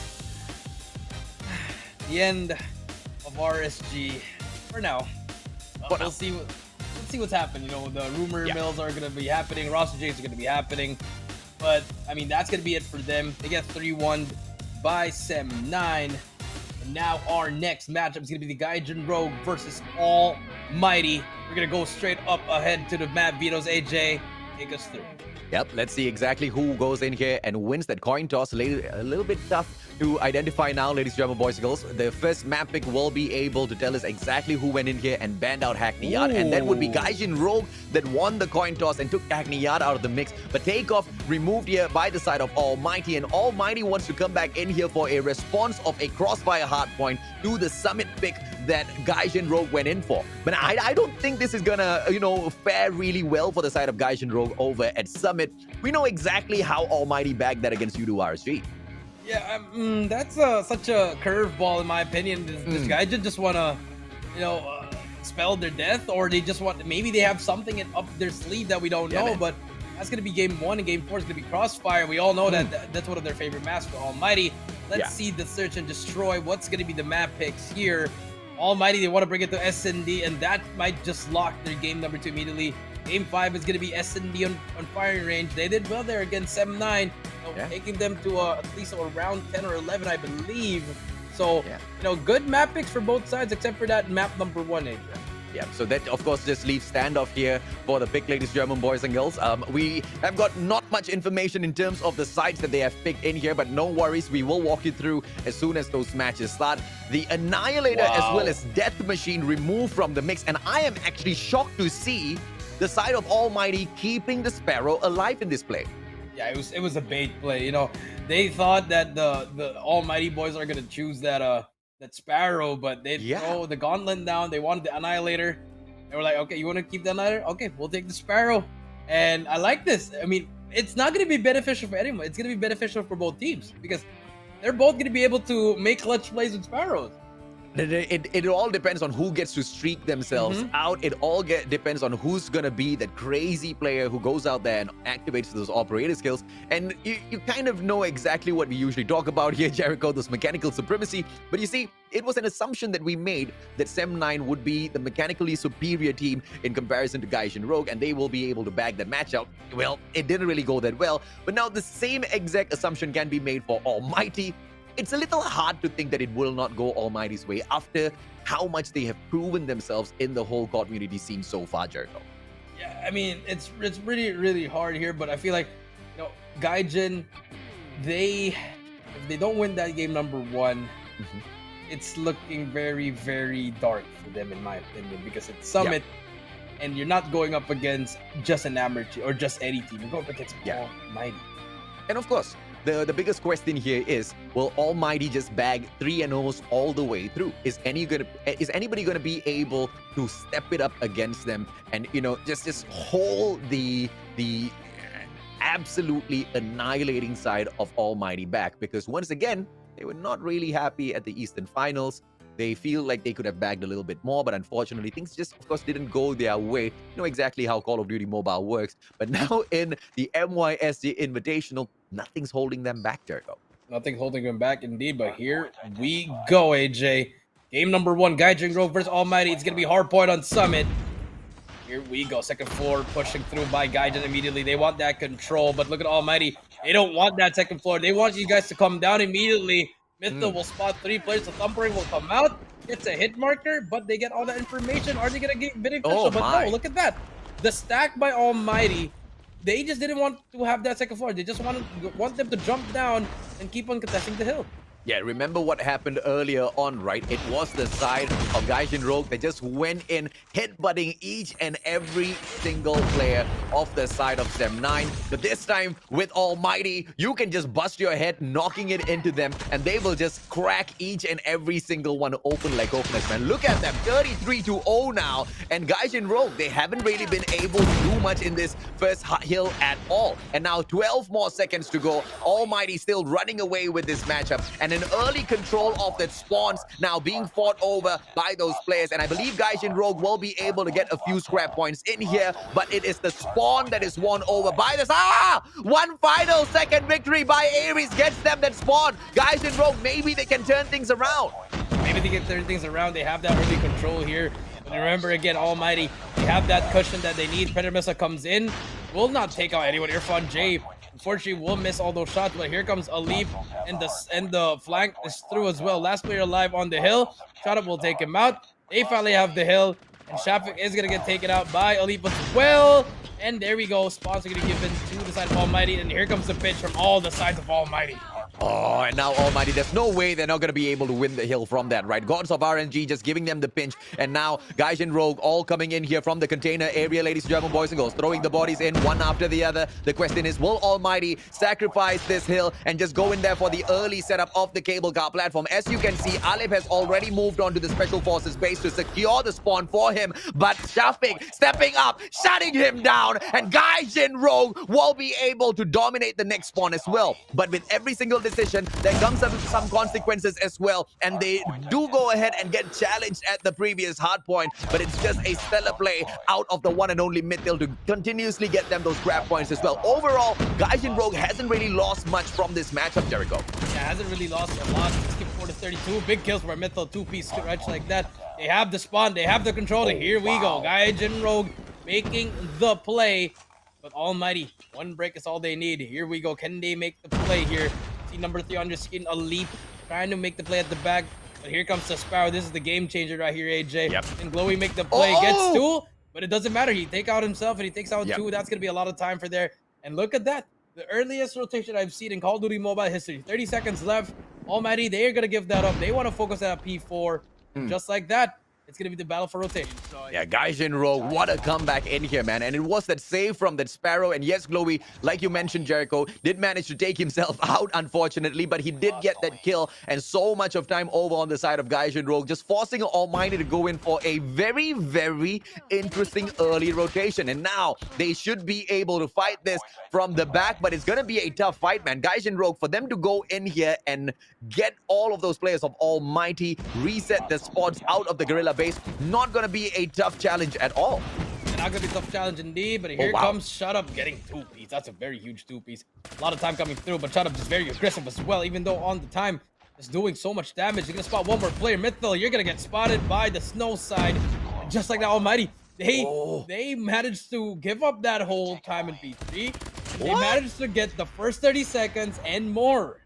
Wow, Gaijin Rogue, and they still haven't gone in here for a push just yet. Finally now, those 2 players from the side of the cable car edge will be able to drop in here, ask some big questions. Irfan J steps on in, but he gets taken out. And Gaijin Rogue now running away with the points inside of this hard point. Ladies and gentlemen, boys and girls, 3 players in there, but the spawn still belongs to the side of Almighty, and the Guerrilla base will just help them overrun all of these players from the side of Gaijin Rogue. But Gaijin Rogue still holding on to that hard point now, and a solo play from Shut Up! And he will be able to get a 2-piece for himself before he gets taken out. Irfan J holds on to this point for the side of Almighty, Jericho. Yeah, huge plays coming through. 104-97. Very close game for both teams. Alip trying to make the play on the second floor. He's going to get taken out by Ares. And now, here we go. Gaijin finally getting some time on that P1. That first hill, they didn't get even a single time. But Dior trying to make the play. Will get taken by Mythil as well. 105-100. AJ is the name of the game. We do see, for the time being, Gaijin, they have the control here, but here comes the Sparrow. This is the game changer right here. And just like that, Almighty breaks the hill. Yeah, Almighty managing to break this hill doesn't surprise us at all. But the question is, will Gaijin Rogue be able to step it up? Because the previous time we went in here for the first hard point, control room number 2 was just controlled by one team. And Gaijin Rogue could barely pick anything off of there. And now Shafik, with all of those slaves from the second floor, will be able to open up this hard point for his team. And 116-120, Almighty, they are just going to have Gaijin Rogue hot on their tails. And just when Gaijin Rogue was able to catch up, they go ahead and pull that hard point back. But what a play now, ladies and gentlemen, boys and girls, as Gaijin Rogue will finish off the final 8 seconds. Scrap points indeed picked up by them, but they are in the lead. Glowy, amazing play. Gets a 3-piece. What a play by Glowy. What a play indeed, and they have control of this. 130-121. Almighty asking some questions right now. Can he manage to break this? This is going to be the play. Irfan J brings out the Sparrow. Will try to make the play for his team. Will take down one. And just like that, they have the control for the time being. but can he manage to clutch it up? Clutch King trying to do some stuff here, all alone. Will get one as well, but no, he's gonna try to get that time. He's doing so much damage here, so much points coming through. He gets one, he's still alive. Irfan J is still alive. How is he still alive? Finally gets taken out. But they have control, but here comes the push from Almighty. Here gets a 3 piece. More players coming through, and Almighty, they have control. 10 more seconds, AJ. Can they close it out? Oh, but guys in Rogue, man, if they lose this, they can thank the one and only Clutch King Irfan J for that so much of points. The guy manages to stand there, hold on to an Almighty. What a victory over Gaijin Rogue. But let me say this, Jericho. Gaijin Rogue has just been nothing short of impressive throughout this whole competition. They improved a lot, since that first series and that second series. They've proved a lot of doubters wrong, AJ. They proved me wrong because I thought 7-9 was going to go through. But unfortunately, they are 135 to 150. You should be proud. You could have gotten that W, but unfortunately, that's where the Clutch Gene came in. That's where Irfan Jane came through. But looking at the replay, AJ, first hill, I thought it was going to be a dominating victory by Almighty, but all of a sudden, they turned it around in P2 and they turned it around in P3. Oh, yeah, man. And it was more, it was slightly cleaner on that P3. I feel like Gaijin Rogue, they went in there for that early rotations. They do go ahead and lose that hard point for a little bit. But once they take over, and this was that play by Glowy that kind of just secured that hill for them, right? And it was the side of Almighty that went in there for that super early rotation in towards that B4, which still managed to get broken. But the plays were just a little bit too soft and a little bit too shaky for me, right? They could have just gone in there as a team, but instead they chose to trickle in. And Almighty, they managed to get a 1-up on them in that situation, Jericho. Yeah, they managed to get that 1-up, but right here, Irfan J, he stayed alive for at least a good 15 seconds there, just, waiting for his teammates to come back there. The Sparrow plays were on point, but that's where the Sparrow comes through. It can really make the games really close, and that's what happened. But Almighty, they knew going in there that it was going to be close. I feel like just because of that Sparrow alone really changed the game. But in the end, Clutch Gene came through. Irfan J just made huge plays. Even though he didn't get kills there, he tagged up every single player there, AJ. And by the time they went through, they were all one shot. Yeah, it was all about the pressure that you play at the edge platform, right? And he just controlled that area so well that he was just forcing all of those players to either face his bullets or go in for that long rotation over into the second floor of control room number 2. But that's just so much of time wasted, and that was already the final one already, right? So amazing plays coming through from this guy. And what can we say about this team, man? Because just when we thought that Gaijin Rogue were not going to be able to make it against 7-9, they bagged the victory. And against Almighty, we thought that Almighty was going to make this, look so easy. But it was a tough fight for them. Definitely a tough fight, but this is the game that they need to win if you are Gaijin Rogue. Just, try to equalize it. But this time, it's going to be Almighty's map. And we saw what happened here in S&D, AJ. Very dominating win here. Might be the same again. Early setup. Look at those nades come through from Shut Up as well, ladies and gentlemen. Oh, and an early access into the basketball court as well for the side of Almighty. And this plant will not be possible because of the pressure being played by Mitchell here unless this area gets smoked out. I do hear the smoke. There you go. And that bomb gets planted by the side of Almighty. The retake here shouldn't be too difficult for the side of Gaijin Rogue. They still have 5 players make that 4 by that beautiful sticky out of Dior. Chapi gets taken out. And yes, Ares will not be able to get the advantage with the thumper as Glowy manages to take Alip down out of the equation. It's a 3 versus 3, Jericho. Yeah, 3 versus 3, but everyone has a single gunfight here. Casso, I think he knows Shut Up is up there. Giving that call, but Shut Up takes out Glowy. 2 versus 4. Shut Up, he's gonna get taken out. Also takes him out. We'll spot one more player, but they have no time. They got his push now. Ares takes out Dior. Dior takes down 1. It's all 2. Oh my! Lost that round, but it's not over Clutch yet. King making it through, Jericho. He was 1 shot. He just ego chilled it. Wow. Defend the objective. Clutch King making it through. Almighty now, can they bag yet another round, ladies and gentlemen, boys and girls? The attacking side moving in towards the B-bomb side this time around, leaving the 3 defenders over at the basketball court high and dry. They manage to shut down Casso as well, and they go in for the push. 1 more player, and yes, they will be able to take Glowy out as well. Here comes that rotation, but Heaven shuts down Ares, and this is just a breakthrough for the side of Almighty. 5-2 as they go in here for the bomb plant. Shafik, Thumper does not take any victims. Yeah, but he does get 1, but 4 more to go. Shafik now. We'll get sniped. Say good night, Shafik. Almighty, 2-0. A fast round.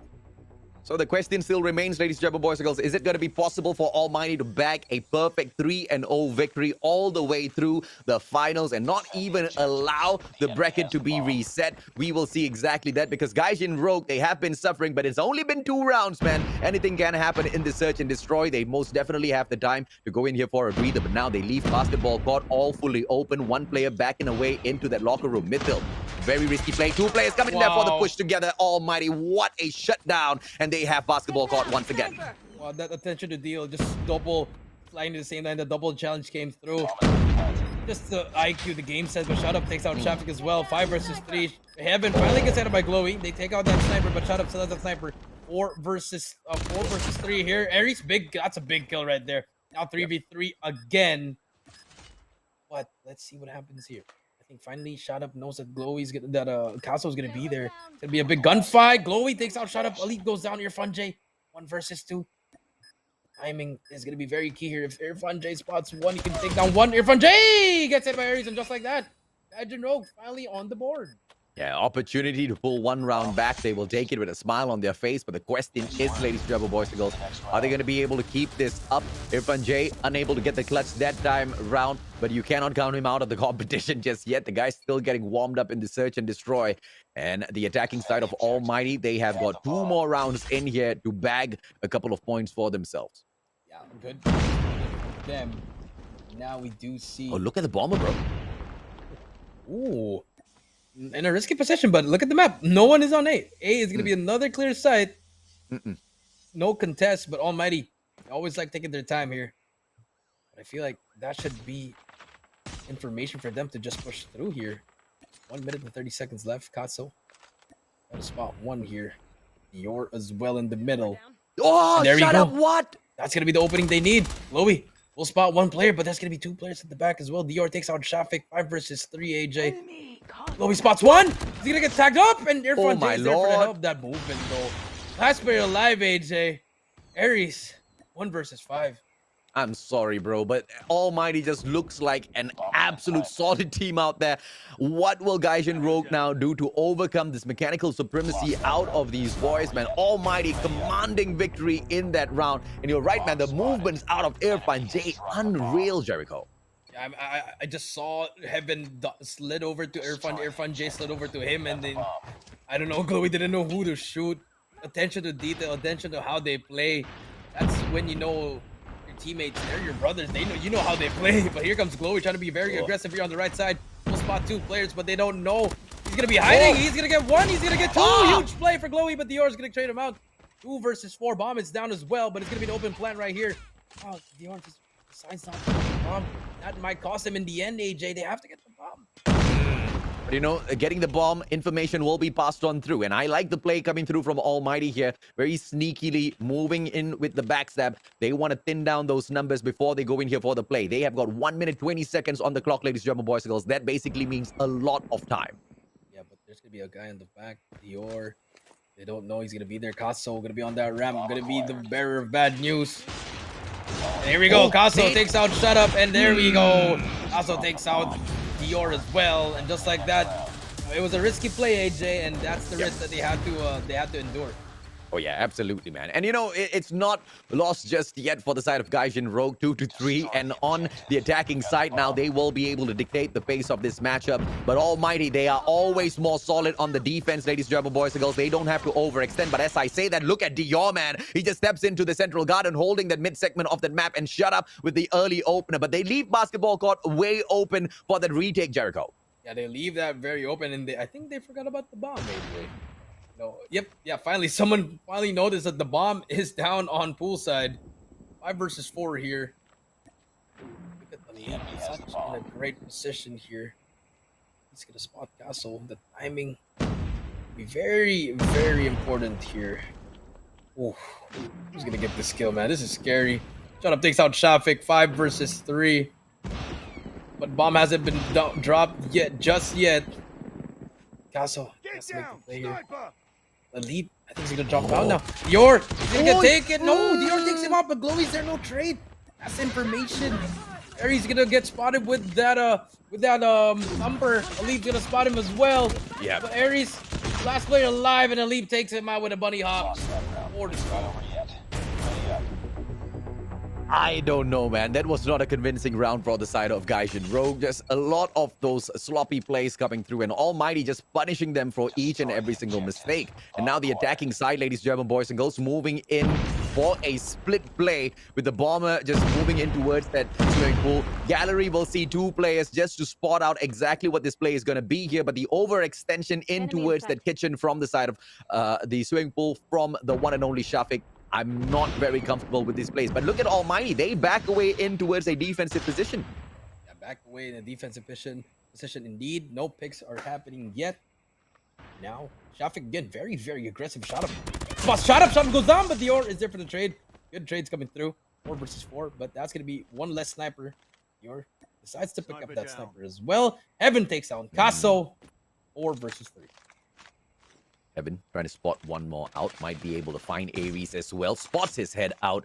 Ares does not punish Heaven, and that information gets relayed over, ladies, German boys and girls. And now the defending side of Almighty all split up. But in terms of the numbers, they still have an advantage. They haven't caught out Mythil just yet, and the bomber will be able to back away. And unfortunately, guys in Rogue, they just do not know where to go in here for the access. Bomb side B or A. Either way, they are outnumbered, and they need to get at least 1 or 2 kills here first before they can move in confidently. Irfan J will be a pain over at the B bomb side. And the bomber now moving over to the basketball court, which is wide open, by the way, Jericho. Very open, actually, but no, they just need to get one more pick before they can push through. He's going to be open, but we've seen this in the Eastern Finals, AJ. They always want to play retake if they are Almighty. They just got to use their thumpers, and Glowy, a little bit too aggressive. No trades. Irfan J gets taken out, and finally, bomb should be able to go down, but there's going to be a kitchen push. Ares gets one, but Dior is there for the trade. And once this bomb goes down, they know where he is. Oh, absolutely, man. And now Mythil, it's all about the repositioning, and he makes a brilliant move here in towards the midsection. He does know that in the mid garden, ladies, Jumbo Boys, Girls, Central Garden, there will be a player, but he does not focus on him. Shuts down Heaven, and now a 2-on-1 situation breaks down, and Irfan J almost got out, but the information gets flown through, and he does catch the diffuser, but Dior manages to make quick work of the diffusal. 5-2, Almighty, what a play. Throws never fake. That's it. 5-2, match point for Almighty. And just like that, Almighty just on a whole different level here, AJ. Gaijin Rogue is getting pummeled to the ground on S&D. See if or not, Gaijin Rogue will be able to make a comeback in here so far. Almighty with the 1 win on that hard point. Dior! Great opener. Takes down Glowy, and now Shafiq goes down as well. Things do not look great for the side of Gaijin Rogue. 3 more men on their side, and the bomber needs to be careful. If Casso gets shut down by the one and only Dior, it is game over for sure. Game over for sure. Ooh, nice shot on Heaven. Takes him out. 4-2, AJ. But things are not looking really good. Zigzag, but Casso takes out Irfan J. Casso spots another player. They still have the bomb. It's going to be 3 versus 2. Good pick coming through from them. Ending on making a play here. Yeah, great plays out of Casso, man. Thumper in his hands, but he's looking the wrong way. Ladies and gentlemen, and the timing with the positioning just unfortunate for the side of Casso. Dior bags it against him. 1 solo player left in here. Mythil spots out Dior, will be able to take him out of the equation. Type 25 still in here for the pop. And now 2 more players. It's going to be shut up, as well as the one and only Alip, who shuts him down, ladies and gentlemen, boys and girls. 6-2, and Almighty takes this 2-0. Almighty. But Gaijin Rogue, you know, they seemed so good in some of those rounds, but against Almighty with their setup, it's just a little unfortunate, man, that they're going up against a supreme team that every single round, if they even do lose one, they know exactly how to mix it up and take that comeback, right? And on the attacking side, Almighty may not hit really hard, but when they are on the defensive, it's quite difficult to break their plays, Jericho. Yeah, it's quite difficult to break those plays, AJ. And we saw that, you know, I feel like those plays could have worked on other teams, but for the side of Almighty, they're just a different breed of team, man. They're just built different. But I'm impressed by the confidence of Gaijin. They really tried their best, but you know, Heaven and Shut just really shut them down. Yeah, not a huge fan of the split attacking plays taken by the side of Gaijin Rogue earlier on. as it was, even when they had full numbers, they were being outgunned, outplayed by the side of Almighty. Sticking together would have just been a better solution for them. They do have that double snipe setup going on. In terms of raid, having that double snipe setup can definitely give you the advantage, but they just really weren't going in and bringing those plays through, right? They depended on the assault rifles. They depended on taking those head-to-head fights. Just didn't end up that well for them. And now Almighty 2-0 up, one final game in here. And it's domination, man. I don't know if or not Gaijin Rogue's going to be able to keep up with them. I mean, they kept up with them that hard point. They did well during the first three hills and then the first four hills actually. But this time domination, I believe it's gonna be on. It's not gonna be on takeoff because it got bans. I think standoff. Standoff, I believe. Yeah, standoff as well. But we all know that Almighty, they also like that map. I mean, I think any map is, you know, they're all deadly in that map. So yeah, it's just gonna be a very, very hard game for the side of Gaijin. But if they can pull it off, I mean, they can force a game 4 and probably game 5. Yeah, and once again, by the way, ladies and gentlemen, boys and girls, at the start of the day, there was a little bit of a disruption that Gaijin Rogue had to face, which I truly believed would have thrown them off of their game. I truly believe that the disruption that they faced before the competition was enough to affect their gameplay. But Gaijin Rogue still is going strong. But they obviously have fallen 2 games back-to-back against Almighty, and we're not surprised by that at all. The biggest question here now is, are they going to be able to make this comeback at standoff? Domination, it might be their final play, or it might be their mission to push this into game number 4. Let's just see exactly how this team fares in this fight. Here we go. Game number 3, standoff domination. Here we go, AJ. You do see now. Yeah. Really, Alip? Keep fire to kingdom come, my friend.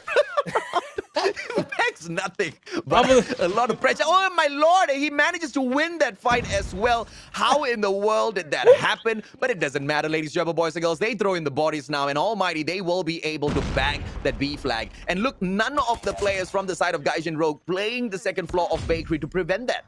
Yeah, I feel like Alip was trashing his eye or probably his head, AJ. That's why it's hip firing. But we do see Heaven here with the deadly A as well. We know what kind of damage he can do with this one. Now we do see spots another one, gets that 4 in a row. 3 more away from the Predator missile. We'll spot one more player. He's gonna take him out as well. And you know, look at Heaven, he's just being very. Oh, what the? Heaven thinks right here. Oh, unfortunately gets taken out by the SVD. What do you do to 15? Early lead by the side of Almighty here. But so far, Gaijin, they're getting a lot of kills here. They just have to string their kills up and then work on their way to get those positions.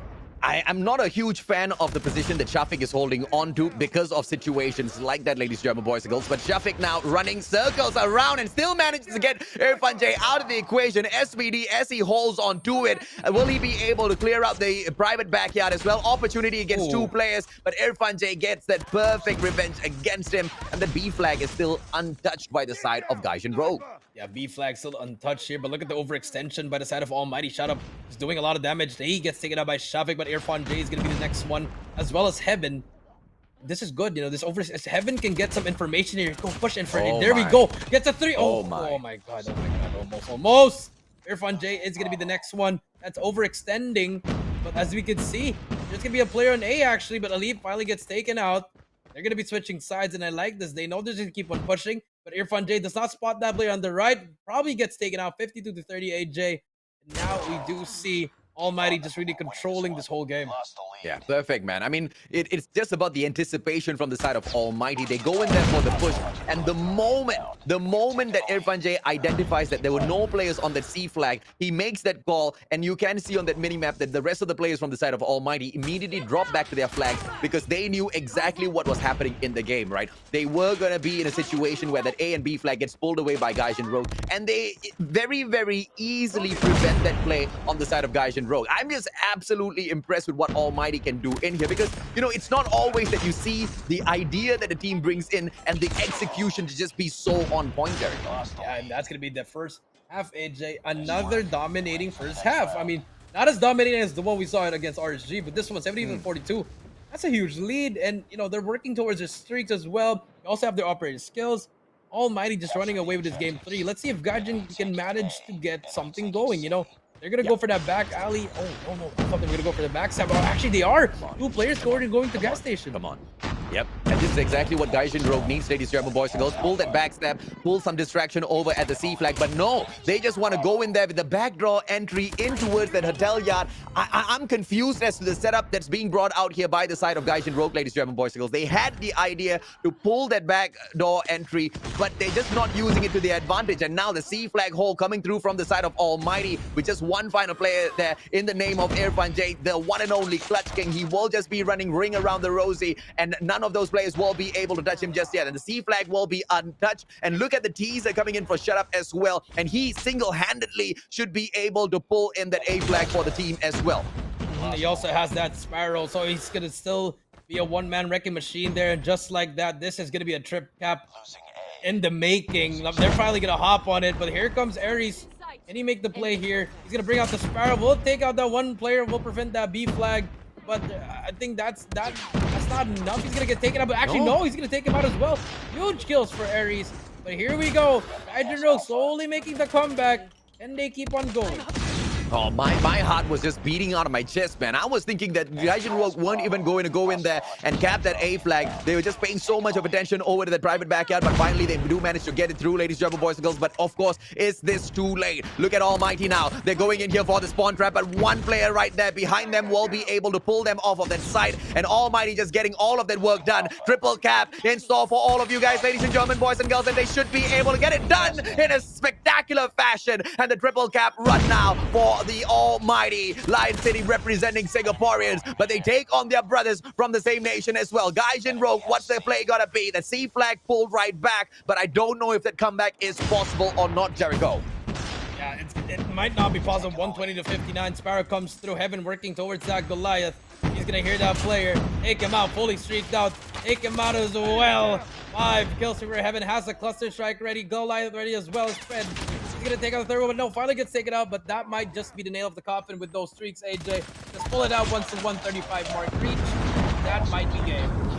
Well, this is just going to be a rematch then at the low bracket finals, ladies and gentlemen, boys and girls, between the one and only Gaijin Rogue as well as Sem9. The question is, will Gaijin Rogue be able to make history repeat again? Will they be able to take down Sem9 and set up a rematch at the grand finals against the one and only Almighty? Because this match is done and dusted, Jericho. 142 to 71. There's no way in hell Gaijin Rogue's going to make a comeback in here. No way in hell, AJ, and that is gonna be it, AJ. Almighty punches their ticket to the grand finals, and they have a twice to beat condition, AJ. So whoever comes down in the loser bracket, you gotta beat them 6 times in a row. But that's gonna be it. Another donut. Almighty, it takes 3-0.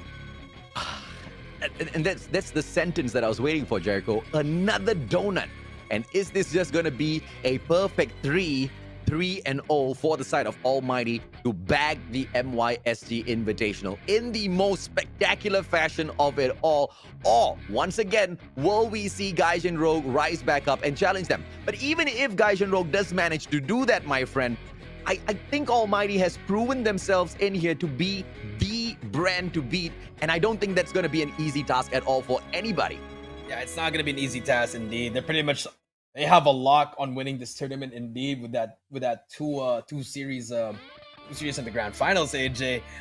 But I mean, they've 3-0'd RSG, they've 3-0'd Gaijin. I just hope Sem9 wins against Gaijin. Yep. Then they might just get 3-0 by Almighty, and we can just close the show. I mean, looking at it, it's just Almighty's just too dominant. I just don't know what to do. Yeah, there's just nobody in the MYSG Invitational right now that looks like they can stand up against Almighty and bag it against them, ladies and gentlemen, boys and girls. Almighty comfortably sitting down in the grand finals, waiting for either Gaijin Rogue or Sem9. And if this is going to be a replay of the previous matchup, we can most definitely look forward to a 5-match showdown between these two supreme brands. I mean, that's just crazy, guys. You know, I mean, we saw Gaijin Rogue. They managed to win against M9. Unfortunately, it wasn't enough against the Almighty squad, AJ. And we've seen one team get eliminated. We're going to see another one get eliminated once we get back. But, guys, stay tuned, guys, because the next one, it's going to be the battle for third and for second as well, guys. So, be right back after this quick short break.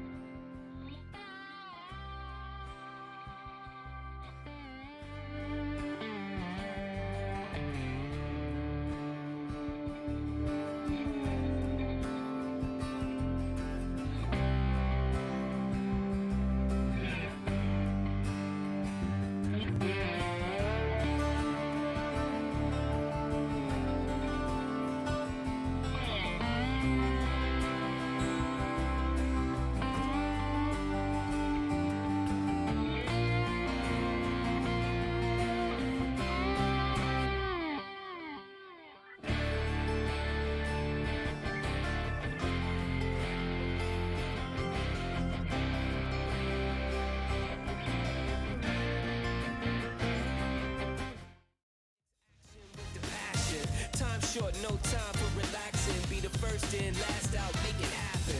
We gotta turn big dreams into action. We gotta mix action with the passion. Time short, no time for relaxing. Be the first in, last out, make it happen. We gotta turn big dreams into action. We gotta mix action with the passion. Time short, no time for relaxing. Be the first in, last out, make it happen. We gotta turn big dreams into action. We gotta mix action with the passion. Time short, no time for relaxing. Be the first in, last out, make it happen.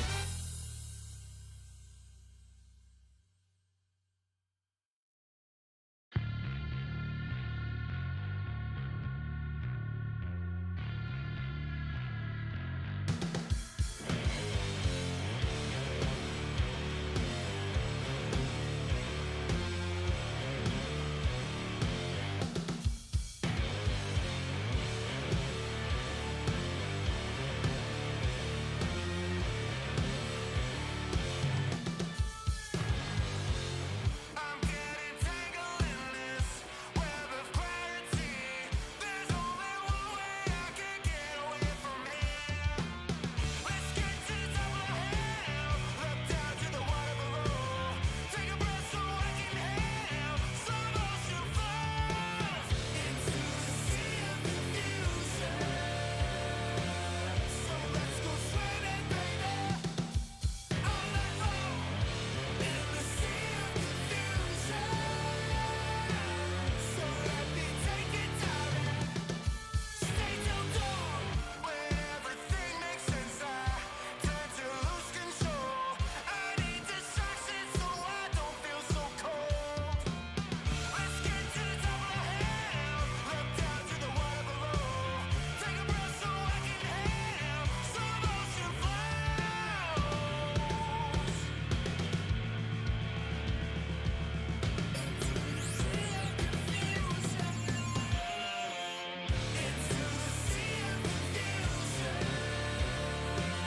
So let's go swimming, baby, all night long. In the sea of confusion, so let me take it diving. Stay till dawn. In the sea of confusion.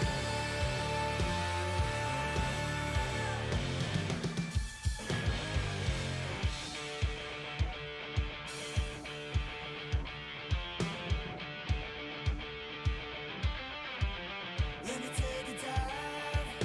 Let me take a dive. Let me take a dive. Come on, let me take a dive.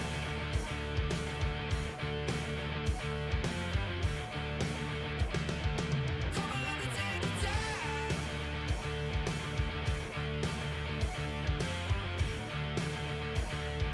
Come on, let me take a dive. Stay inside the water.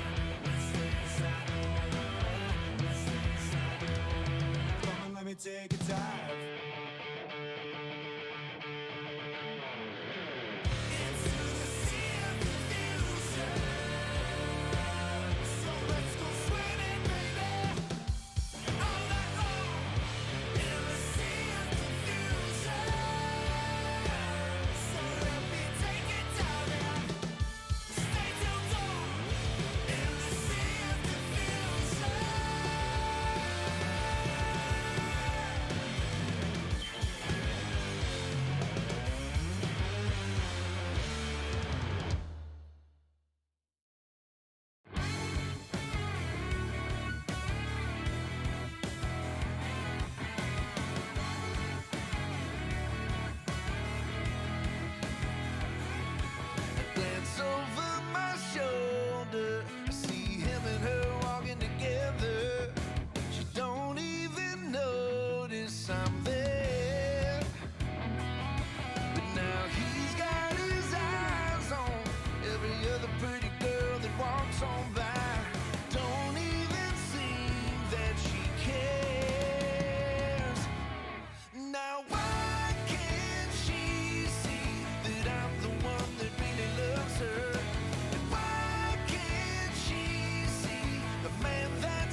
face without a name, a hero wrapped in shame, a soul that is rejected by a world of judgment.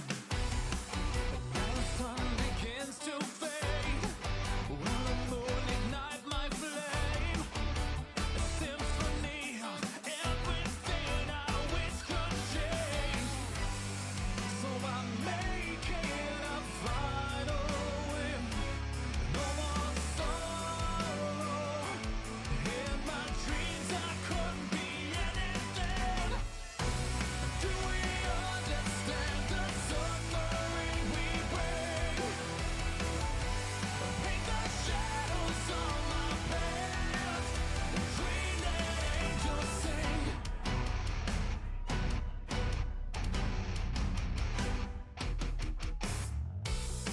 A mistake, a lie, and shame. This world that has no place for me.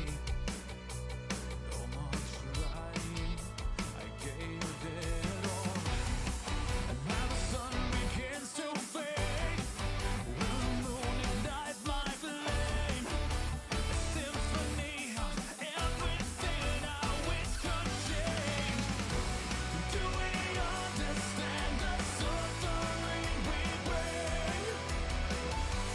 Paint the shadows on my past, the dream that angels sing. Somewhere trapped between the heartache and the pain. There's a place that I could stay, forever to remain.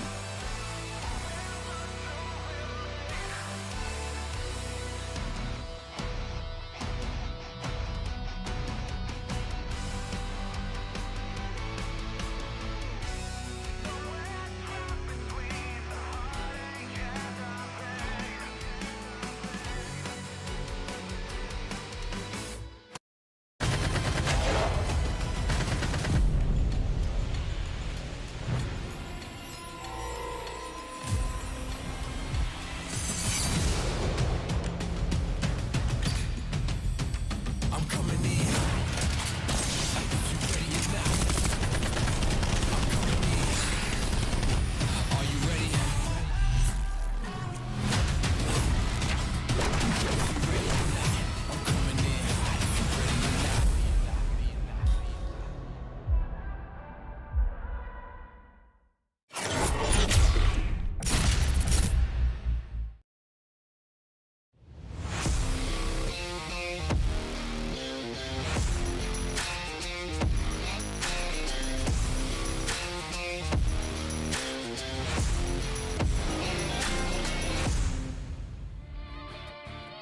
Welcome back, ladies and gentlemen, boys and girls. This is the MYSG Invitational, and so far, it just seems to be a all-out supreme domination by the Singaporeans. And now, it is the lower bracket finals time between Sem9 as well as Gaijin Rogue. This is a rematch. Earlier on, it was Gaijin Rogue that managed to bag the victory, kicking down Sem9. But now, after Gaijin Rogue has suffered a defeat by the side of Almighty, will that just prove to be enough to break their spirits for Sem9 to rise back up to the top, just to perhaps set up a 3-0 defeat for themselves? I don't know, man, because that's the kind of run Almighty seems to be on right now. My name's AJ. I'm the Mustachio, down here with the one and only Coach Jericho to bring you guys all of the hottest action. Here is your map veto. Yeah, I mean, are we going to have a Malaysian versus Singaporean finals, or are we going to have all Singaporean grand finals? But there we go. Hackney Art and stand-up has been banned.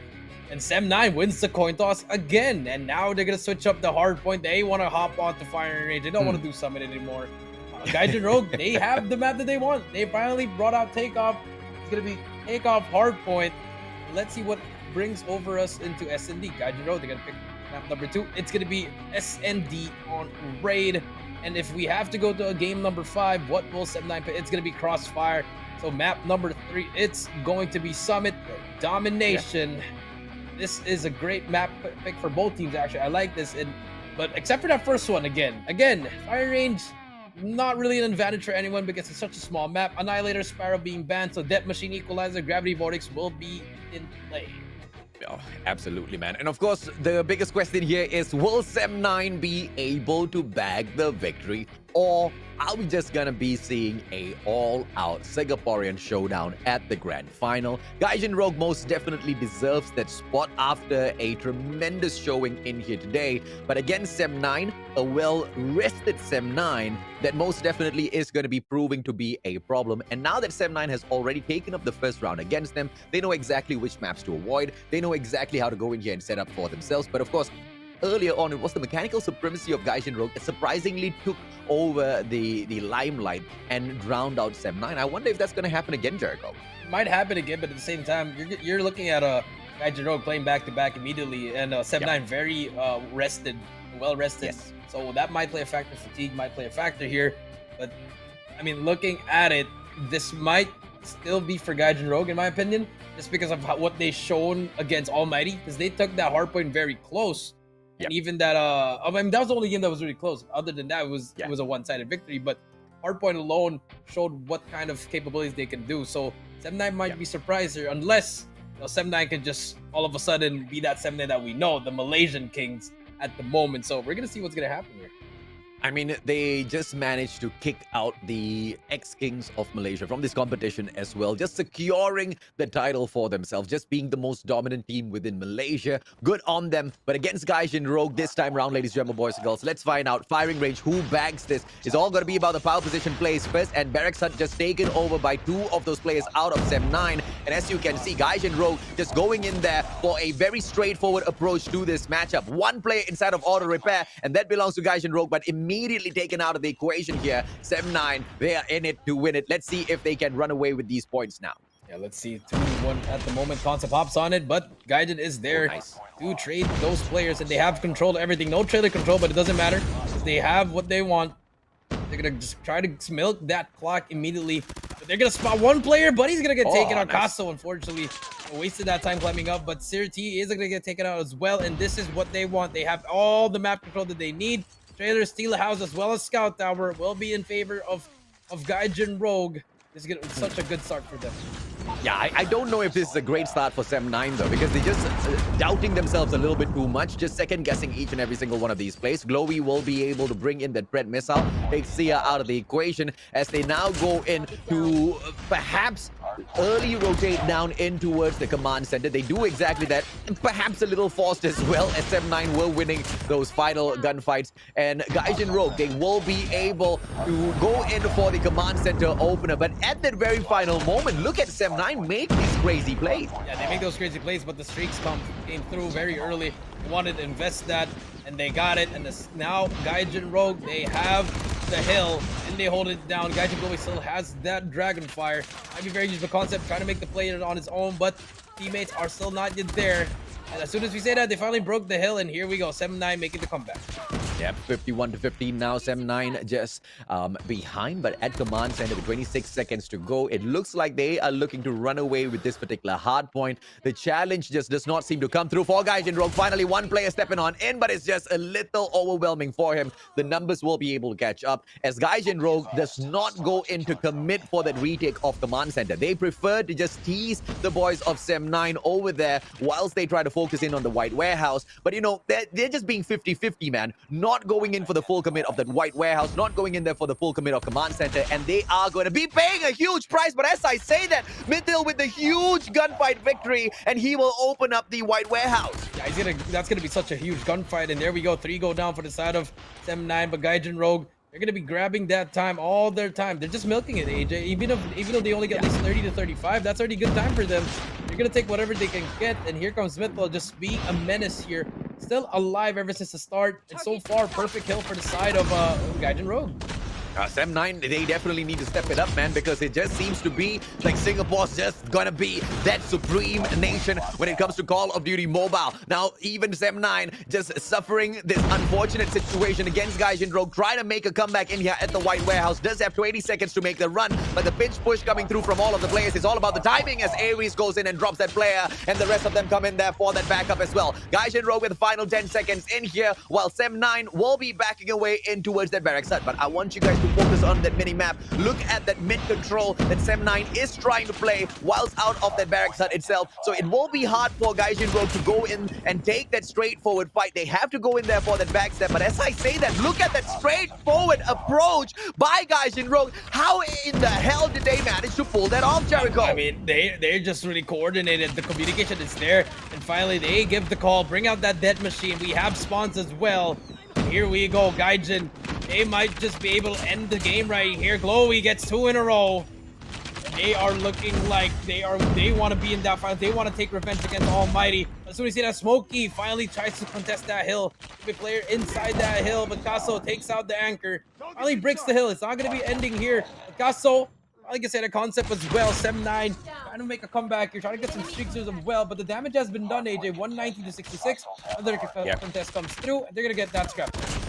Yeah, we were talking about how, perhaps Gaijin Rogue might be tired, but we didn't even bother to give the thought, that, maybe that adrenaline pumping through their veins from the previous matchup against Almighty might just do them a lot of good, man, because they are just keeping that momentum up. Even in that fight against Almighty, it didn't seem like they wanted to back down, and the fight against Sem9, the boys are just in front all the way through, man. 139 to 66 now, going in for the final setup of this hill, ladies and gentlemen, boys and girls. As you can see, Aries just taking up the scout tower, waiting patiently for the rest of his team members, but he just shows himself a little bit too early, and information will be sent over. Hopefully it doesn't work against him. He does have the Sparrow in hand though that can come out for the play. They only need about 11 points more to close this game of Jericho. There we go, Mythal gonna hop on the hill. 140, 141 slowly. 8 more points to go. Can anyone contest? The Dragonfire comes in, the Gravity Vortex comes in, and just throwing everything that they can, but it might be a GG, and it is gonna be a GG.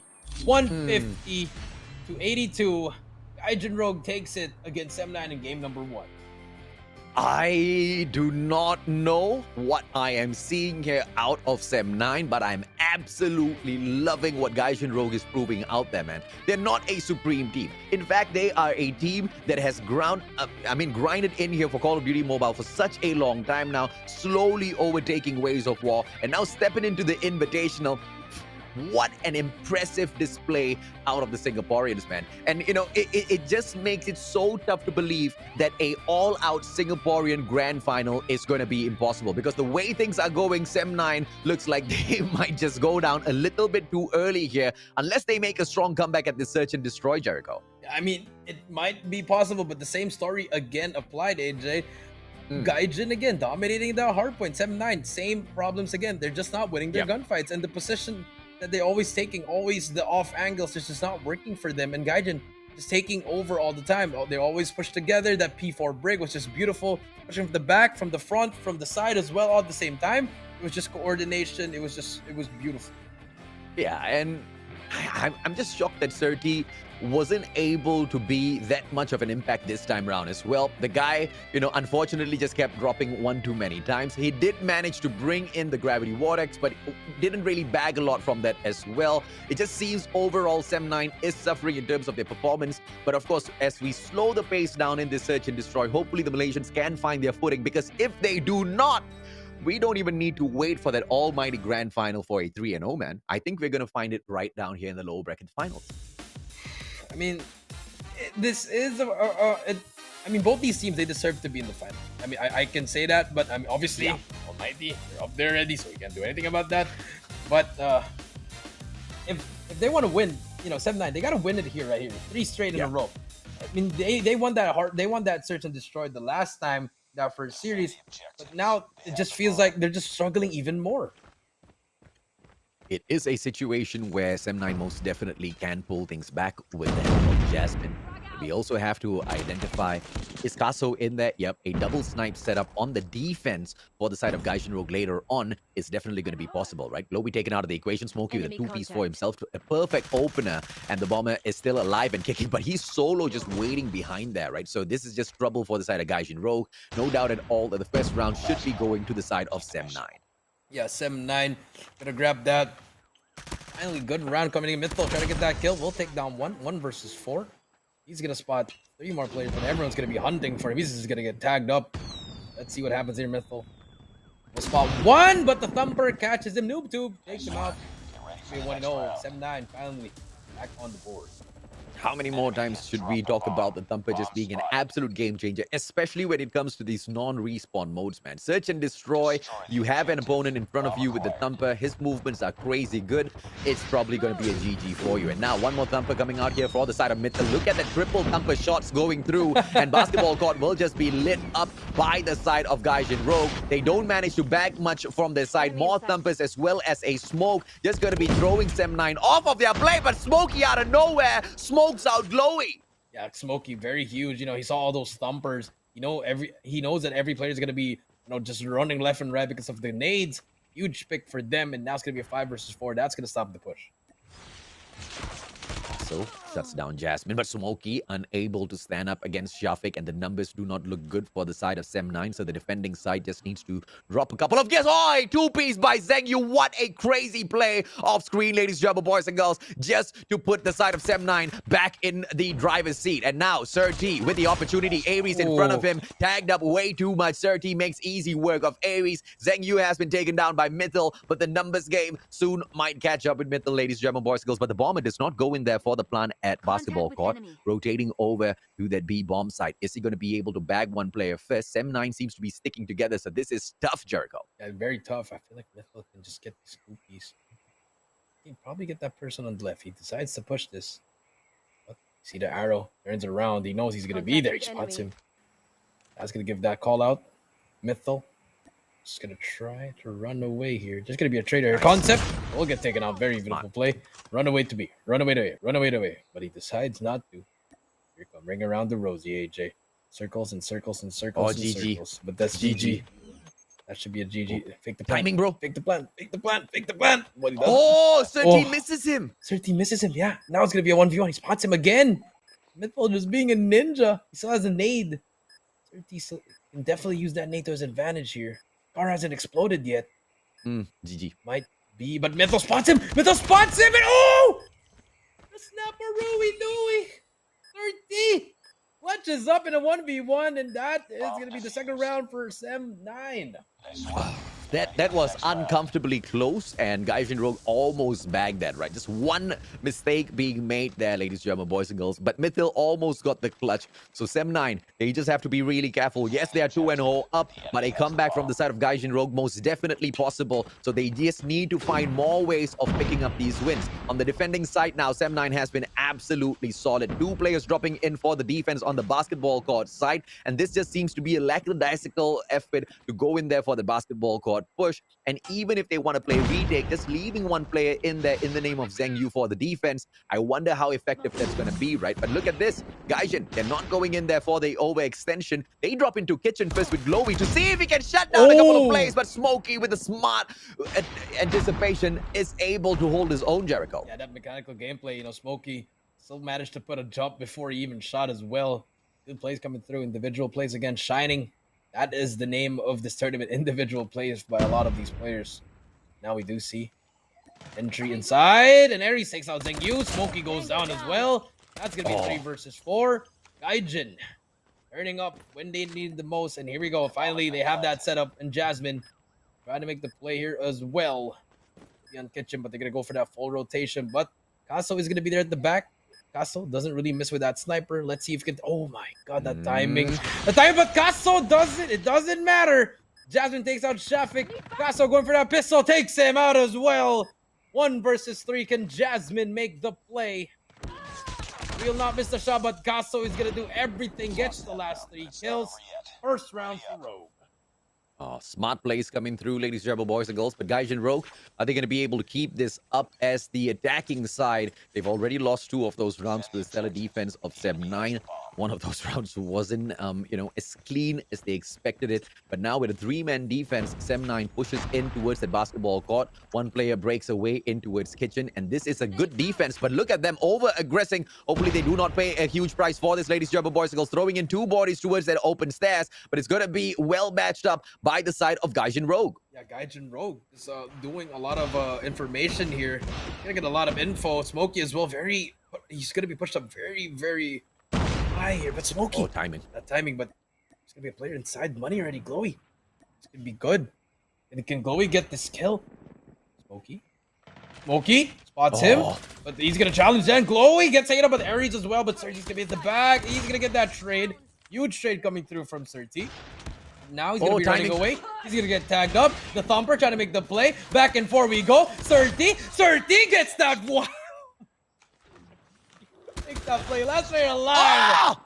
The movement, he broke the ankles and gets that kill. 3-1. G. Serti finally stepping it up after the previous game, ladies and gentlemen, boys and girls, the previous matchup that he wasn't able to shine as bright this time around in the search and destroy. He finds his momentum. Now yet another attacking round, the final attacking round for the side of Gaijin Rogue. And this time they choose to move towards that A bomb side, not really rushing in, but they do go ahead to set it up first. One player stepping on in. Zhang Yu goes in for the punish. Stumper gets the second one onto Glowy as well. Zhang Yu gets the third. What in the world is going on? Sem9 running rampant. Smokey drops by, shuts down Aries, and it's a 5-1. Castle, can he get the clutch? Seems impossible, Jericho. Seems impossible indeed, but finally Sem9 stepping up in the S&D. It's showing like that first series, AJ. First game goes to Gaijin. Second game might go to Sem9. And so far, Zhang Yu turning up 2 thumper shots and a kill as well. Just huge plays overall. Castle gotta make this clutch. Forchi will get spotted. Serti takes him out. Flawless round. 4-1. Switch of sides. Oh, perfect, man. And of course, this time it's going to be Gaijin Rogue on the defense. Let's see exactly how Sem9 fares on the attack. What will their play be? Are they going to go in here for any of those rushes? It looks like a B line heading in for a B rush, ladies and gentlemen, boys and girls. Bomber will be hanging back for a couple of seconds, and this is the kind of opener we want to see from the side of Sem9. They will stop the front at the passageway, finds one player, shuts him down. Glowy out of the equation. Caso dropped as well. 30 on for the play, and Sem9, they should be able to go in here for a clean plant, but the bomb is just a little bit late to the party. As for the rest of the players from the side of Gaijin Rogue, here comes the push in towards Laundry. Here we go. 30. We'll spot that player on the left. We'll tag him. That's going to be information 3 versus 5. Zhang Yu takes out Shafik. The Thumper will get some hit markers. Concept. It's not going to spot that player, but Aries is going to be there. But Aries better on the trigger.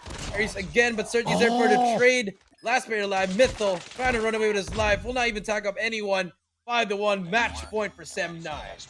The guy just went hip fire crazy because he saw the opportunity, just not enough time for the response. And look at this man, Sem9 running away with this matchup on match point now, ladies and gentlemen, boys and girls. Can Gaijin Rogue fight back from close to nothing in here with just that one round on them? And look at this, Sem9, they are able to dictate the pace of the matchup as the attacking side as well. And this time, the bomb's just going to be making a slow approach towards that A bomb side, but it's not going to get over aggressive. Information is key, and Sem9 is on the hunt for it, Jericho. Yep, Sem9 slowing it down now. I get some info. They spread out everywhere. One in art, one in the middle, one in open stairs, and then 2 near the side. Just trying to get a pick here. Jasmine with that sniper is going to be dictating that pace. It's going to be all clear here. Mythal on the side as well. It should be a double challenge here for the side of Sem9. Here we go. Smokey going to be the first one in, but he's going to get taken out. Gonna run away with his life. The Thumper comes through, but then Bomb is down as well. Serti takes out Glowy. 4v4. Now, Gaijin Rogue, they looked like they were solid to make a comeback in here, but the bomb on the ground and one of their players out, Sem9, they are going to be struggling, especially with Smokey down and out for the count as well. It's not going to be a situation that they are too fond of. Bomb on the ground with one guy just keeping his eagle eyes on it, ladies and gentlemen, boys and girls. The one and only Mythal. Aries here as well. Jasmine should be able to get the plant out of this, and it will be that backstab that comes out from Serti onto Shafik. Zhang Yu shuts down Aries as well. GG, man. I think this is an easy one for Sem9 to bag out from this point on. Yeah, but Guy just takes him down. It's gonna be a 2v2. Bomb is down as well. 25 seconds left. Caso trying to make the play on the right. He's gonna get spotted. Unfortunately, the Fennec not the best weapon there. It's all up to Mythal in 1 versus 2. 20 seconds left. This should be a double challenge. Here we go. Mythal. The spot one. Timing. And he spot the other one, but he gets stayed by Concept. Game number 2 goes to Sem9. 6-1 AJ. And it's looking like it's the first series again, AJ. The decider again. Game 3. Domination on Summit. Who's gonna take that? But so far, Sem9 proving to be a better S&D team. Yeah, absolutely, man. And it's just a little bit too much of a flashback from the previous series where they met. And we were asking for a rematch, ladies and gentlemen, boys and girls. I don't know if or not Sem9 wants that rematch to go down in the exact same fashion as the previous series went, because that actually ended up with them losing out. And obviously, the Malaysians do not want to be the second team to get kicked out in this competition. And to a certain degree, it will definitely hurt their ego, right? You step on in, you take out a titan from Malaysia, you call yourself the Kings of Malaysia, but Gaijin Rogue steps up and makes easy work out of you. I'm very sure Sem9 wants to step out and prove themselves now, Jacob. Yeah, they really have to prove themselves indeed, AJ. Just winning that game number 3 would be a huge boost, especially on that, and especially it's their map again. Remember, the last time they lost in domination, it was because of their map pick. So they switched it up now. They want to do that domination summit, but here I just want to see this one. 30. I don't know how he survived that gunfight, AJ. Just beautiful movement as well. And Zheng Yu as well, just getting 3 kills in that round. Overall, Sem9's S&D was just really on point. Yeah, it's just anticipation coming out of the guy. And Surti, in that hardpoint matchup, he didn't really bring in as much impact as I expected him to. But in the Search and Destroy, he most definitely played a huge part in Sem9 picking up the victory. And overall, Zheng Yu was that stellar player as well in terms of holding on to those sides solo, right? Because it was just a really risky play coming out from Sem9. And obviously, they needed to trust Zheng Yu so much. And the guy managed to bag quite a streak of kills for himself as well in those defensive positions. Overall, Sem9 just showing us that they can back this just with that hard work as well as the teamwork and trust within their teammates as well. But in terms of the plays out of Gaijin Rogue, we've seen this happen already, man. Domination is going to be a different story. Definitely going to be a different story, especially with the map pick. Summit, we've seen that the side with P4 has always been the one that players really like. C and B, it's always been that one. Second floor control is going to be good. So let's see who's going to take control once they have that side. But so far, all the domination we've seen here, it's always been one-sided, AJ. Yeah, absolutely, man. I mean, when you look at the control from the Guerrilla base, it's just going to be slightly easier from the get-go for the side of Gaijin Rogue, because the second floor of that control room number 2 just gives you the opportunity to look at both of those flags at the very same time. But you also need to pay attention to 2 of those flags, which Sem9 can just most definitely pull a flank over, like what you see Concept doing over here, ladies and gentlemen, boys and girls. Manages to get that backstab, and very easily they are going to go in here for the challenge onto that C flag. Yeah, they're going to be challenging that very, very fast. And now we do see Theo's going to be hopping on B. Sem9 trying to make the play immediately. Wow. They finally get B, but they sacrifice their lives. And then with defend it, Surti takes down one with that Thumper. Can he defend it? The Thumper gets his help. Surti gets another one with the nade. Can he get the third one? Yes, he can. 5 kill streak for the side of Surti. Make that 6 in a row. Can he make it 7? Surti on a roll at the moment. Let's keep on eyes on him. Trying to clear out that flag as well, working towards that Predator missile. So far, he's doing a lot for his team.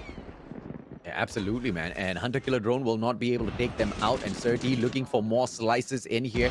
Kaso will be able to get the Thumper kill. Kaso, opportunity right in front of him. His opponent will just be so elusive all the way across on the second floor of the control room number 2. And Sem9 is just playing this to the T. They do not want to give up the control of that second floor. But Kaso now, he's going to be forcing the issue as Sem9, the players back away in towards that container area, holding on to that C flag. They do not have the control over the B site now. They want to be able to pull this flank over, and they do get the spawns out of the Special Forces base, ladies and gentlemen, boys and girls. So to pull that A flag over at the cable car platform, not an issue, but they will be losing out that C flag. Oh, what a prevention, Smokey, with the play of the match. Yep, Smokey just defending that C as well with the Thumper, the M13 just doing wonders for him. But Concept going to be the last player alive to try to protect C as well. But they managed to capture it, but Concept is going to be there to try to help it, but the spawns are not going to be in favor for them. Hunter Killer looking at it, but not going to happen. Chloe takes him out.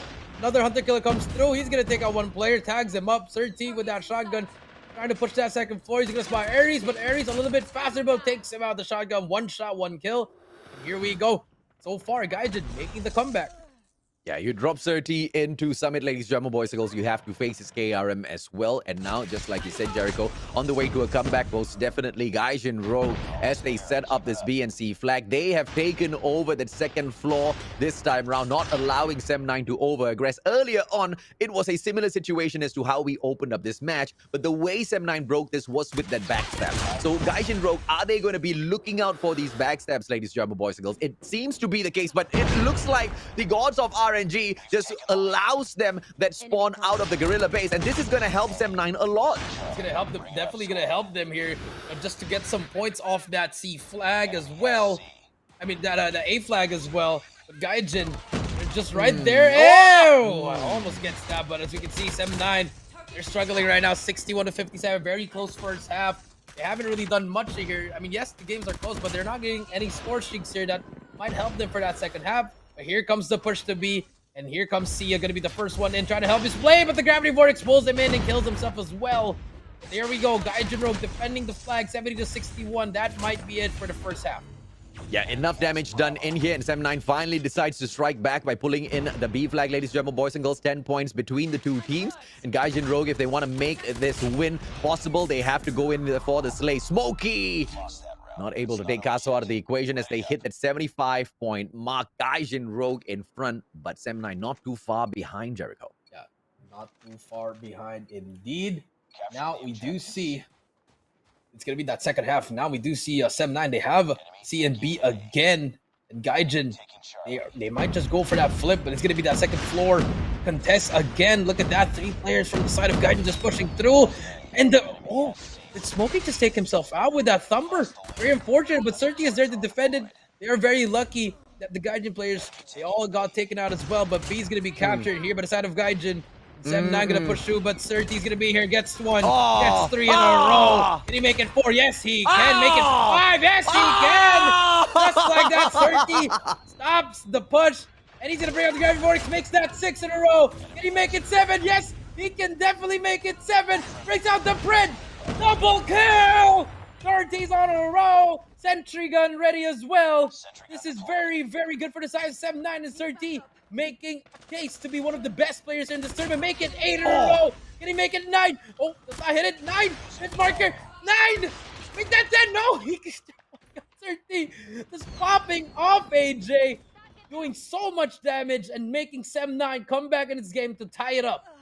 Oh, this B flag was just all Sir T, man. Solo play coming through from this guy to make sure none of the players from the side of Gaijin Rogue could make a play in here. But Gaijin Rogue now in a situation where they're not too far away. 92 to 94, 2 points between these teams, ladies and gentlemen, boys and girls. Zheng Yu brings in the Pred, manages to get 1 hit in there, and it will just be a impossible situation for Gaijin Rogue now to take over the B flag because of that sentry gun. But with it out of the equation, they should be able to make a play. But Sem9 throwing in all of those bodies. C flag almost taken out, and Gaijin Rogue making that comeback in here. 97 to 102 with the 2 flags in their hand. Gaijin Rogue almost losing the A flag with the final second save coming through from the players of Gaijin Rogue.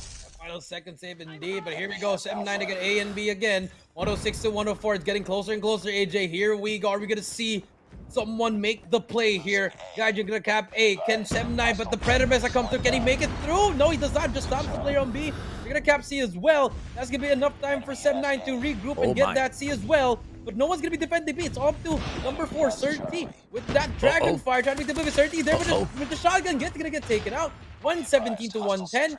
And here comes the cap from Gaijin.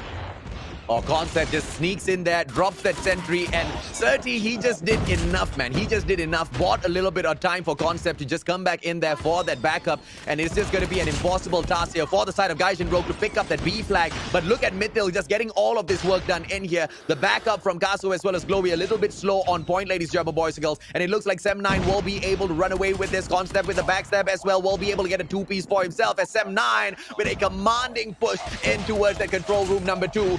Being able to manage the player as well as the pressure out of Gaijin Rogue. And it looks like it's all done and dusted, Jericho. Yeah, triple kill. That might be it. 130 to 121. Gaijin, I believe they can get one more push here, AJ. But I think that should be game there. We're going to go to game number 4, AJ. And you know, Sir T, What a play by this guy, man. As we started off hardpoint, he wasn't hitting, finds his momentum in the search and destroy, absolutely obliterates all the players in this domination matchup as Sem9 hits that 150 to 127, ladies and gentlemen, boys and girls. This is the win for them, 2-1 overall. And yes, we will have that match number 4. Wow, that is crazy indeed. 150.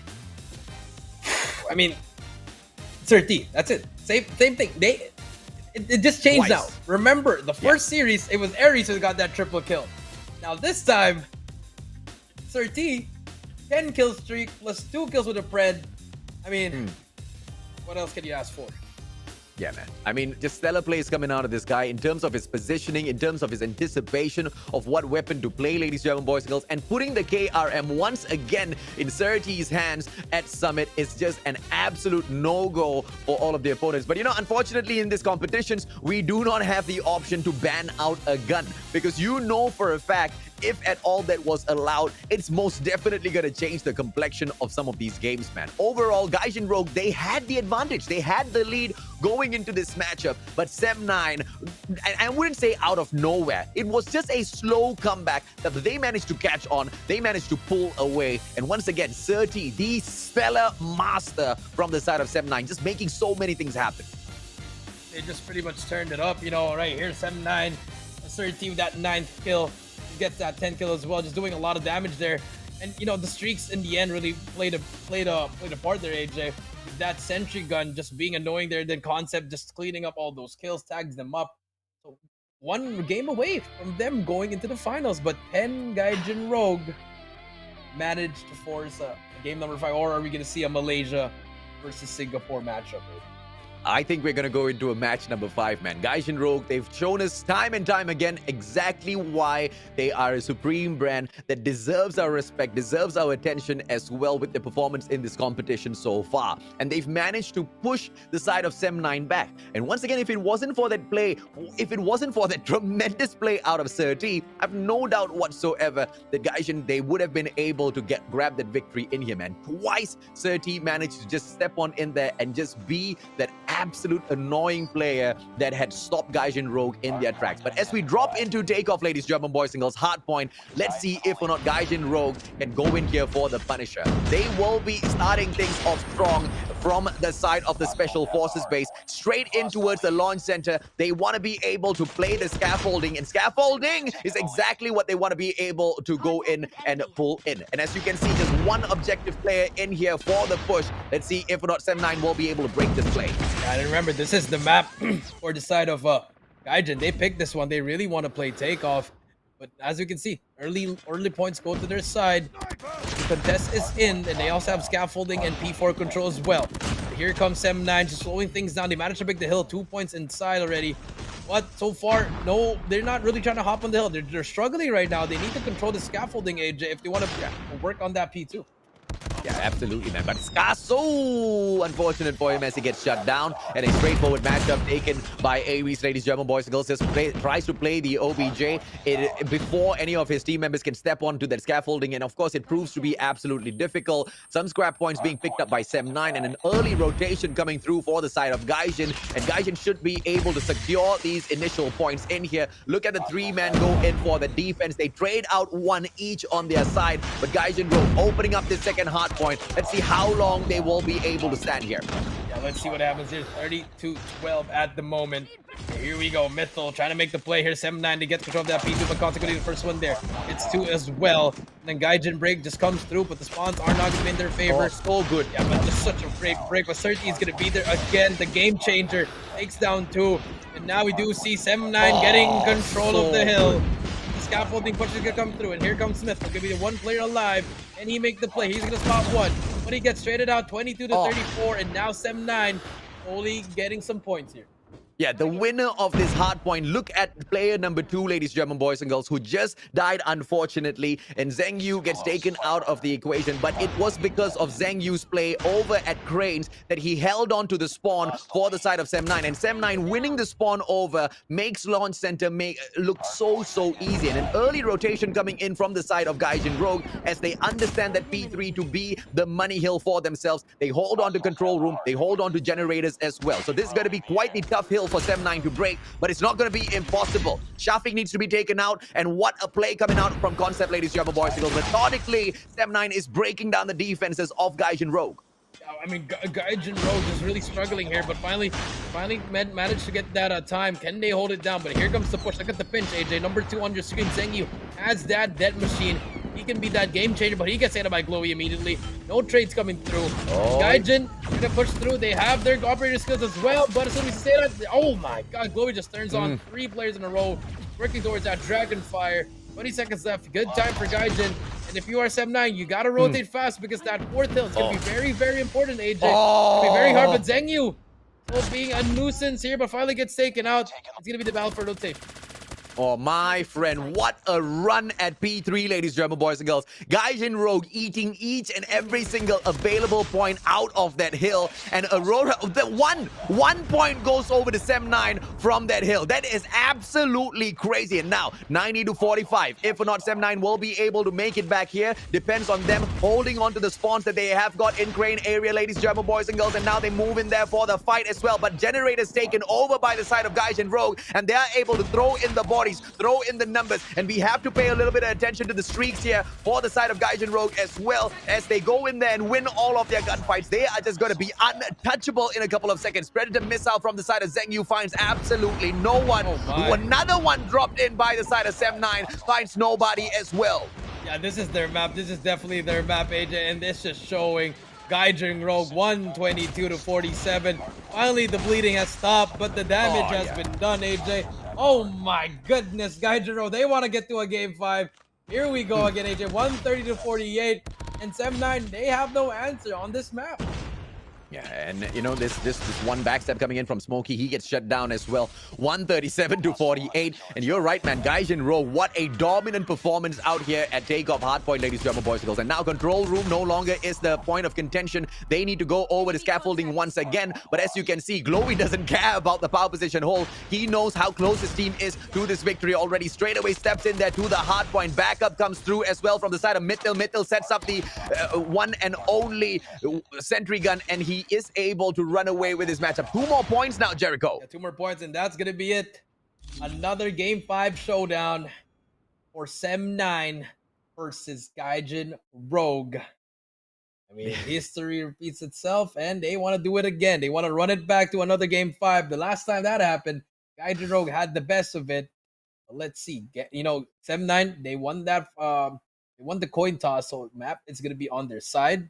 So let's see what happens here.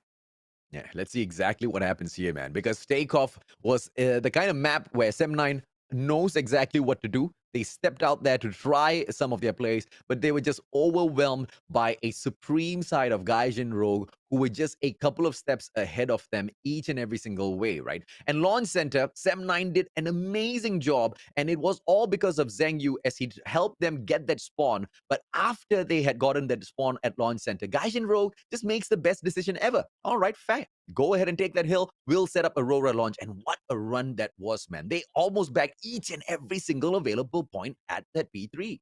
Yeah, I mean, just dominating from P1 to P2 to P3. I mean, it was a slow start for the side of Gaijin in the P2, but once P3 came through, the amount of OS that they stocked up, they all used it there. It transitioned over to streaks.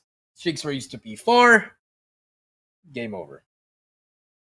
Absolutely, man. And you know, it was this straightforward approach that they went in there for that reset of the hardpoint as well. That kind of just shows the mindset that the Gaijin Rogue team brings in here, right? It's all about the strategies at one point, and after they have already passed the threshold where they know for sure that nothing else is available except victory, they just go guns blazing. And at that point, you expect them to be making a few mistakes, but no, these guys just absolutely turn themselves on. They get there onto a streak, and Mittel was just so stellar playing playing all of the objectives in their final moments with the sentry setup as well. Just going in for that overkill, although that victory was secured for themselves, right? And they force a match number 5. Once again, Jericho, like you said, this is the rematch, and unfortunately, the rematch seems to be ending up the exact same way series number 1 started off.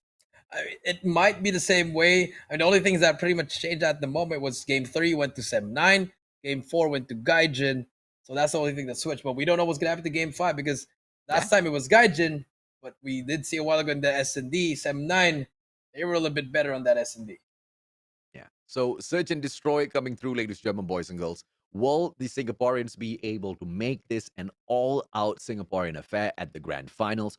Or will Sem9, the brand new Kings of Malaysia, not just prove themselves against the ex-Kings Udu RSG as they kick them out, but also against a very, very strong side by Gaijin Rogue?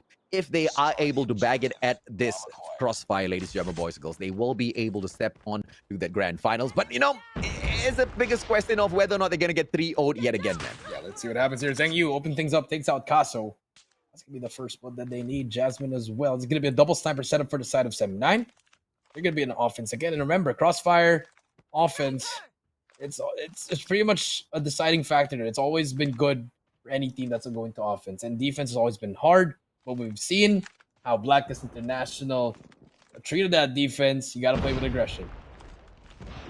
Jasmine, positioning is key, but gets a little aggressive towards the very end there as he tries to spot one player out. Does not get caught out. Zheng Yu, on the other hand, as sharp as ever, will be able to find Shafiq. What a hit! And Sem9 just moves in front with the advantage. Zheng Yu will be able to put his team in a 5-3 situation. Yeah, 5 versus 3. Bomb should be able to go down. No trades yet for the side. Gaijin Rogue. Here we go. I think Zheng Yu just spotted that gun. Just a little bit more to the left. But Mythil will take one down. Jasmine takes down Mythil. 4 versus 2, AJ. Yep, and now they should be able to take over the situation. And look at the straightforward approach by Glowy. Glowy will be able to snipe him out, but Zheng Yu with the pre-fired thumper manages to bag him out. Aries with the backstab, and now a 2-on-1 situation, but time is not on his side. 15 seconds on the clock. Aries with the M13 should be able to go in and spray down his opponents. Serti on the right-hand side snuffs him out a little too easy for Sem9, Jericho. Yeah, a little bit too easy indeed. But at the moment, what they did there was just perfect. That second, the double sniper setup just working to their advantage. And now we do see what is happening here at the moment. It's gonna be 1-0. Sem9 really doing well in that first round. Can they get picks again? But can Gaijin try to answer back with their snipe as well? Glowy be that first one in as well as Kaso. Nothing is hitting them for a while. And look at what Sem9 is doing. They're gonna hit the back. They don't want to get sniped across. Here we go. Kaso trying to hit that Kenshi spot, but not gonna work. Glowy as well. Trying to get some information. I think he spots that gun. Oh yeah. But he should hit the left. Hit more on the left. Just very unfortunate for the side of Wow, okay. I get it. You're good. Glowy takes that person out. 5-4. Anticipation, ladies and gentlemen, boys and girls. Spots out the barrel. Shoots his hand, as a matter of fact. Takes him out. Glowy, opportunity. One more. Ooh, the hit right there. Does not go in for the Punisher. Goes in for the reposition. Does not get the wall bang as well. But Glowy now. Opportunity! Escaso shuts down Jasmine. Glowy's not hitting his shot once again, ladies and gentlemen, boys and girls. But he needs to be able to find his momentum. 5-3. Gaijin Rogue still in front. 3-5, but Bomb is still up on the side of Sem9. They could just try to get a kill here on Butchers, and then that's when they can boom. Oh my god. So just takes out Smokey. But here comes the trades, but no trade's gonna come through. But so far, Gaijin Rogue answering back. Glowy takes out Zheng Yu. It's all up to a Concept in a 1 versus 5. Concept takes down 1. Gonna try to run away with his life.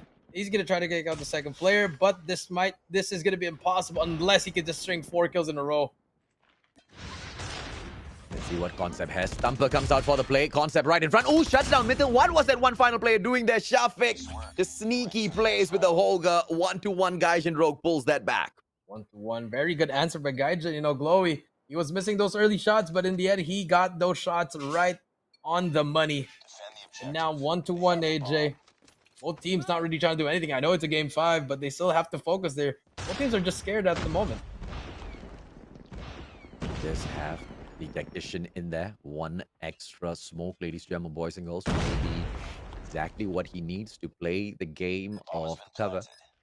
That information will not be passed on to Sem9, but they don't care. They go in for the early access into the bomb plant. And now pressure onto the side of Gaijin Rogue. Yet another smoke coming in here for the pop. Shafiq for the reposition. Tries to go in towards dead end, but cannot overextend. The question is, are we going to see Aries get taken now? Two of the players now very slowly approaching his side. Mithil gets shut down by Sir T. Zheng Yu gets to take Shafiq out. And the final player from the side of Gaijin goes down as Sem9 picks up the second round for themselves. Very fast plant for their side, AJ. And now, Sem9 doing a lot here to, just equalize those rounds. They don't want to be stuck there. They want to be scared. They try to switch it up all the time here, and I like this adjustment from them. Gaijin, this concept takes out Casa. That's going to be -1 for the sniper. Smokey takes down Shafiq. It's going to be a 5 versus 3. And Gaijin just lost 2 of their snipers here, but they set up Aries here, trying to be very aggressive. Look at that. Look how aggressive they are. They're going to go for that pick on the left. Glowy spots 1. He can hit that wall bang, but Mythil's going to be on top medical. I agree. Gaijin don't look so great in here.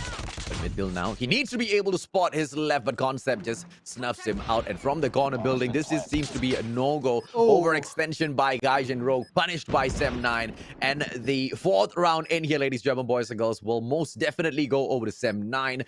Unless Glowy can make a set of 5 versus 1 comeback, I don't think that's going to be possible, even with the snipe in his hand, man. Even with the snipe in his hand. Ooh, that's nice one shot, though. That's 1. Yes. 20 seconds. Can he make it 2? 20 seconds, bro. And he does not make it 2. 1 to 3. One more round before the switch side. Sem9 proving why they are a top team here and why they are the best in Malaysia, AJ. It would be quite the kick in the guts if Sem9 proves themselves here and still goes up to the grand finals to get 3-0'd by Almighty. Because you know that's exactly what they're waiting to do, regardless of who they meet in the grand finals, Jericho. Yeah, that is true. That is very true. Let's just see what happens here, AJ. But Jasmine takes down another player. And just like that, 5 versus 4, the aggression is going to come through. Glowy misses that snipe, but does not miss the second one. He's going to be pushing on. Gonna get the M13. He's gonna be a player in front of them inside that middle building, AJ. Might be important, but he's gonna get tagged up. Caso takes out Jasmine, 4 versus 3. And Glowy unable to get that snipe just yet. That player just a little bit too quick. Sir T from up top shuts down the one and only Caso. And now is he going to be able to punish Glowy in here as well? Glowy with the anticipation onto the snipes, ladies and gentlemen, boys. So Smokey as well as Zheng Yu, the final 2 players left in here, taking on 3 from the side of Gaijin. The attacking side of Sem9 needs to find the access to go in here for the bomb plant, but it just proves to be such a tough thing to do. Smokey just waiting for Gaijin Rogue to make one mistake. Mistake, all they need.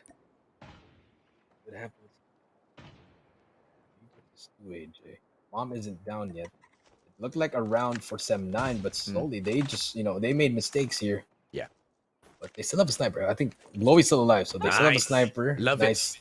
Nice stun, a nice smoke actually. Yep. That might clear it up, but they're gonna try to get wall bang here.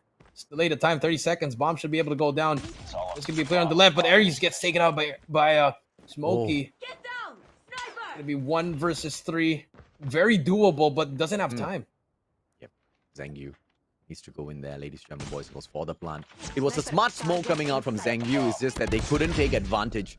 Aries went in there for the plant, but got shut down. Zheng Yu out of the equation as well. And 30, so effective. Very, very effective indeed. But unfortunately, they are going to drop that round. And now it's going to be 3-2.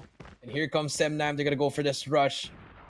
They might go for that aggro defense, but look at the side of Gaijin Rogue. They are not going for the B, but Zheng Yu takes out Caso. No more sniper. They still have Glowy though, but that's going to be 1 less sniper. 30 has that shotgun. Try to pick someone here. Shafiq has a nade. He's going to get that information that someone is going to be inside. Sees another nade. But decides not to push that through. I mean, if he pushed that through, he's going to spot 1, and that gets a hit marker. If he stayed there just a little bit more closer, AJ probably could have gotten that kill. Yeah, absolutely, man. And Serti there, making a mistake that you don't usually see out of him. Shafiq with the anticipation thumper, double onto that. Absolutely wasted. A thumper response coming through. It's not going to be able to catch Shafiq out. But Mithil immediately going in there for the plant, ladies, German boys and girls. Is he going to be able to pull this off? And yes, he will be able to execute that. And Sem9, the pressure is on. 4 versus 4 as the bomb gets planted. How will they play retake now? They have an opportunity to move on into the central building. If they can shut down Glowy first, that will be the opener they require. That's going to be the opener they need. And they're going to challenge Zhengyu. Tries to challenge on his own, but he's going to get taken on. No trade. Very unfortunate challenge there. He just leaves his teammates alone.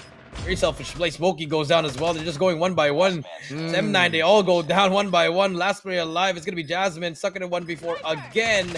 No more time. He's going to get taken out. And beautiful play coming through from Sem9. I mean, from Gaijin, I mean. Are y'all sweating yet? Are you guys sweating yet, man? Because both Gaijin Rogue as well as Sem9, I know sweaty palms out there holding mobile phones, ladies and gentlemen, boys and girls. And now 5 versus 5 as the attacking side of Gaijin Rogue moves on towards that bus station. Sem9, no prevention comes through. The double smoke is in there for the setup. But an early access punished by Shafiq. And Concept will be able to trade him out, ladies and gentlemen, boys and girls. Sem9 with the aggression this time round. And Glowy will be able to punish Smokey. Immediately traded out. Castle will be there. But Concept shuts him down. It's a 3 versus 3, and the bomb is nowhere close to that B bomb site, but they can wrap around to that shortcut and plant for A. Yeah, they can wrap around and plant for A immediately. There's only going to be one player there. It's going to be Jasmine with the sniper, though. Very deadly. But we do see Concept. Already did the damage. Gave up that position on top. Might haunt them there, because if he stayed there, it could have been a better play. Could have taken out Ares, but you do see the slow push coming in. Gaijin. Concept. Oh my god. He's gonna spot Ares. Ares is still alive. Oh my god. Ares takes him out. That's a huge kill for Gaijin. Now it's gonna be 2 versus 3. Oh my lord. And now Zhengyu right in front, going in for the wall bangs. Ares tries to reposition himself, but very well outplayed by the one and only Zhengyu. And now the bomb on the ground, ladies and gentlemen, boys and girls, with just one final player to go in there for the defense. And what a play, what a positioning by Mithil. He bags it. 4-3. Guys in Rogue, so close for that rematch with an all Singaporean grand finals. But Sem9, they can still make it back, Jericho. See that? They thought the bomb started for me. That's such a... I hate to say it, but that's a noob move. Now it's going to be a 5 versus 5 again, 4-3. Very unfortunate for SSM9. They could have gotten that round, but it just went sideways towards the end here. Same setup for the side of Sem9. Going to be holding it down. But look at this now. Look at that stack by Gaijin. They're going to be inside that B bomb site. See what kind of play they're going to make. Sem9.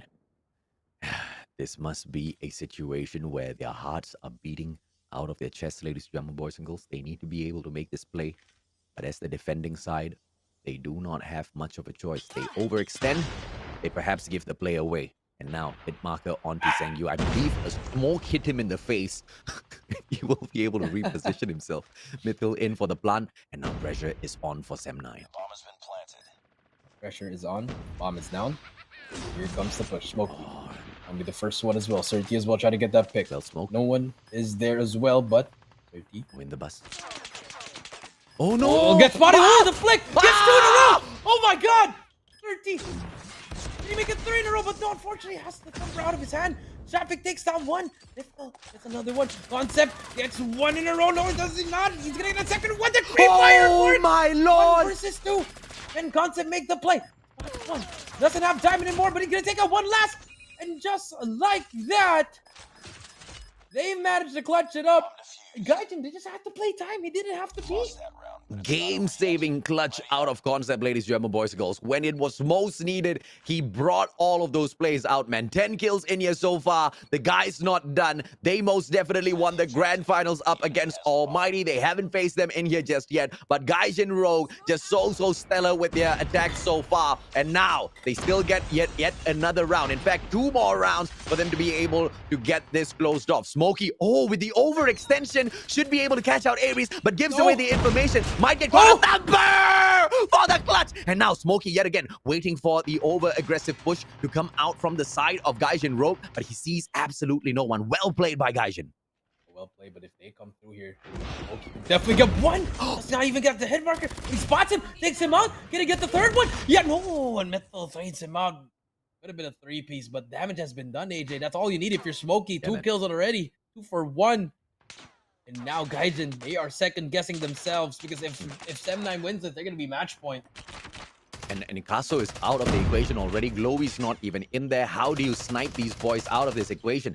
Shafik needs to take a straightforward approach, ladies and gentlemen, boys and girls, together with Ares as well as Mythil. They can't over-aggress. Look at them wrapping around Lounge. They will be able to step into the bus station now. And the approach for the bomb plant most definitely will be possible. But look at this. Sir T, with his KRM, he will be able to punish these players. Mythil holding on to the angle on the left-hand side of Sir T. He needs to play this smart. Mythil comes in, over-aggresses, and Sir T punishes him as he should.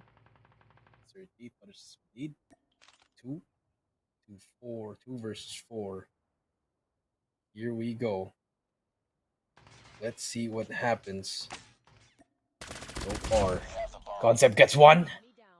And Sir T takes him out. Match point for Sam 9. My, oh my. The setup for the grand finals, ladies and gentlemen, boys and girls. And now, the attacking side, the final attacking side for the side of Gaijin Rogue. If they manage to push this into round number 11, the bomb goes into the hands of Sem9. The advantage goes into the hands of Sem9. It's all for Sem9 to lose now. On match point, Sem9, Sir T, stellar performance so far with the KRM. Just patiently playing this grenade. Will be able to send out a thumper. Smokey does not bag anyone, but they know exactly the kind of pressure that they have to face. And Gaijin Rogue now inside of the bus station. The bomber, Mythil, hasn't gone out and over-aggressed just yet. Sir T just waiting for the punish as soon as someone overextends. Trophy system taken out of the equation. Mythil as well as Ares. Yes, a few hit markers on them, but they are still alive and kicking. Crazy stuff in this Search and Destroy, Jericho. Stuff indeed, but Gaijin gets that first blood. Looking a little bit too aggressive there, but Sir T just holding down this angle. This could be very huge here. Oh, the timing! The timing! So lucky. He is so lucky. Sir T. If he just stuck in that angle, could probably take it out one player.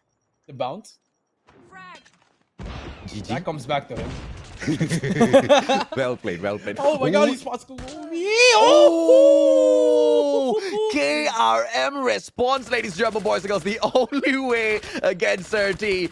And Glowy this time spotting it out. Concept will be able to take Mythil out from afar, ladies and gentlemen, boys and girls. The Morningstar really getting the damage done this M13. 4-3 now. The attacking side hasn't gone in for the plant just yet. And Glowy will finally go in for the push. Nobody in for the prevention. Oh, hit marker. Concept, can he bag this? Almost taken down and Glowy backs away.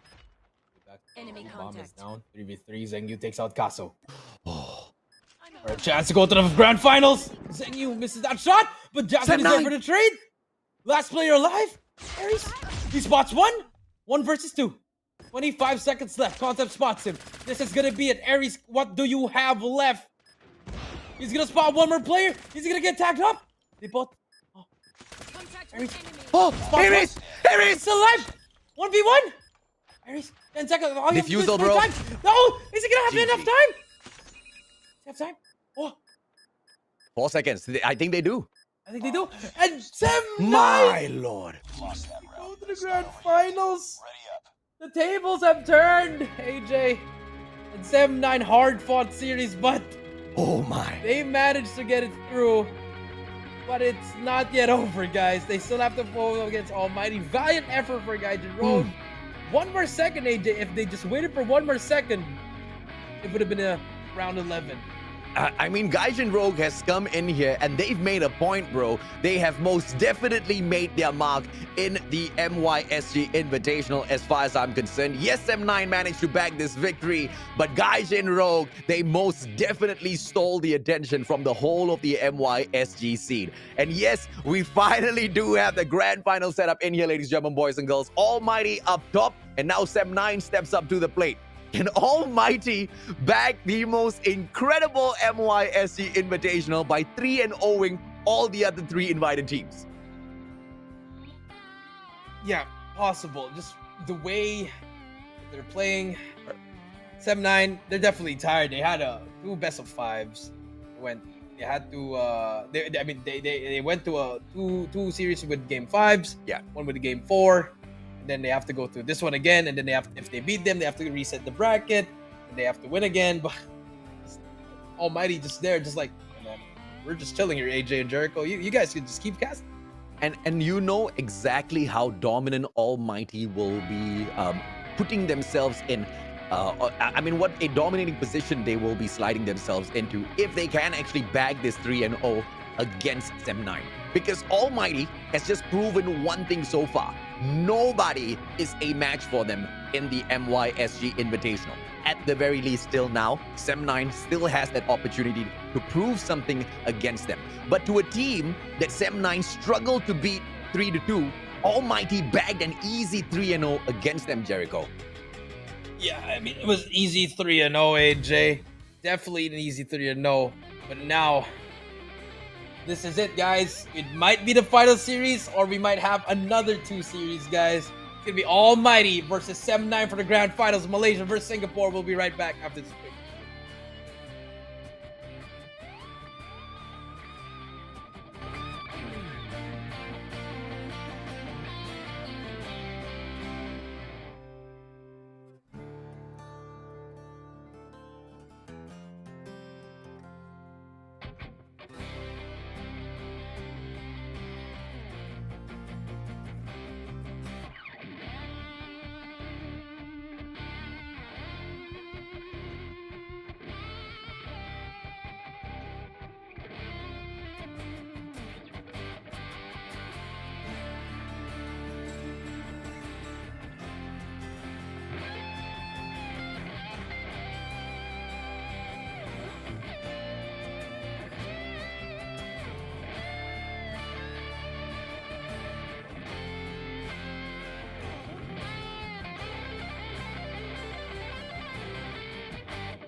Feel like that new cool here. It's like that new school here. Wave off that swim team, talk big things. It's new rules here. Yeah. Nice on nice on nice, yeah.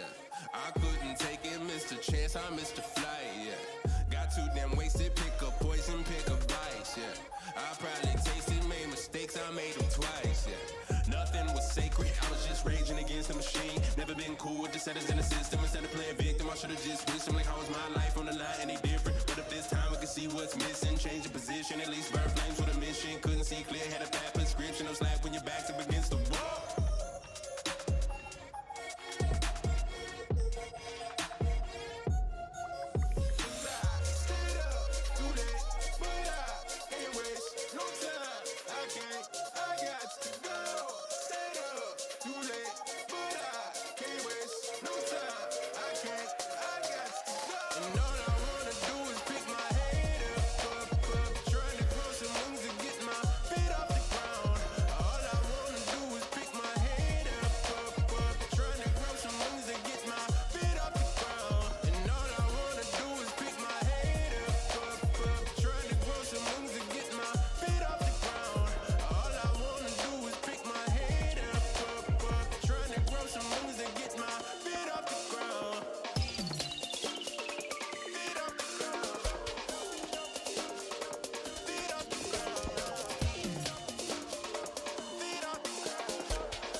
Nice on nice, ayy. I couldn't take it, missed a chance, I missed a flight, ayy. Got too damn wasted, pick a poison, pick a vice, ayy. I probably tasted, made mistakes, I made them twice, ayy. Nothing was sacred, I was raging.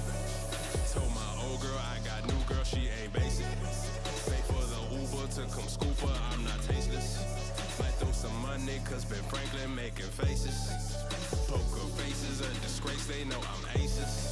I want a girl so hot the internet can't take it. That girl might break it. Yeah, she might break it. I want a girl so bad I go blind when she naked. She just might make it. And I just, and all I wanna do is pick my head up. Trying to grow some moves to get my feet off the ground. All I want.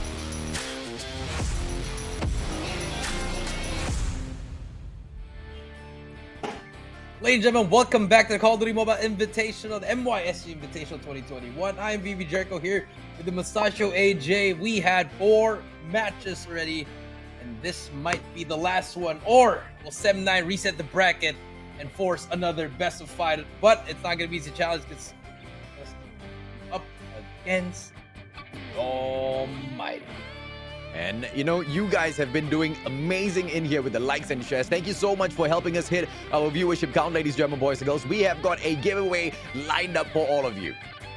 Yeah, and this is our viewership reward, guys. It is the Special Ops 1 airbrush. A little bit of a delay there. Special Ops 1 airbrush. Here we go. That is the code for you guys. Thank you for watching this whole stream. But guys, it's not over. We might have 2 more series, or this might be the last one, Ed. Absolutely, man. I mean, if 7-9 goes in here, they manage to defeat Almighty one time around, then yes, we get to activate the second grand finals, because Almighty, they have got 1 extra life up top, and because of their tremendous run in the competition so far. And now, if Almighty just goes ahead and wins, then that's it. They are the champions of the MYSG Invitational. But the bigger question here is, can they actually win with a 3-0? Because if they do, that'll be a huge statement within the MYSG scene to be able to bag all of these teams so easily. Let's take a look at the map videos and see who Lady Luck smiles at, Jericho. Yeah, here we go. Hackney Yard and Takeoff has been banned, so I believe 7-9 will win that coin toss. So standoff is gonna be that first map. 7-9 taking it over. They're gonna win that coin toss, and Almighty, they're gonna bring it over to Crossfire. Hard point. Let's see what happens on the S&D AJ. Oh, I am already seeing the end. But let's just see what happens. S&D Ray is gonna be the game number 2, game number 5, firing range on S&D, and for game number 3, it's gonna be domination on Summit again. All these maps, Almighty have mastered it. And 7-9 do something. Annihilator and Death Machine gonna be banned, so it's gonna be the battle of the Sparrows again. Yeah, and I mean, conveniently for the side of Almighty, the 2 maps that, they do not fancy as much, that they have not mastered as well as they have mastered with all of the other 5 in here for the rotation. It just pans out in the way Almighty would have wanted, ladies and gentlemen, boys and girls. Standoff, Raid, Summit, Crossfire, as well as Firing Range. Those are the 5 maps that we will be able to see, or potentially be able to see, unless this gets finished off at a 3-0. We cannot count out Almighty. That's exactly what they're capable of.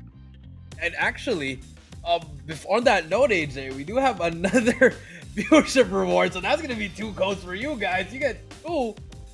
And it's going to be the QQ9 Stencil Strike. It's back. Now you have the Stencil family. The Stencil Strike. Thank you, Garena. Thank you. You guys all have the Stencil Strike collection, but I don't, okay? I haven't even redeemed even one of these codes just yet, Jericho. God, I haven't even updated my game. Every single time I go in there to redeem, the codes are already expired, because the time that I can have for myself is only after the broadcast. You guys, on the other hand, are super duper lucky. Make sure, I mean, if you didn't take that screenshot, if you're watching on Facebook, don't worry. On YouTube, you do get to hit that rewind a little bit, and you can redeem it before this particular broadcast is done and dusted with. But thank you and good job, all of you, unlocking 2 giveaways back to back. What's up? I'll take it. I'm just watching the Invitational, watching Almighty be undefeated, and 7-9 in the finals as well. It's been pretty nice. But guys, that's gonna be our 2 viewership giveaways. Thank you so much for the support, guys. But don't forget, it's not yet over, guys. We still have our finals. We already had the map vetoes. 7-9 versus Almighty. Can they reset the bracket, or will Almighty make history to be undefeated in the invitation? And I think they most definitely are aiming for exactly that, right? If you couldn't go in there and get it done in the exact way you wanted over at the Stage 5 of the World Championship, you most definitely want to be proving yourselves out here at the MYSG Invitationals. And they've done so against 2 teams so far. They just have to bag this against the one and only 7-9, ladies and gentlemen, boys and girls. Let's see if or not that 3-0 is possible, Jericho. Let's see what happens. Here we go. Grand finals time. 7-9 versus Almighty. Hard point on standoff. Here we go. 7-9 opening up good with all of those flashes that comes through, but it's just played a little bit better on the side of Almighty. They don't even respond with all of those flashes and grenades. They just storm the front, taking over Hotel Yard. Yeah, taking over indeed. But we do see Almighty. They're just getting all the time that they need. Even with the positioning of 7-9, they don't really care about that positioning because they just want to milk those early time. Finally, the hill is going to be broken. And now 7-9, they get some time on it, but Contest is in as well. But Almighty is slowing things down. It's okay if they don't get much time here. They just want those spawns for P2. Well, Olga will be able to meet 2 players. Thumper comes out, but does not bag anyone. Sia gets taken out of the equation by Dior as Almighty runs away with the points. I mean, look at the number of red dots that you see in the Hotel Yard, ladies and gentlemen, boys and girls, and look at the angles that they hold on to. And if the player in the name of Zhengyu rushes in towards Hotel Yard, it's going to be a GG for him. Yes, here comes the contest from the one and only Smokey, but Shut Up makes quick work of him. And Almighty, what a run at this first hard point. Yeah, what a run indeed. 46-4 already. And if they can get this whole 60, they're going to be already at the 100-point mark. AJ Predator comes in. Unfortunately, we'll just get 1 player, but Dior is going to be in there. Going to get that time. They're going to be pushing from the back, and Almighty's going to be prepared. Here comes the Thumper. Trying to make the play. We'll spot 1. Gets a hit marker. Takes 1 down. Takes 1 do. Hunter Killer is ready. And he make the play, but the contest might come through from that 2nd floor. It should come through in a while now, but none of the players of 7-9 come through. Now Smokey comes through, but there's going to be a nade, and here comes Shut Up with that KRM. Here comes Hunter Killer. The Dior is still alive here, but finally gets taken out in 7-9. They managed to break the hill. I really thought the hunter-killer drone will come back in there and help Dior out, ladies and gentlemen, boys skills. Unfortunately, meets the wall, and that was the exact opportune moment for Sem9 to step on in there. But just like that, as I'm speaking, Almighty breaks the hill, takes it right back for themselves, and they also have the second part of their team in there for the very early rotations, meeting up with the other players from Sem9 who go in for those early rotations as well, and they're just fighting out there in the open for Granny's house even before the previous hard point goes on to lock. 24 to 74, 50 points between the two teams, ladies and gentlemen, boys and girls. In a game like Hardpoint, it's not a lot at all. But against Almighty, it might just put you in an uncomfortable position. So Sem9 needs to fight tooth and nail for this next Hardpoint. And they open it up really well. They open it really well. Heaven gets two. Can he get that third one? Challenge without Thumper. Will not get anything, but he has done that damage. But they don't have control. Finally gonna try to contest, but the Sparrow comes in. Faith gets two, gets three, but the Thumper eats him right through. No streaks for him. But it doesn't matter, Almighty. They're just getting all that time again. Sem9, what do they do at this position, ladies and gentlemen, boys and girls? They need to find a break of the hill or decide to go in there for the early rotation, and they go with the latter, which is something I'm definitely not in support of. Such a huge lead they give over to Almighty for one wish to take things back at Bakery. Bro, that's just betting way too much on your own skills, right? Because although you are able to run away, although even if you do run away with that Bakery play, Almighty's just picked up way too many points in this game to get comfortable. They're just comfortable at the time. Now Alip gonna bring out that Sparrow. Gonna try to get some kills there. And here comes the push. Oh. The Sparrow, not doing much damage there, but gets one, gets two, and finally breaks the hill. Just like that, AJ. This might be it. Any streaks from Almighty. Irfan J pushing out the Mr. Clutch King. Gonna get some clutch kills here. Gets two, but finally gets taken out. Here comes Sia with the Sparrow. Trying to make the play. Shut up with the boxing gloves, but he ends up killing him. Oh, the nade. But the nade, another nade comes through. And Alip just being the last player alive, but finally Zhengyu closes it out. And now Sem9, they have control. And this is the problem with that super early rotation coming in there from Sem9, right? It was absolutely ineffective. Almighty just struts on in there, manages to break that hill, picks up very, very important points. And now 130 to 50, ladies, German boys and girls. They are so far ahead, and they're not going to bother fighting for those scrap points away from Sem9. They want to just go roaming around, setting up the place for Hotel Yard. And if possible, they want to be picking up a couple of more extra kills just to streak themselves out. But Sem9, in their own affair, are really good at backing away from all of these engagements. This is one of the fights that we've seen the least amount of kills so far, Jericho. At least amount of kills indeed. Just the points are just coming through. But Sem9 managed to get at least a lot of points in that last hill. 20 more points for Almighty and they can end this game.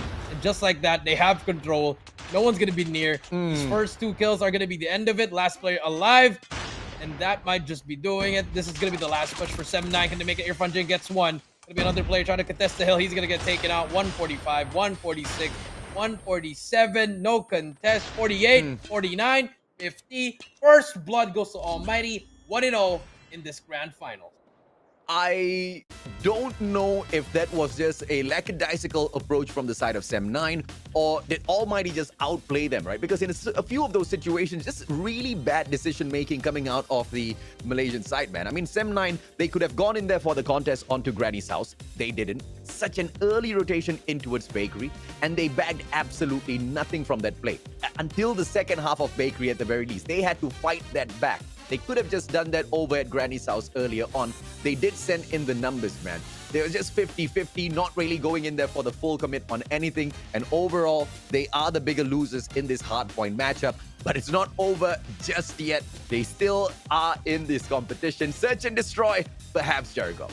Perhaps, but AJ, map number 2 will go to the side of Almighty because it's their map. It's going to be Raid again. And we already know what happened in Raid against the other teams. Just really unfortunate for them. But as we can see, here are the highlights here. Sem9 just, they just got demolished in the first 3 hills. They managed to get some time on that P4, but too much rotation from them. Ended up just, not getting anything at all. Heaven here just having its time here with the AS Val, taking down, just using all those movement, mechanical gameplay, the Sparrow, just huge plays coming through from him. Yeah. Everything was just perfect for Almighty. Yeah, they just kept cutting off the access from the hotel shortcuts, not allowing that backup to get into Granny's house. And the rest of the players from the side of Almighty, they crushed them at that point itself. And they force an early rotation. But it wasn't something that Sem9 should have fallen for, right? Because it was just a situation that they're not going to be able to make a comeback from, because you're allowing your opponents, especially the sort of Almighty, to run away with the points. That's just a no comeback zone from there on. And for a team that has most definitely been struggling with their gunfights in here, they were pushed all the way into game number 5 twice by Gaijin Rogue. Against a stellar side of Almighty, it's just proving to be too big of a fight. In this search and destroy, I want Sem9 to be able to make a comeback, but I do agree with you, Jericho. The way Raid has been played by the side of Almighty so far, it most definitely seems like they're going to be bagging a 2-0 after this. Yeah, I mean, the fatigue, like I said, it might play a part, you know. Yeah. I mean, Almighty, all they had to do was play, 6 games in a row and just get double 3-0s. Sem9, they went to a game 5 in their first series, went down to the losers, went to a game 4 against RSG, they went to another game 5, and then they're gonna have to play 6. They have to play 11 games in a row, 10 games in a row, just to try to at least try to win. But right now it's just not working for them. But maybe S&D could be that game changer. They can try to get this W, but then again, Shut Up in Heaven, that dynamic duo with the snipers, and of course the Clutch King Irfan J, it's gonna be very, very difficult for them. Yeah, but Zhengyu as well as Jasmine, can they step it up? That's the biggest question. We do see the snipes coming out from Zhengyu a little bit more with the SVD. So perhaps on this raid search and destroy, we can see them pop off a little bit more. But I don't want to make any guesses just yet for the side of Sem9, man, because, that hardpoint matchup was a true surprise. I expected a little bit of a stronger rotation to come in from their side. At this search and destroy, ladies and gentlemen, boys and girls, search and destroy. Let's see exactly what will be the focus for the side of Almighty. On the defense, Sem9, they go in here for a basic 2-1-2 split. The rest of the players from the side of Almighty not aggressing on 4th, and Sir T will be able to shut down one of the biggest threats over from the side of Almighty, the one and only Heaven. One and only Heaven here as well. Finally goes down immediately. That's a good shutdown for them. Look at the play for Sem9. They're going to go wrap around their base. Try to take out Shut Up, but Shut Up, that'll be that sniper. Almighty getting stuck here at the early stages of this S&D. Smokey, gonna spot one. We'll take one down. Gets that information. Bomb is down as well. Oh. But Dior, Irfan J, and Shut Up to stake out 3 in a row. Now it's going to be a 3 versus 2, AJ. Just like that, tables have turned again. And Smokey, opportunity, manages to bag one, very smartly backs away. Dior taken out of the equation. Clutch King, Irfan J steps on out, just teases the shots out of Smokey. Thumper going in here for the pop as well. Irfan J still alive and kicking, repositions himself, knows that the attack might come through from Garden, and protects the stairs on the other side. Irfan J slides in. Smokey with the punish. This is what we need from Sem9 if they want to stay in this competition. Yeah, just be more, just be smarter against Almighty. That was a very good takedown by Smokey, and that was the bomb. That was a very huge kill this type of Almighty. But it almost went to the side of Almighty. But Sem9, very good answer, very patient, just not being hard-headed, just working your way through. But let's see what happens here. Round number 2. Heaven now is alive again. Oh, wow. What difference can he do here? But the middle control is going to be very huge. Shut Up, going to get taken out. No trade coming through. And Smokey being that nuisance for this team. And he's getting those picks, early picks. And here comes Zhengyu. Spots one. He knows there's going to be players there. Look at this. I like this. Not over-aggressing. Sem9 just holding it down. Yeah, the timing was just a little bad for the side of Heaven, because if he had just held on to his position outside of Gallery, taking control of the central garden wouldn't have been too much of an issue. And Shut Up most definitely would have had a little bit of backup. Smokey with the hit from the Thumper will not get lucky as the player manages to slide away in the nick of time. Zhengyu right behind Alep will not be in a situation where he gets challenged as well. But the bomb in hand, the attacking side of Almighty, one man down, still looking for a frag before they can go in for the aggressive plant. Bomb spotted. Jasmine takes out a leap. Bomb is down. Zhengyu takes out Irfan J and Sem9.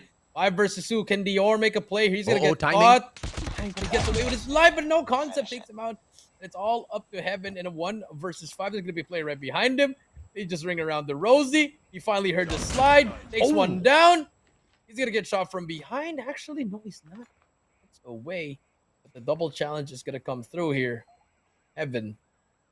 And he clutched this. A 1 versus 5. Finally gets one. It's going to be a player on his left. He's going to spot him. The challenge comes through. He's going to get tagged up. Still alive. He's going to know what's going to be more player there. But Jasmine just a little bit faster there. 2-0. Sem9. Pretty good in S&D. It's very rare that you get to catch Heaven not performing in here, ladies and gentlemen, boys and girls. On that snipe, he should have been able to bag that back-to-back. But of course, just a little shaky in here. SM9 finds some momentum. 2 rounds back-to-back. Almighty, they need to find a break on the attacking side. But of course, as we remember, Almighty, they are supreme on the defense. So as long as they can bag at least 2 rounds on the attacking side, I've got no doubts whatsoever of a comeback later on. But Jasmine shuts down Alip. Zheng Yu gets taken out by Alip just before going down. So that's a good trade coming through, ladies and gentlemen, boys and girls. And Sem9, they are backing away as the side of Almighty takes over the basketball court. In here for the retake. Garden for the setup first. Jasmine needs to be careful, Jericho. Yeah, Jasmine has to be careful right here. But then again, he has a sniper. Dior has to be careful now. But the nades are going to come through.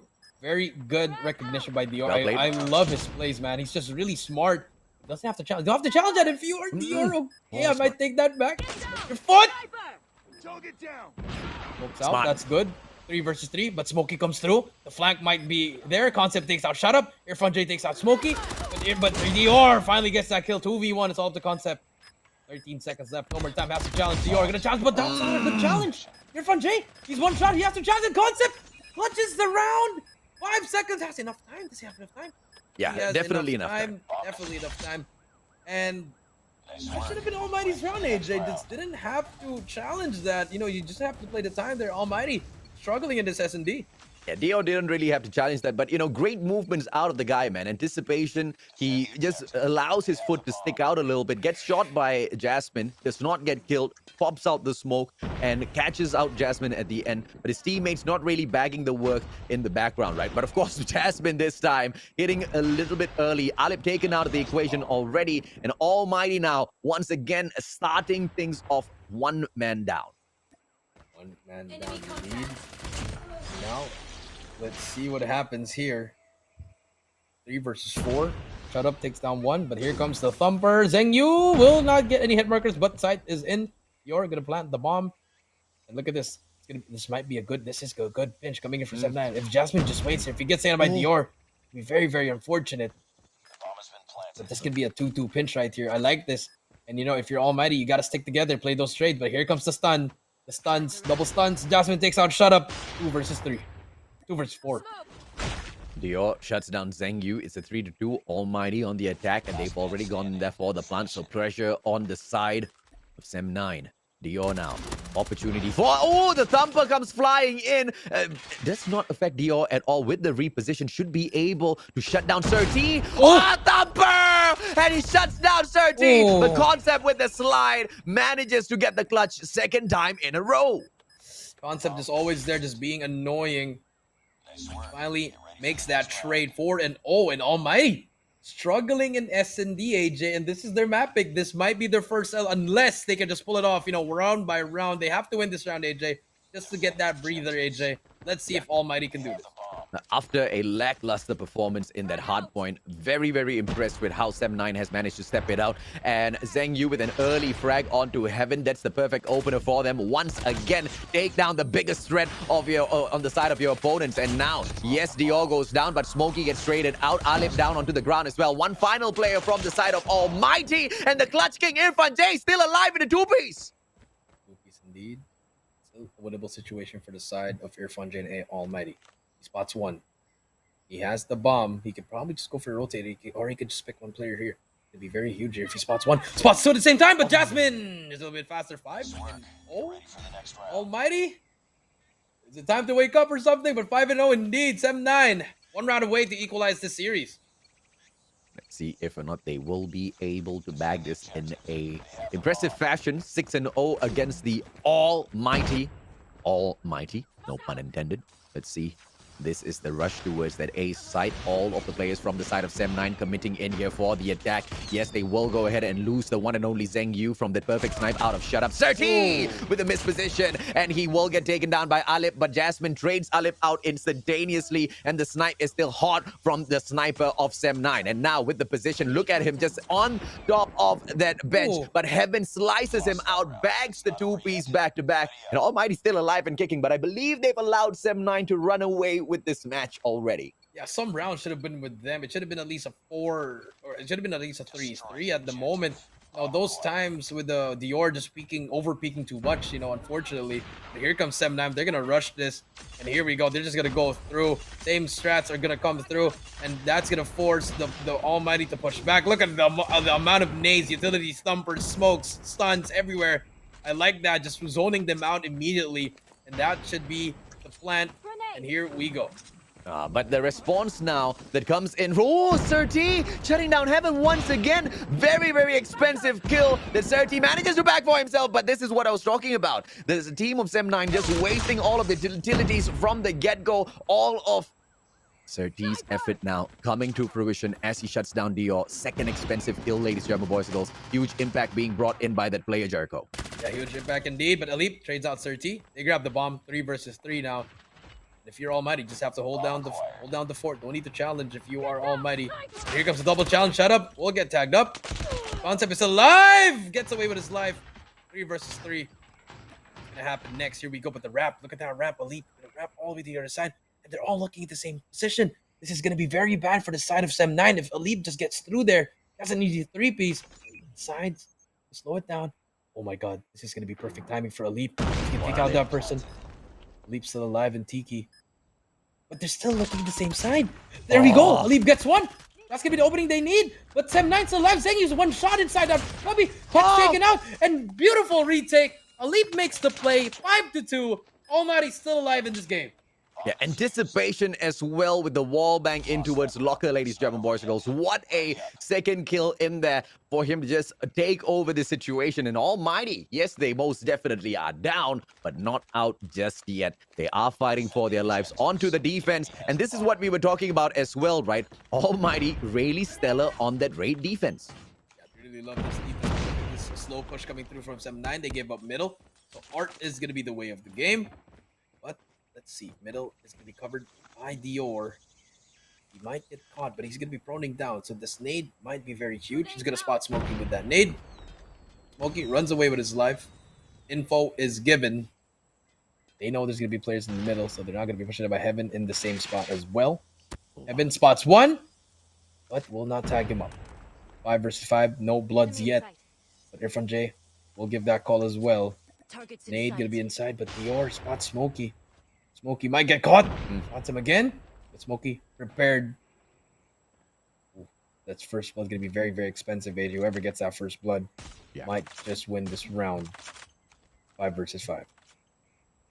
The attacking side of Sem9 just finding no access whatsoever, except for Jasmine, who's already at the basketball court, sends that information over to the rest of his team members, who now slowly start trickling in. But Smokey needs to make a play, man. Jasmine shuts down Shut Up, and that's the opener that Sem9 needs to take this victory. Alip with the perfect thumper hit, does not get a hit marker. Zengyu with the patience will be able to deter all of that danger. But Heaven, what a flick! Turns around 180, shuts down Concept. On. Oh my God, beautiful snipe 4v4. The bomb should be able to go down, but look at that player wrapping around. Sir T, trying to get play. He takes out a leap. 3 versus 4. Sir T takes out 2. One more player. Sir T tags him up, but that's all they need. Irfan J gets us all up to Heaven. 1 versus 3. Let's see if or not he can clutch this out. 30 seconds on the clock. Just needs about 4 seconds, 3.5 to go in here for the defusal. Sees the bomb. Does not spot any players. He knows it's planted for the open, so he needs to be careful with the backstab that this players from Sem9 can pull off in here, especially from Jasmine. And Jasmine shuts him down. 1-1. Finally, Almighty. They drop a map, AJ. But up next, it's going to be domination on Summit. And Sem9, the last time they were there, they took it home. Can Surti bring on another kill streak? Or will Almighty shut it down? But so far, very good comeback from the side of Sem9. Oh yeah, absolutely, man. I'm just glad they didn't allow themselves to get 3-0. And now all they need to do here is reset the brackets and get a win against one of the most supreme teams in MYSG PH. And yes, ladies and gentlemen, boys and girls, this is the MYSG Invitationals. And so far, there has only been one supreme team that has been so dominant, which is Almighty. And Sem9, this was a huge win for them in the Search and Destroy, Jericho. Yeah, they needed this win immediately. And here, like, just these small plays by Dior. You know, sometimes you don't really have to peek. You really have to play that time to your advantage. But unfortunately, Sem9, they just took the round. But, you know, Almighty They managed to take 2 rounds with them as well, but unfortunately, it was just not enough. At 5-2, that was a situation where, it just pretty much looked like there was a no comeback zone and Heaven just keeping the hope alive. But the 3 versus 1 situation just proved to be way too much, even for the almighty Heaven to go in there and bag right. But of course, ladies, gentlemen, boys, girls, it's not all over just yet. Sem9 hasn't run away with this competition. They have got a huge task ahead of them. And the very first one is to reset the brackets. Are they going to be able to get this domination matchup and make quick work in that hard point later on as well for match number 4 and try to prevent this from going into yet another search and destroy? Because I don't think Heaven is going to be as soft when we go into match number 5, if we go into match number 5. Yeah, I feel like if they win this game 3, I think game 4 Crossfire, that's where Heaven is just going to pop off again. The CR, the AMAX might just be brought out. Yeah. And he's just going to drop full streaks, but we'll never know. Sem9, they can answer back right this. If they get this game number 3, they can win game number 4, and then we can just reset the bracket. So a lot of possibilities here that can happen here. But so far, Sem9, really, really great S&D. They needed that win. And now game number 3, 1-1. Who's going to get that 2-1? Did I just hear that right? Another one? Another one. Lionel, you are the MVP. Guys, another viewership reward. Is it the stencil strike? Oh, no, it's not. But the airbrush, AK-47 airbrush, guys. 3 rewards in one event. But here we go. Guys, that is going to be the reward for you guys. Thank you so much for supporting MYSG Invitational. These are the rewards for you guys. Yeah, absolutely. I cannot believe the community unlocked all 3 of the rewards. And even that back-to-back reward that you guys unlocked earlier on. You guys are absolutely insane, man. Thank you so much for the love. Thank you so much for the likes. Thank you so much for the shares. If you haven't liked and shared just yet, please do go ahead and help us out to reach more people. All of these players most definitely deserve it. Sem9 as well as Almighty, they definitely deserve all of those watch minutes from all of these viewers, right? And the COD community, are they going to be able to expect more stellar performance from both of these teams? Most definitely they can, Jericho, I believe. See what happens here. Here we go. Game number 3, AJ. Harp domination in Summit. Almighty versus Sem9, both tied up at 1-1. Let's see who's going to take it. Here comes Almighty just pushing in that second floor. The pressure is on. Shot up going to be the first one, but he takes 30, takes himself out. There's going to be a player behind him. Irfan J going to get taken out as well. An early cap might be going to the way of... Actually, no, it might go to the way of Almighty. Smart plays coming through, and 30 with one misplay there, allowing Almighty to just run all over that second floor of the control room number 2, ladies and gentlemen, boys and girls. Dior with an amazing sticky coming through, grenade coming through, 5-4. That B flag hasn't been capped just yet, and Irfan J just making sure Sem9 does not make a play. And 2 players in front of him, Seiya gets taken down, but 30 opportunity with the KRM on the left-hand side. Ooh, timing as Irfan J misses to take him out. Yeah, but Alip is there for the trade. Now C and A is going to be captured. Going to be set up for a triple cap, but finally Sem9 will be able to capture. But look at Heaven already in that spot. Just holding it down. He's going to get tagged up on the right, but he takes out he takes out Wing Yu. Heaven takes out another player. Going to get the third one. Runs out of ammo, but still alive and takes out Smokey. Triple kill for Heaven. That's going to be enough for them to capture B. Make that 4 in a row. Make that 5. No, Zheng Yu finally shuts him down. Oh, thank goodness, man. I mean, because Heaven was just running away with that. Alip now, holding onto an angle, but does not manage to go in there for the punish, but he will most definitely have a backup in there in the name of Smokey. And now it is most definitely all in the hands of Almighty, but not for long, ladies and gentlemen, boys and girls. They have cleared off the markers on that C flag, but now are they going to be able to grab hold of that B flag as well? Sem9, they are falling back. Yeah, they are falling back indeed. But at the moment, 34-21. See ya. We can play here. Shut up gets 2 players as well. But the lead is slowly growing for the side of Almighty, AJ. Very good lead for them. And Sem9 asking for some answers here. Let's see what happens. Good play concept. Gonna be the first one in. And here we go. He can overextend and try to make that distraction gameplay, AJ. But he's all alone. Very far from his teammates. Yeah, absolutely, man. I mean, I feel like a little bit of a distraction needs to be played onto that C flag through the edge platform. And that's exactly what Zheng Yu is going to go in here and focus, ladies and gentlemen, boys and girls. And the moment they play that distraction, that B flag opens up. And this is the opportunity for Sem9 now to make a comeback. Are we going to see a solo hole coming in here from Sia? Shut Up gets taken down. Concept now able to play that C flag as well. B flag back. Are they going to be able to take a triple cap? Almighty loses that C flag. But in the nick of time, cable car platform is pulled back so that they're still in this game with at the very minimum 1 point to hold on to. 1 point to hold on to immediately. Now we do see 59 to 39. They finally managed to capture that, but here comes Heaven trying to make some damage here. Big kill here for Sia. If he can take this out, they can stop the bleeding here. Shut Up, gonna be the first one in the second floor. He's gonna get taken out by the Thumper. Sir T again gets 2 pieces, but Elite all the way at the back gives them the split spawns. They can actually go for ANC, but finally they lose. Dior holding it down. Brings out that Sparrow, gonna defend A on his own. Takes down 2. Beautiful play coming in from Dior. And that might be the opening for them to capture CNB as well. Gets 3 in a row. Gets 4. No, the trophy system defends it. But just like that, that's enough time for them to relocate. But here comes the Fred.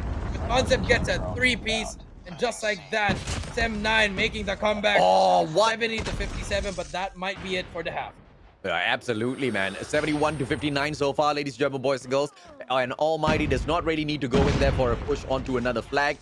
Although they do have enough time to tease that B flag, they don't really need to overextend. Sem9, on the other hand, really playing catch-up now. They will be able to get to that 68 point before we... Oh, no, 68 point. 67 to 75 is all they are able to pull off. Almighty in front, but not by a lot, Jericho. Not by a lot indeed, but so far, 75 to 67, very close game. 8-point lead, not a huge lead, but this time, Almighty, they have the C and B side. They want this side. Let's see what they can do. Alip still has that Sparrow. Might be very, very useful here. On J as well, trying to make the play. We'll spot one. We'll get taken out by Sir T. Beautiful jump shot. Gets 2 in a row. Sir T gets 3 in a row, but finally shuts him down. But that's all they need. But look at that. The flip came through. Might not be beneficial for the side of Sem9, but it's okay. They're going to trade some flags here. They finally take him out. Uses the Sparrow as well, but that might be the B cap that Almighty needs. Yeah, absolutely, man. And now look at Almighty running in there. Oh, what a triple! Zheng Yu manages to go in there for the solo prevention and a perfect play coming through. And of course, Almighty not going to be happy. They allowed the Sparrow through for that play, man. That was just a breaker. Now Heaven getting it done on the back as well. Shut Up just goes in. Zheng Yu shuts him down. The Sparrow in here still for the punish. And Sem9, they will be able to hold on to those 2 flags. Dior just coming out there for a peek, not allowing Zheng Yu to go in there for the punisher. And Heaven from the back will be able to finally shut down Zheng Yu and make a play for the B flag. Yeah, but Sir T, eats a thumper. Just like that, B is going to be covered again, but Sia brings out that Sparrow. Now another player is going to be hopping on B. Finally, Almighty. They're going to grab B here as well as C. Might be a little bit of an early trip gap here, but finally they trade some flags here. And here comes Sir T again, trying to make the play here. C and B is captured, and Almighty back on top. 100 to 92. And they keep on going. Here comes Spread, takes one down. Sir T just needs to find an opening here with Smokey. And they're going to be the first one here, Smokey, with that Sparrow trying to make the play. Yeah, and this is the situation, ladies and gentlemen, boys and girls, that Sem9 might be able to turn things around. The B flag almost getting pulled away. And yes, they will be able to bag that. And the C flag obviously is just going to be a little bit more for the play. But the cable car platform is exactly what they will go ahead to lose, as Almighty wants to maintain their lead in this game. But now, just a couple of points behind Sem9, they should be able to take over this situation if they can maintain all of this pressure plays. And they played really, really well from that second floor. And Sia's all streaked out already, Jericho. All streaked out indeed. Smokey as well with a cluster. It'll be very, very beneficial. Here comes the Pred. Gets one as well. And Almighty struggling right now. 170 to 114. Not a huge lead, AJ. 118 to 115. They might get tied up in a while, but they have to hold it down. They remember, they have a lot of streaks to use here. 30 as well with that Sparrow. But this is going to be that one push that Almighty needs. Oh, look at Sem9 holding back the crazy almighty. And now 123 to 122, ladies and gentlemen, boys and girls. A play needs to be made for one of these flags, and almighty, they are falling back finally. The play comes through for that B flag by the one and only Shut Up. No backup in there just yet. 3 of those players are going to be able to shut him down, but Shut Up actually managing to bag that. Concept not punishing them. And now the B and A flag in the hands of almighty. Sem9 brings out the cluster, but just a little bit too late. A little bit too late indeed. Heaven tried to make the play there, gets taken out, but they have everything that they need. Just have to hold it down if you're almighty. It's gonna be the battle for it, but they still have one more cluster, I believe. And Heaven trying to make the play here with the nade. Brings out the Sparrow, gets 1, gets 2, but he gets taken out as well. The Bread gets 3. That's 5 down. That's gonna be a B cap for Sem9. Unless anyone can make the play here. Here comes Heaven. Trying to cook the grenade. Can it do any damage here? Heaven gets stunned away. Oh. And here comes Smokey. 144 to 140. This might be it. I think they can still win the game here. You just have to cap it if you're almighty. And there's going to be a double cap. The B cap's going to come through. I think almighty can hook this one. Might be it. Oh! Last second grab by almighty. This is unbelievable, ladies and gentlemen, boys and girls. 150 to 147. Sem9 drops the ball at the very final moment. To no fault of theirs at all, man. That was a crazy game of domination on Summit. Crazy game. I mean, like I said, they just needed this 2 cap. That cluster was very inefficient. Unfortunately, they dropped it and they lost all those gunfights. And then they capped it, lost it, capped it. Just smart plays coming in from both teams. You know, number one, Jericho, I expected almighty to step on into the MYSG Invitational not on fire, right? Because after not doing as well as they expected at the Stage 5 of the World Championship, you expect them to be a little down in spirits. But no, man, they bring all of those losses in here and they just want to make a name for themselves at the MYSG Invitational. Sem9, thinking that they could take advantage of the emotional state of almighty. Yes, they seem to be doing really great here, even though they've run through way so many matches in comparison to almighty. But towards the very end, one perfect strategy. Attack both of the flags at the same time. Make sure Sem9 splits up. And that was the perfect play that they needed, Jericho. That's perfect. They need the split spawns came through. And unfortunately for the side of almighty, they just, they took them out all at the same time, managed to capture B. And that was it. That was the game here. But it was such a great effort for the side of Sem9. But not it over, AJ. Game 4 still here, but it's going to be Crossfire. Like what we said, AJ, that is Heaven's playground. Yeah. So that might be the final game, but what Sem9's been showing, I feel like they can force a game 5. I'm just speechless after the domination match where Sem9 almost bagged it, man. And if it was not for that one final play, for that split push for the B as well as C flag, they could have gotten it done. But, the mechanical supremacy out of almighty just shined through at those very final moments. And that's it, ladies and gentlemen, boys and girls. Game number 4 definitely in here for the play. The biggest question is this the final match that Sem9 plays, or will they activate a match number 5 search and destroy forest and even potentially reset the grand finals bracket? This is going to be hard point coming through at Crossfire. Yeah, but remember, AJ, they have to focus on this game first before they'll try to reset the bracket as well. There's 4 and 5 as well, so there's going to be a lot of factors here. Let's see what happens. Sia opens things up with a triple kill immediately. Very good. Now we do see Sem9 getting the early control as well as the early bloods, and almighty hasn't gotten a single kill yet.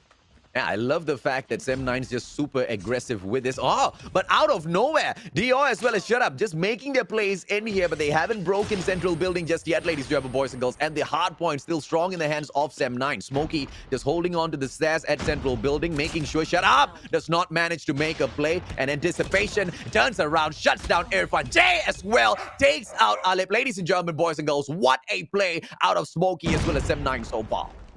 A beautiful play coming in from Smokey, just on a 4 kill spree. One off that hunter killer can be very huge here, but 15 seconds left. Full hill is gonna go to the side of almighty. We haven't seen that in a while in Crossfire. We usually see almighty fighting for that one. Smokey still alive, has the cluster, has a hunter killer. Actually, they also bring out a predator missile. They're investing a lot here, but Smokey's still alive, and he still keep going. Finally brings out an M13 here. Gonna need that gun for him. But he's gonna get spotted by Alip, and Alip finally shuts him down. And here comes Almighty trying to make the comeback. Amazing plays out of Sem9, ladies and gentlemen, boys and girls. And now Almighty, they take over the second hard point of his building, but nobody's holding on to the corner building just yet. That's the power position that you need. And Smokey just dropping in here to the first floor, not stepping up to the second floor just yet, but right behind him will be the one and only Shut Up going in for the challenge. And Smokey still manages to bag that victory out in that gunfight. Zheng Yu for the plays. Here comes the thumper, goes in for the quick scope, makes no impact, but Surti was there for the backup as well. And Sem9 now taking control of this hard point. Yeah, Sem9 taking control indeed, 66-20. And they're gonna get that last time. The rotation is gonna come through for the side of Almighty. I think they're still fighting for that scrap time, because that's gonna be huge scrap time for them just to stop the bleeding. But now we do see 75-20 finally get that scrap time. But here comes Sem9 already on the rotation. Scrap points in here for the side of Almighty. Near right man rotations in towards Laundry by the one and only Concept. Concept first one there. Will have to fight it off against the Clutch King Irfan J. Irfan J not managing to spot out Concept, but he will be able to open up this hard point in 1 second, ladies and gentlemen, boys and girls. And now Concept knows of this situation. He needs to go down here for the challenge. Both Irfan J as well as Concept holding on to the angle above each other. And it just does not seem like Concept wants to take that risk. Wall bang onto Irfan J. Ineffective, sir. It's working. He finally manages to take him down. Good play coming from Concept. He's gonna take 2 down, just staying alive there. And now Sem9, they have control of this hill. They also have control of the positions as well as the spawns. Here come. Let's see if they can hold it on. But as soon as you say that, 4 go down. Last player alive. They managed to break the hill, but they're gonna give up that time.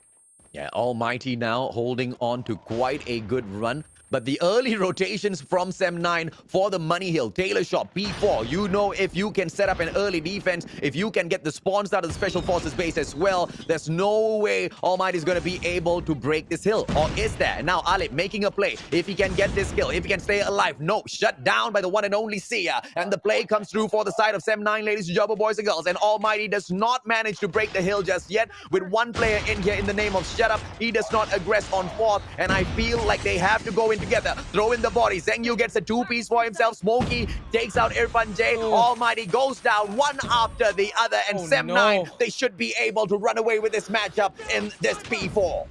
They should run away with this matchup indeed, but Irfan J to make the play. Takes 1 down. That's going to be the first opening kill that they need. They still have a lot of time here. Alip gets 1, but no trades coming through. And no more from the back, but they're still spawning there. Alip still alive. Irfan J making the play. Here comes a Sparrow. Takes out 2. And that's it. 5 in a row. That's the break that they need. Huge time for the side of Sem9. They need this for Almighty. But Sem9 on the rotation immediately. Yeah, Clutch King, sir. You gotta depend on Irfan J, and the guy absolutely delivers. And now Shut Up going in for the play onto Sia. Will be able to spot him, but Sia managing to go in there for that jump. Heaven shuts down Sia, and that play gets broken down. Ladies and gentlemen, boys and girls, here is that rotation from Almighty, and this is gonna be their Money Hill. If they can hold on to P5, if they can run away with all of the points in the wear room, they put themselves right back in this match, Jericho. Yes, they are. Shut Up gonna be the first one in. Gets 1, gets 2. That's gonna be huge kills for the side of Almighty. Has a Sparrow to invest, but will decide not to. Spots another player on the left. He can get this player. They're all gonna spawn on the left side, and he can just focus on one side. Shut Up takes him out, and there you go. That's all they need. Now they can focus on this side. He gets taken out, but Irfan J as well as all the teammates are all gonna be stacked inside the hill. It's gonna be very hard for the side of Sem9 to break this. Yep, SVD in the hands of Heaven, and he should be able to shut down Sir D. No issues whatsoever. Pressure from across, accidentally spots out his own teammate, thinking that it's an opponent, but will be able to bag Smokey. This is the tremendous hole we were talking about, ladies and gentlemen, boys and girls. The Money Hill for Almighty, and it's absolutely unbreakable right now. Not just in this competition, but in the past as well. We have seen them make good work of these plays. And now an early rotation once again being forced. Sem9 backing away in towards that central building. But look at Almighty already leaking out in towards Butchers. They want to control the mid segment of this map. Let's see, because this most definitely should be the final hard point, Jericho. Yeah, this should be the final hard point. Can someone make the play here? Here we go. But all the players from Almighty, they have the control actually. But here comes all the Shut Up. Last player alive. But there's going to be another player. Smokey is there as well. You're going to get that time. 133, 138. Irfan J takes him out. Irfan J trying to make the play. But there's 30 takes him out. The cluster comes in as well. And this might be it. But the trades come through.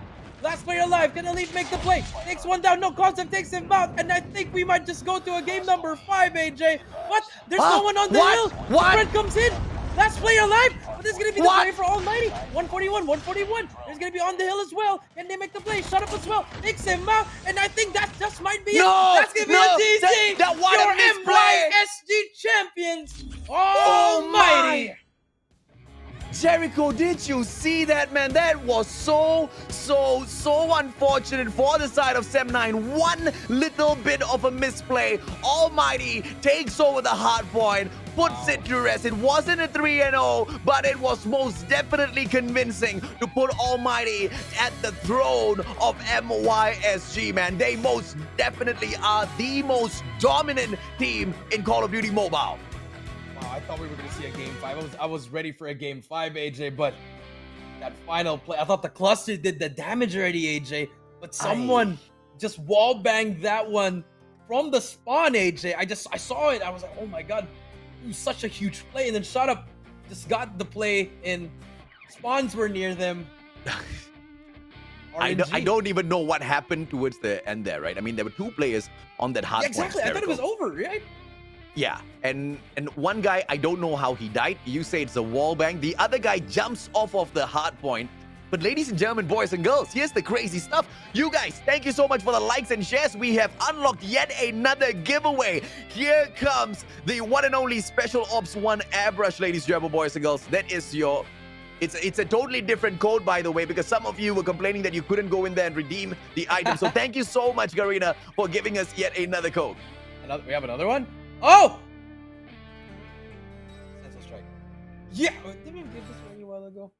Yeah, different codes because all of the redemptions have already been completed. Now you have completed Stencil Family, guys. Don't forget, if you were watching the Eastern Finals as well, here comes another one for you guys. The AK-47 Airbrush. You have the Airbrush family and the Stencil Strike family. Thank you so much, guys. But back to the action. AJ, crazy. The champions of the MYSG Invitational 2021, 9-1 map count. Crazy. I mean, you know, Sem9, they did amazing. They did amazing because they made that comeback against Gaijin Rogue. I mean, hats off to them. And they also managed to take 1 game away from Almighty. Something that Yudu RSG as well as Gaijin Rogue were not able to do at the upper bracket 2 as well as the upper bracket final. But Sem9, even they understood the supreme confidence as well as the mechanical abilities of Almighty. Match after match after match, they found out the hard way, Jericho. They found out the hard way, and Respawns was the name of the game, AJ. It was just really close. I mean, S&D wasn't even close, but it was okay for Almighty. They didn't win that S&D. They wanted to force that game 4, and it was just really, really great gameplay from both teams. But Almighty just pretty much just doing a lot. And I'm actually looking at the replay, AJ. It was Heaven who made the play. The SVD through the wall, AJ. Took out 2 players. And then that's when Shut Up and all the other players just came in there.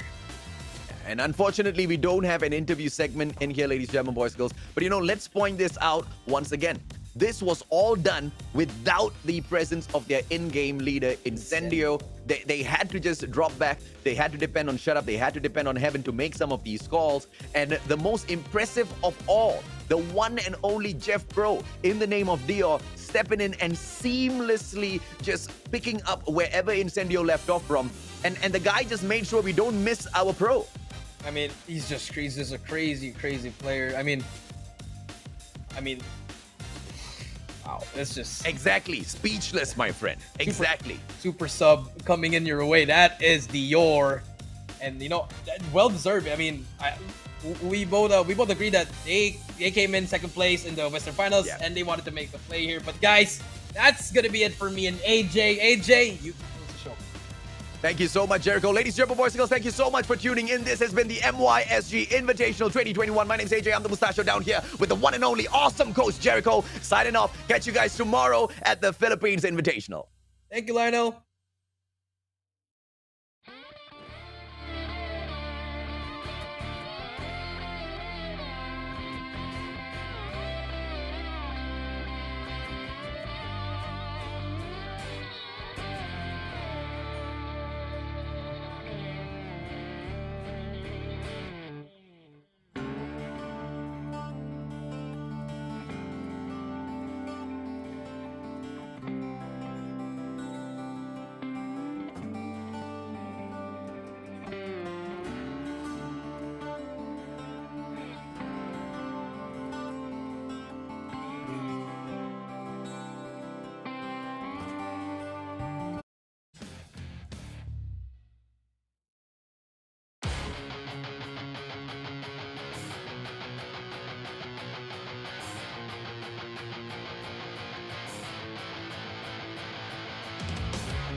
revenge.